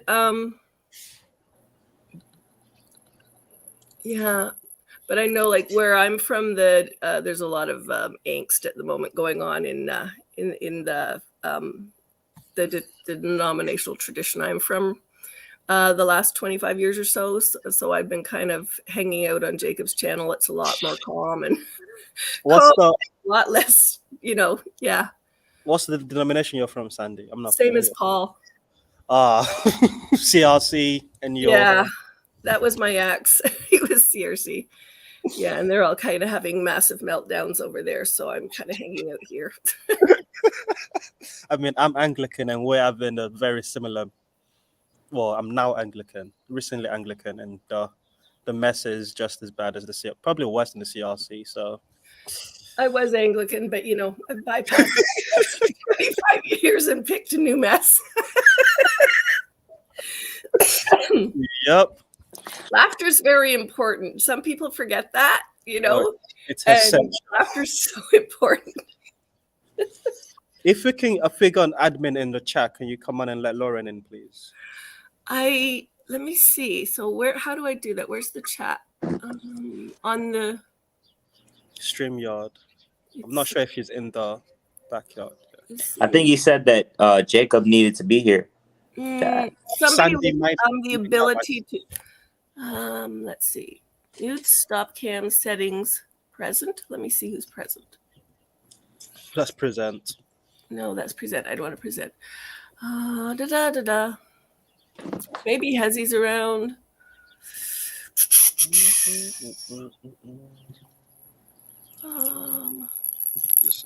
Maybe I'm not. I could have swore it told me I was at one point. Remove from stream. I don't want to remove anybody, so what would that be? Oh wait, let me share the link to in the chat. Okay, I'm gonna go over. Are you sharing that in private chat?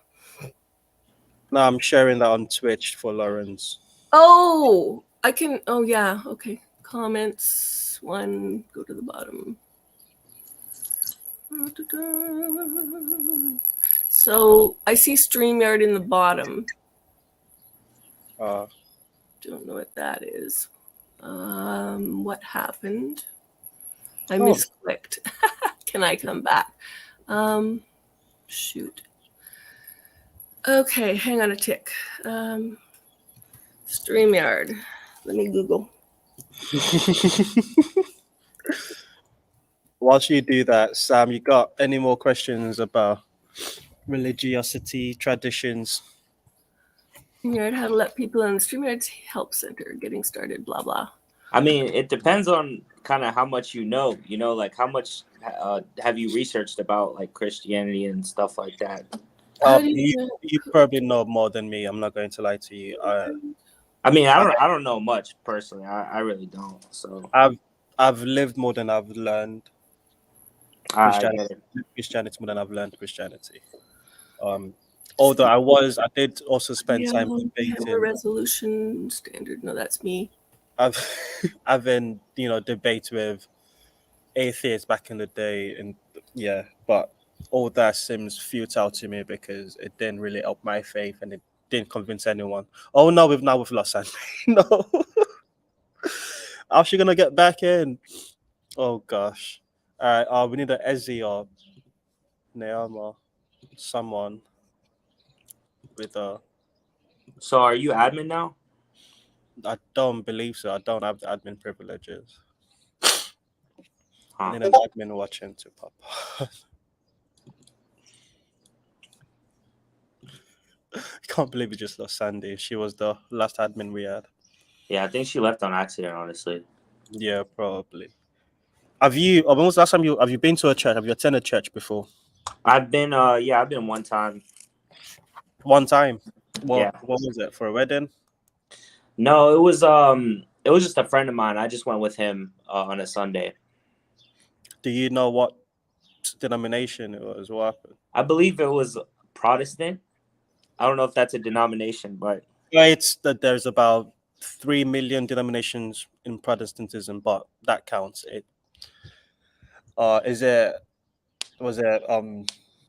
you describe the experience, the worship experience? That can usually narrow things. we just went and the pastor was just, or I think it's called a priest. He was just talking for a bit. It was about 3 or 4 years ago, and then we did this ceremony where they like splashed holy water on like a group of us, or water. I don't know what it was, and yeah. Other than that, I really don't remember much. And so yeah, I'm not envious of people in like you and Lauren. You are trying to pick from the multitude of religions that's on the table, that's on the offer. I don't know how you would even go about deciding which one to pick, what metrics we would use. Yeah, I mean, I don't know if you know, like, do you know who Sam Shamoon is? I am not familiar. Who is Sam Shamoon? He's just he's a Christian apologist. They do a lot of debates, you know, like yeah. Oh yeah, I do. I've just googled him. Yeah, I'm familiar with. I've just seen his face. Yes. Yeah, Sam Shamoon. I follow a lot of Christian and Muslim apologists, and you know, when it comes down to it, the main topics that they discuss are like the textual, the old scriptures, like the Dead Sea Scrolls, the Council of Nicaea, the historicity of it. You know, they talk about like the facts, and then they critique like contradictions within the books, like the Bible and the Quran. And to me, that sounds like a game you can play till literally the second coming, and you can find contradictions here, contradictions there. You can like trying to logically determine which religion is true. It's not a futile task, but I don't think you can come to your consensus from doing that. At best you can do is determine which one is less wrong than the other. Yeah, exactly. I don't think you would ever come to a time and say, yeah, this was definitely right and this is definitely wrong. Yeah, because like, I mean, we will never know for sure until we're dead, you know? So we'll find out the day after the world ends. And ultimately, like, both of the scriptures, you know, they've been copied and copied and copied. So there's bound to be some errors here and there, I'm sure. You know, that's the way I look at it. So it's not like you're going to find one that's like absolutely perfect. But like you said, like, figure out which one is the least wrong, you know? Have you engaged the scriptures yourself? No. Either the Quran or neither.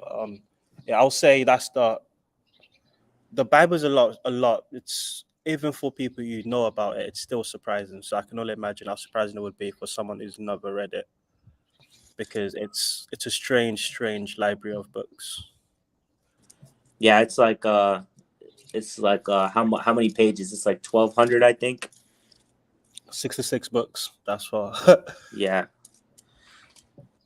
But I am though. I'm going like when I have the free time, I'm going to take the time to read both of them, because you know, it's just interesting either way to read them. But you know, yeah, I think there's a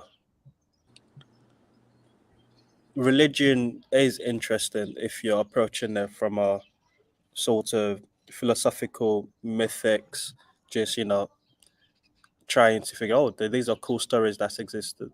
But when it becomes existentialism, when it becomes like your worldview and it's an existential dread whether what you believe is true or not, then things become very serious very quickly. But I think that your approach of just searching and learning is a good way to start. Yeah, because I envy a lot of these guys. I think envy is a bad word, but like I look up to a lot of these guys that they know the scripture very well. You know, they put a lot of time into like researching the Bible and the Quran and even the like the Jewish books too. I think it's a really noble thing to do. Agreed. And I think there's agreed.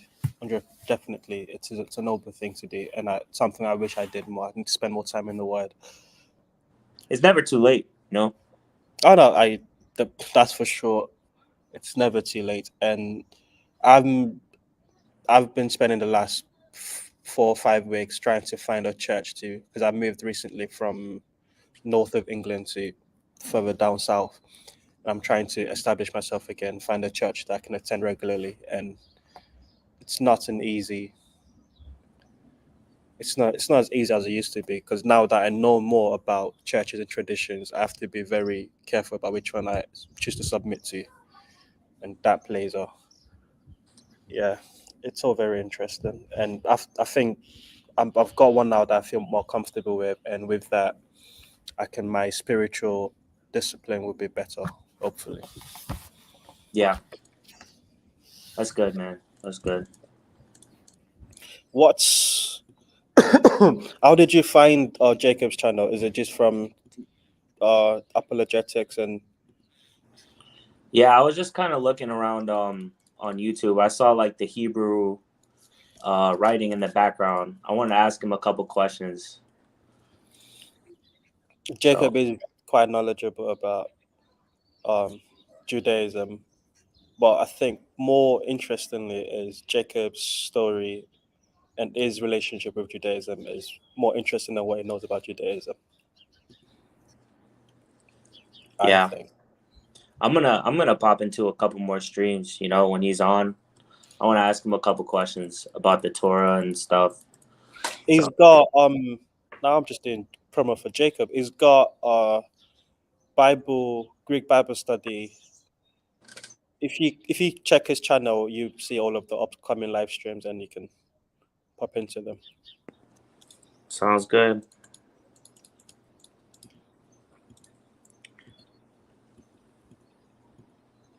Don't think we've got an admin on deck. Yeah, Sandy said she was not. She wasn't. So.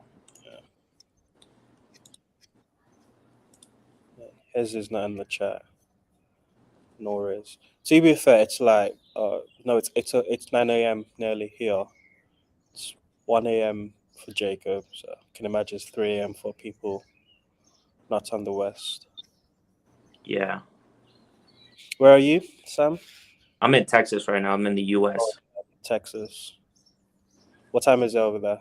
2 in the morning. Yeah, that would explain why there are no admins. Yeah, I thought the admin from YouTube was gonna join, but it is what it is. Oh no, they're still waiting backstage. Sandy and Lauren are still. Oh gosh, how do we figure this out? I might have to just call Jacob and wake him up. Are you guys gonna stay on for a while, or are you guys just heading out? I'm gonna stay. If we can get an admin, I'll stay on for a while, just to let people in. I really want to continue talking to Lauren because I think she'll be valuable for this little corner as well. So if we can let her in, that would be great. Yeah, I wanted to talk to her about she said something about like if God is all powerful, how could he let like evil things happen? I think that's a good question. It's a good thing to talk about. But if God is so powerful, why does evil exist? Yeah, and like she said something like if God created, like why would God create people to send to hell?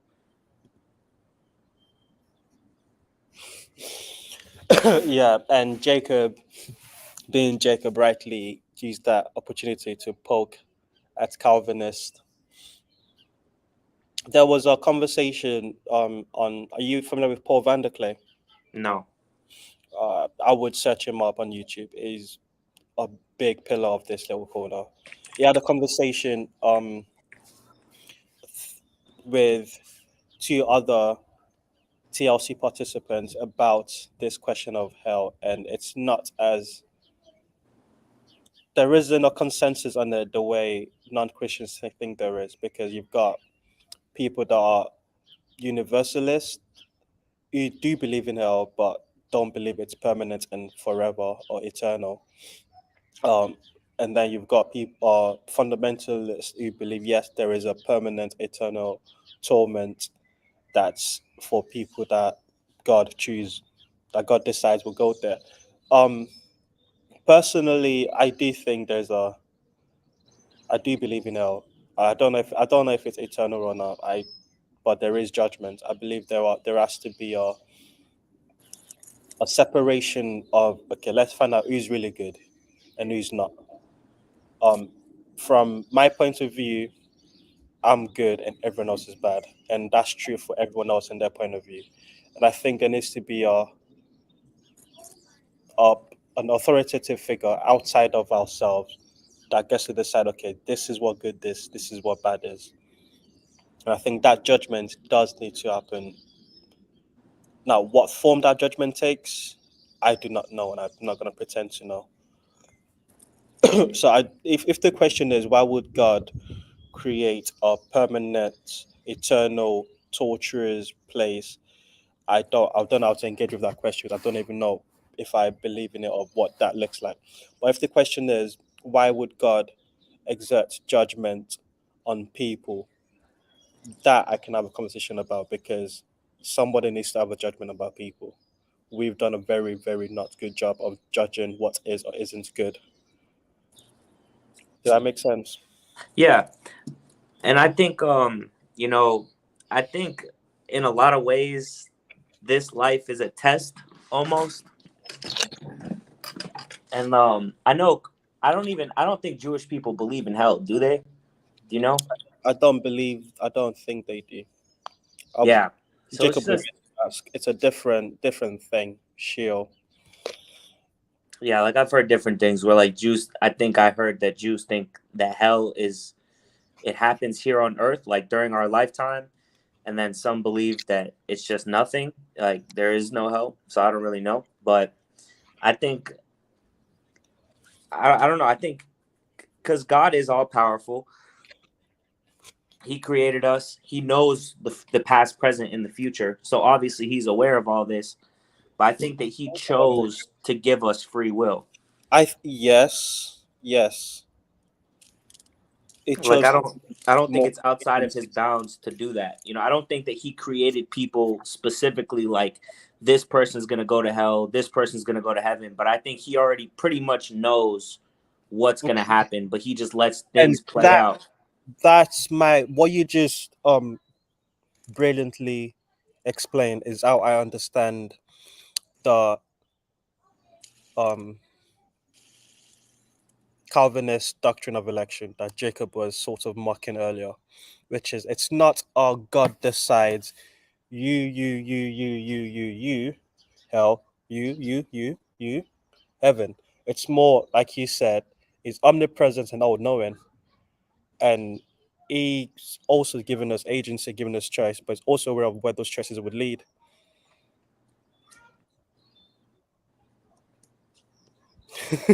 What Sam said is very Calvinist. Yep. Just reading Sandy's message in there. So yeah, that's what you said is my understanding of what Calvinist theology. It's very much a God knows, not a God decides. Yeah, I know that because I've seen a couple debates where atheists use that argument, and I think, you know, that's the best answer is He chose to give us free will, you know. Yeah, So. and I think the problem of evil, it's one that I struggle with every other day pretty much, but at the same time, you can't negate the agency of man in the existence of evil.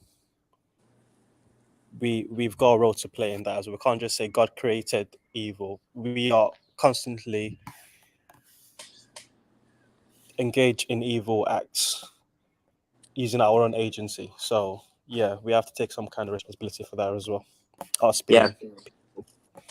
So what's your take on Christianity? It views people that they're born into sin. You know, like I think Original gluttony. sin. You said cardinal sin? I said original sin. Yeah, like what's your opinion on that? You think just because we're human, we're inherently kind of evil, or? Okay. Unfortunately, I don't have a family. I don't have a child, but I do have a lot of niece and nephew, and I babysit because I like spending time with children. And there's this sort of belief in the culture that children are pure. They are this, blameless, just pure, and then they get contaminated by people and culture. if you spend enough time with enough children, you realize children have different personality. They've got personality from very, very, very early, before they're a year old. You can tell the personalities, and you can tell when they know that they're doing something wrong, which is bizarre because they're children. They can't use words, and I say all this to say to me, that's why this idea of original sin makes sense. There's a sinful nature that we exist with, and I think it just makes sense to me in my experience of reality and my observation of how everyone else exists around me. There is a sinful nature. You, as a kid, you can think back to doing something wrong and knowing it, even though you weren't being told that that was wrong. There's how does the Bible say that the laws of God is written on everyone's hearts, so to speak, and you know when you betray that law. So I think original sin, first, sin just means missing the mark. It means there's a way to be and you're not being that way. You're not being in correct relationship with reality. And I think we do that constantly, consciously and unconsciously. I don't think even atheists need to be convinced that we live in a sinful, fallen world. It's Everyone's got this thing in them that the world is not as it should be. Sin. Yeah. Mm.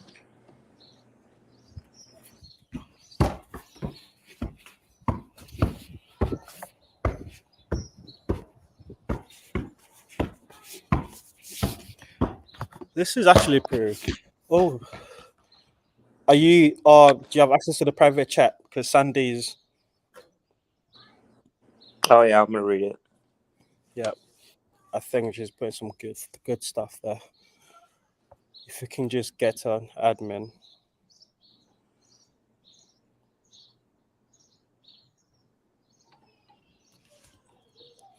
Taya, what you're describing sounds more like what I've heard from Lutherans. I think Jacob is accurate about at least some Calvinists. It's often described as double predestination. Yes, double predestination. Yeah, but my phone is about to die, so I'm gonna hop off. But I'll see Alright. you. Yeah, if you're in the stream, I'll see you another time, bro. All right, thanks for jumping on, bro. Have a nice time. All right, man. Have a good day. Cheers, you too. Bye bye.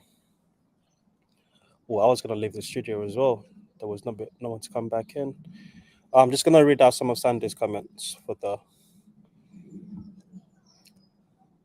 I don't want to misspeak on it out. Listen to some of Jacob's Bible study videos and some just chatting. What Sam said is very Calvinist. I think I read that bit. And she also said, the bit I've learned in book club from Judaism is more than God, without the O, intends everyone for redemption. Background from churches, all sinners and its salvation. Jacob says God made everything for good, which is different than how Christians understand it.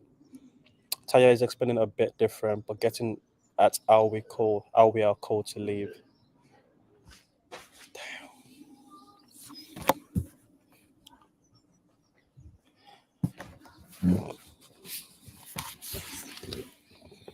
So, right.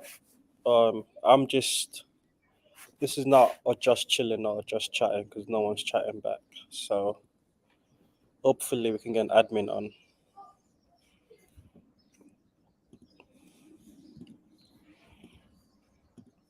What time is it? 8:55. Okay. I have to go in 5 minutes. Oh no, in 35 minutes. 9:30 is my next StreamYard appointment.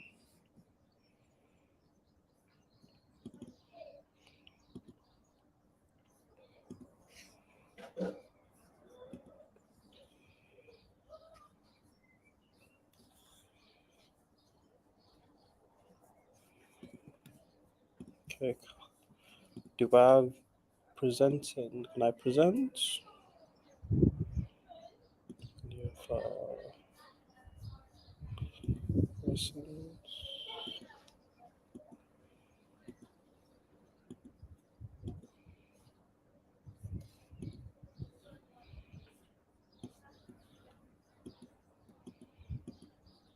Oh no, I cannot present because I don't have admin privileges. Never mind.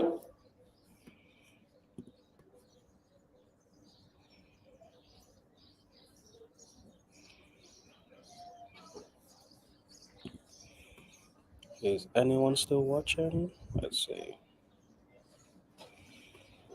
Oh, more people watching.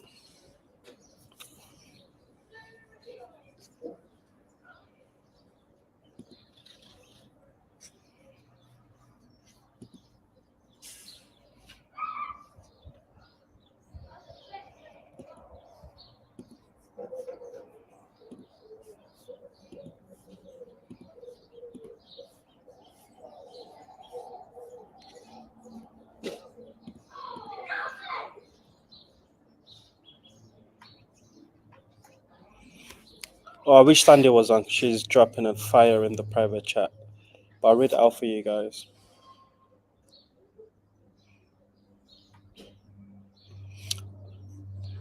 I hadn't noticed it, but Christianity says God made us good and not evil. Jews say God made everything for good and evil. That's a distinction, especially for Calvinists. I have learnt about a lot in listening to everyone on Dick Jacobs Discord. So Christians say God made us good and not evil. Jews say God made us for good and evil.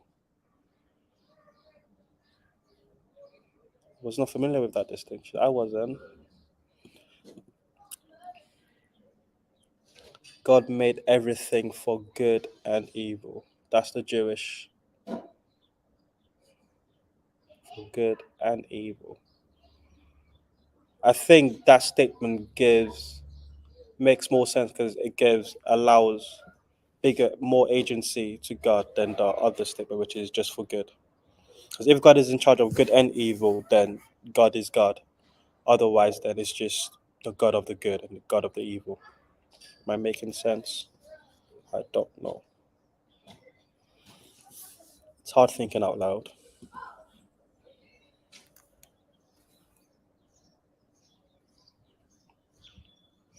Not to confuse, Christians describe evil differently. I've thought about it. Evil is not the Christian concepts. How would you say Christians describe evil?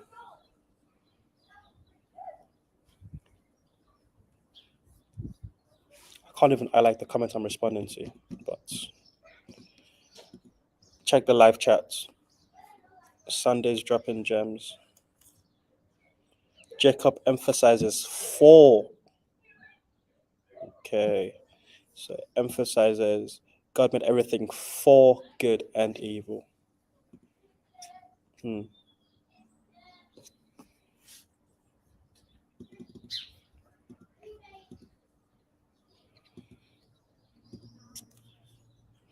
So, if God made everything for good and evil,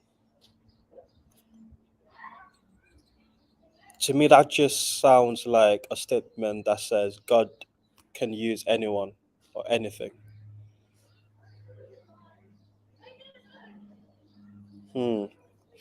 Sandy says, we say God is good, but sin comes from choice/evil. Bit lost there. So used to just listening in church. Yeah, the Christian concept, the evangelical Christian conception of evil is very low resolution. That I can agree with.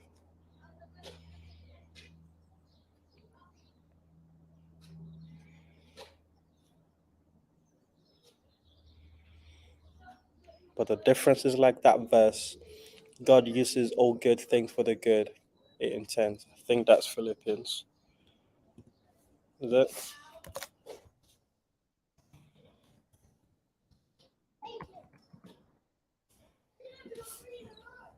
Romans 8:28. Yeah.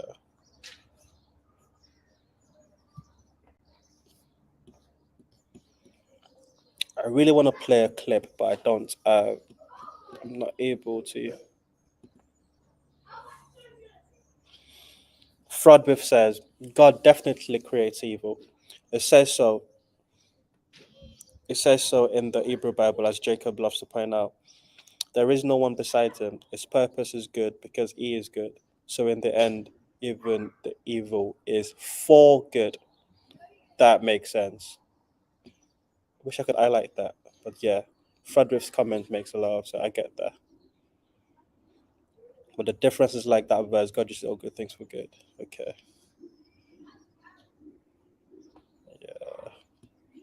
God definitely creates evil. It says so in the Hebrew Bible, as Jacob loves to point out. There is no one beside him. His purpose is good because he is good. So in the end, even the evil is for good.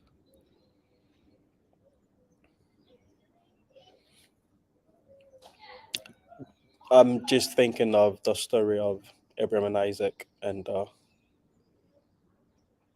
the sacrifice pump fake, and then the real sacrifice being God's own son. So yes, evil, even the evil is for good. That, if that's true, my next question will be about the evil one, the deceiver. Is irredeemable? Is even that for good?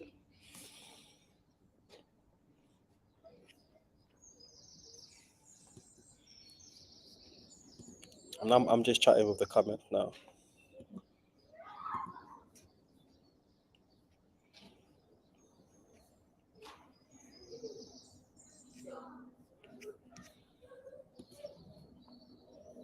Hmm.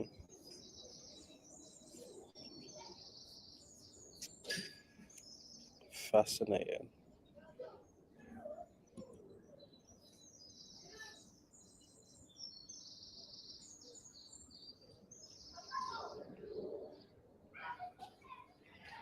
That's the art to understand place. Like when my partner died, but I'm surrounded by good people and he owed so much being here. Things like that. I don't understand yet the ending. I should be around long enough. Well, we love you being around here, around our son, Sandy. Your presence is essential for this community. There can be no choice of free will if there is no choice to make. We choose between good and evil. We could not do if evil didn't exist. I'm trying to make sense of the last comment there, Frederick. There can be no choice of free will if there is no choice to make. So if there's no evil, then there can be no free will.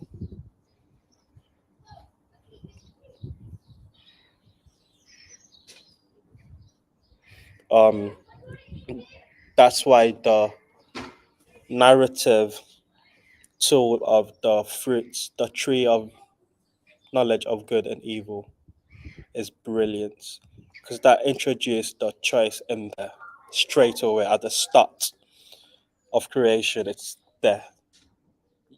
You've got all of this that you can do. Just stay away from this one thing.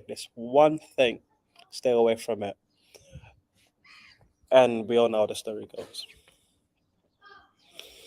God left places for us to participate with him in the good. This little corner is better for my spiritual understanding than going to church, honestly, because I'm learning a lot just from these comments. God left places for us to participate with him in the good. Yeah, that makes sense.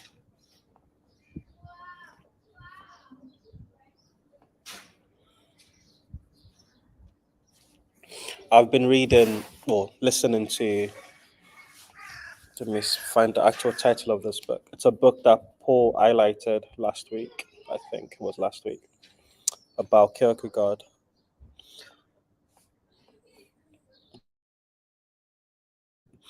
And there's a phrase in it that reminds me of what Sandy said about the odd to understand place. Let me see. How can this work? So.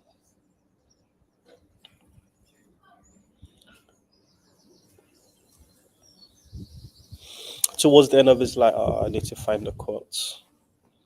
Oh, but we've got another comment from Frodwith. Deuteronomy 30:19. I call heaven and earth to record this day against you, that I have set before you life and death, blessing and cursing. Therefore choose life, that both thou and thy seed may live. As for me and my household, we will serve the Lord. Choose.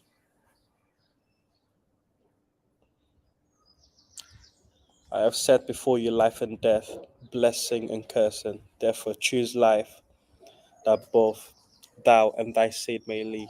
Choose life, that you may enter the places that God has set apart for us to participate with them in the good.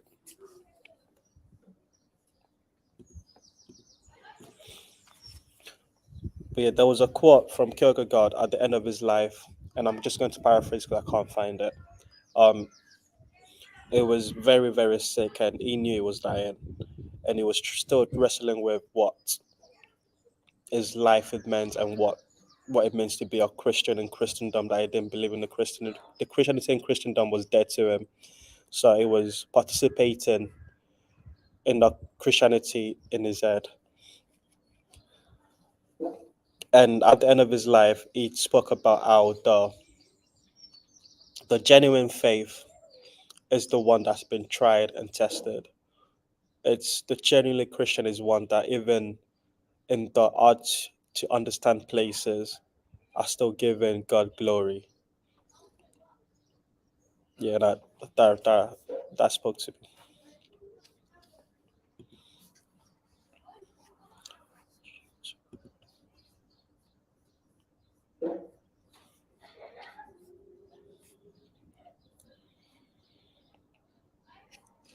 Right, I've got an estuary recording in about 20 minutes, so I'm going to leave.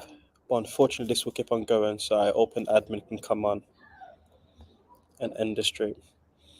But thank you all for your participation. Thank you very much, Sandy and Fredwith. I've learned a lot from you guys. Next book club. Oh, just in your link, Sandy. Clicking on that now. What are we reading? All right, a great participation. Science, Religion, and the Search of Art Cover. So yes, before I go, book club.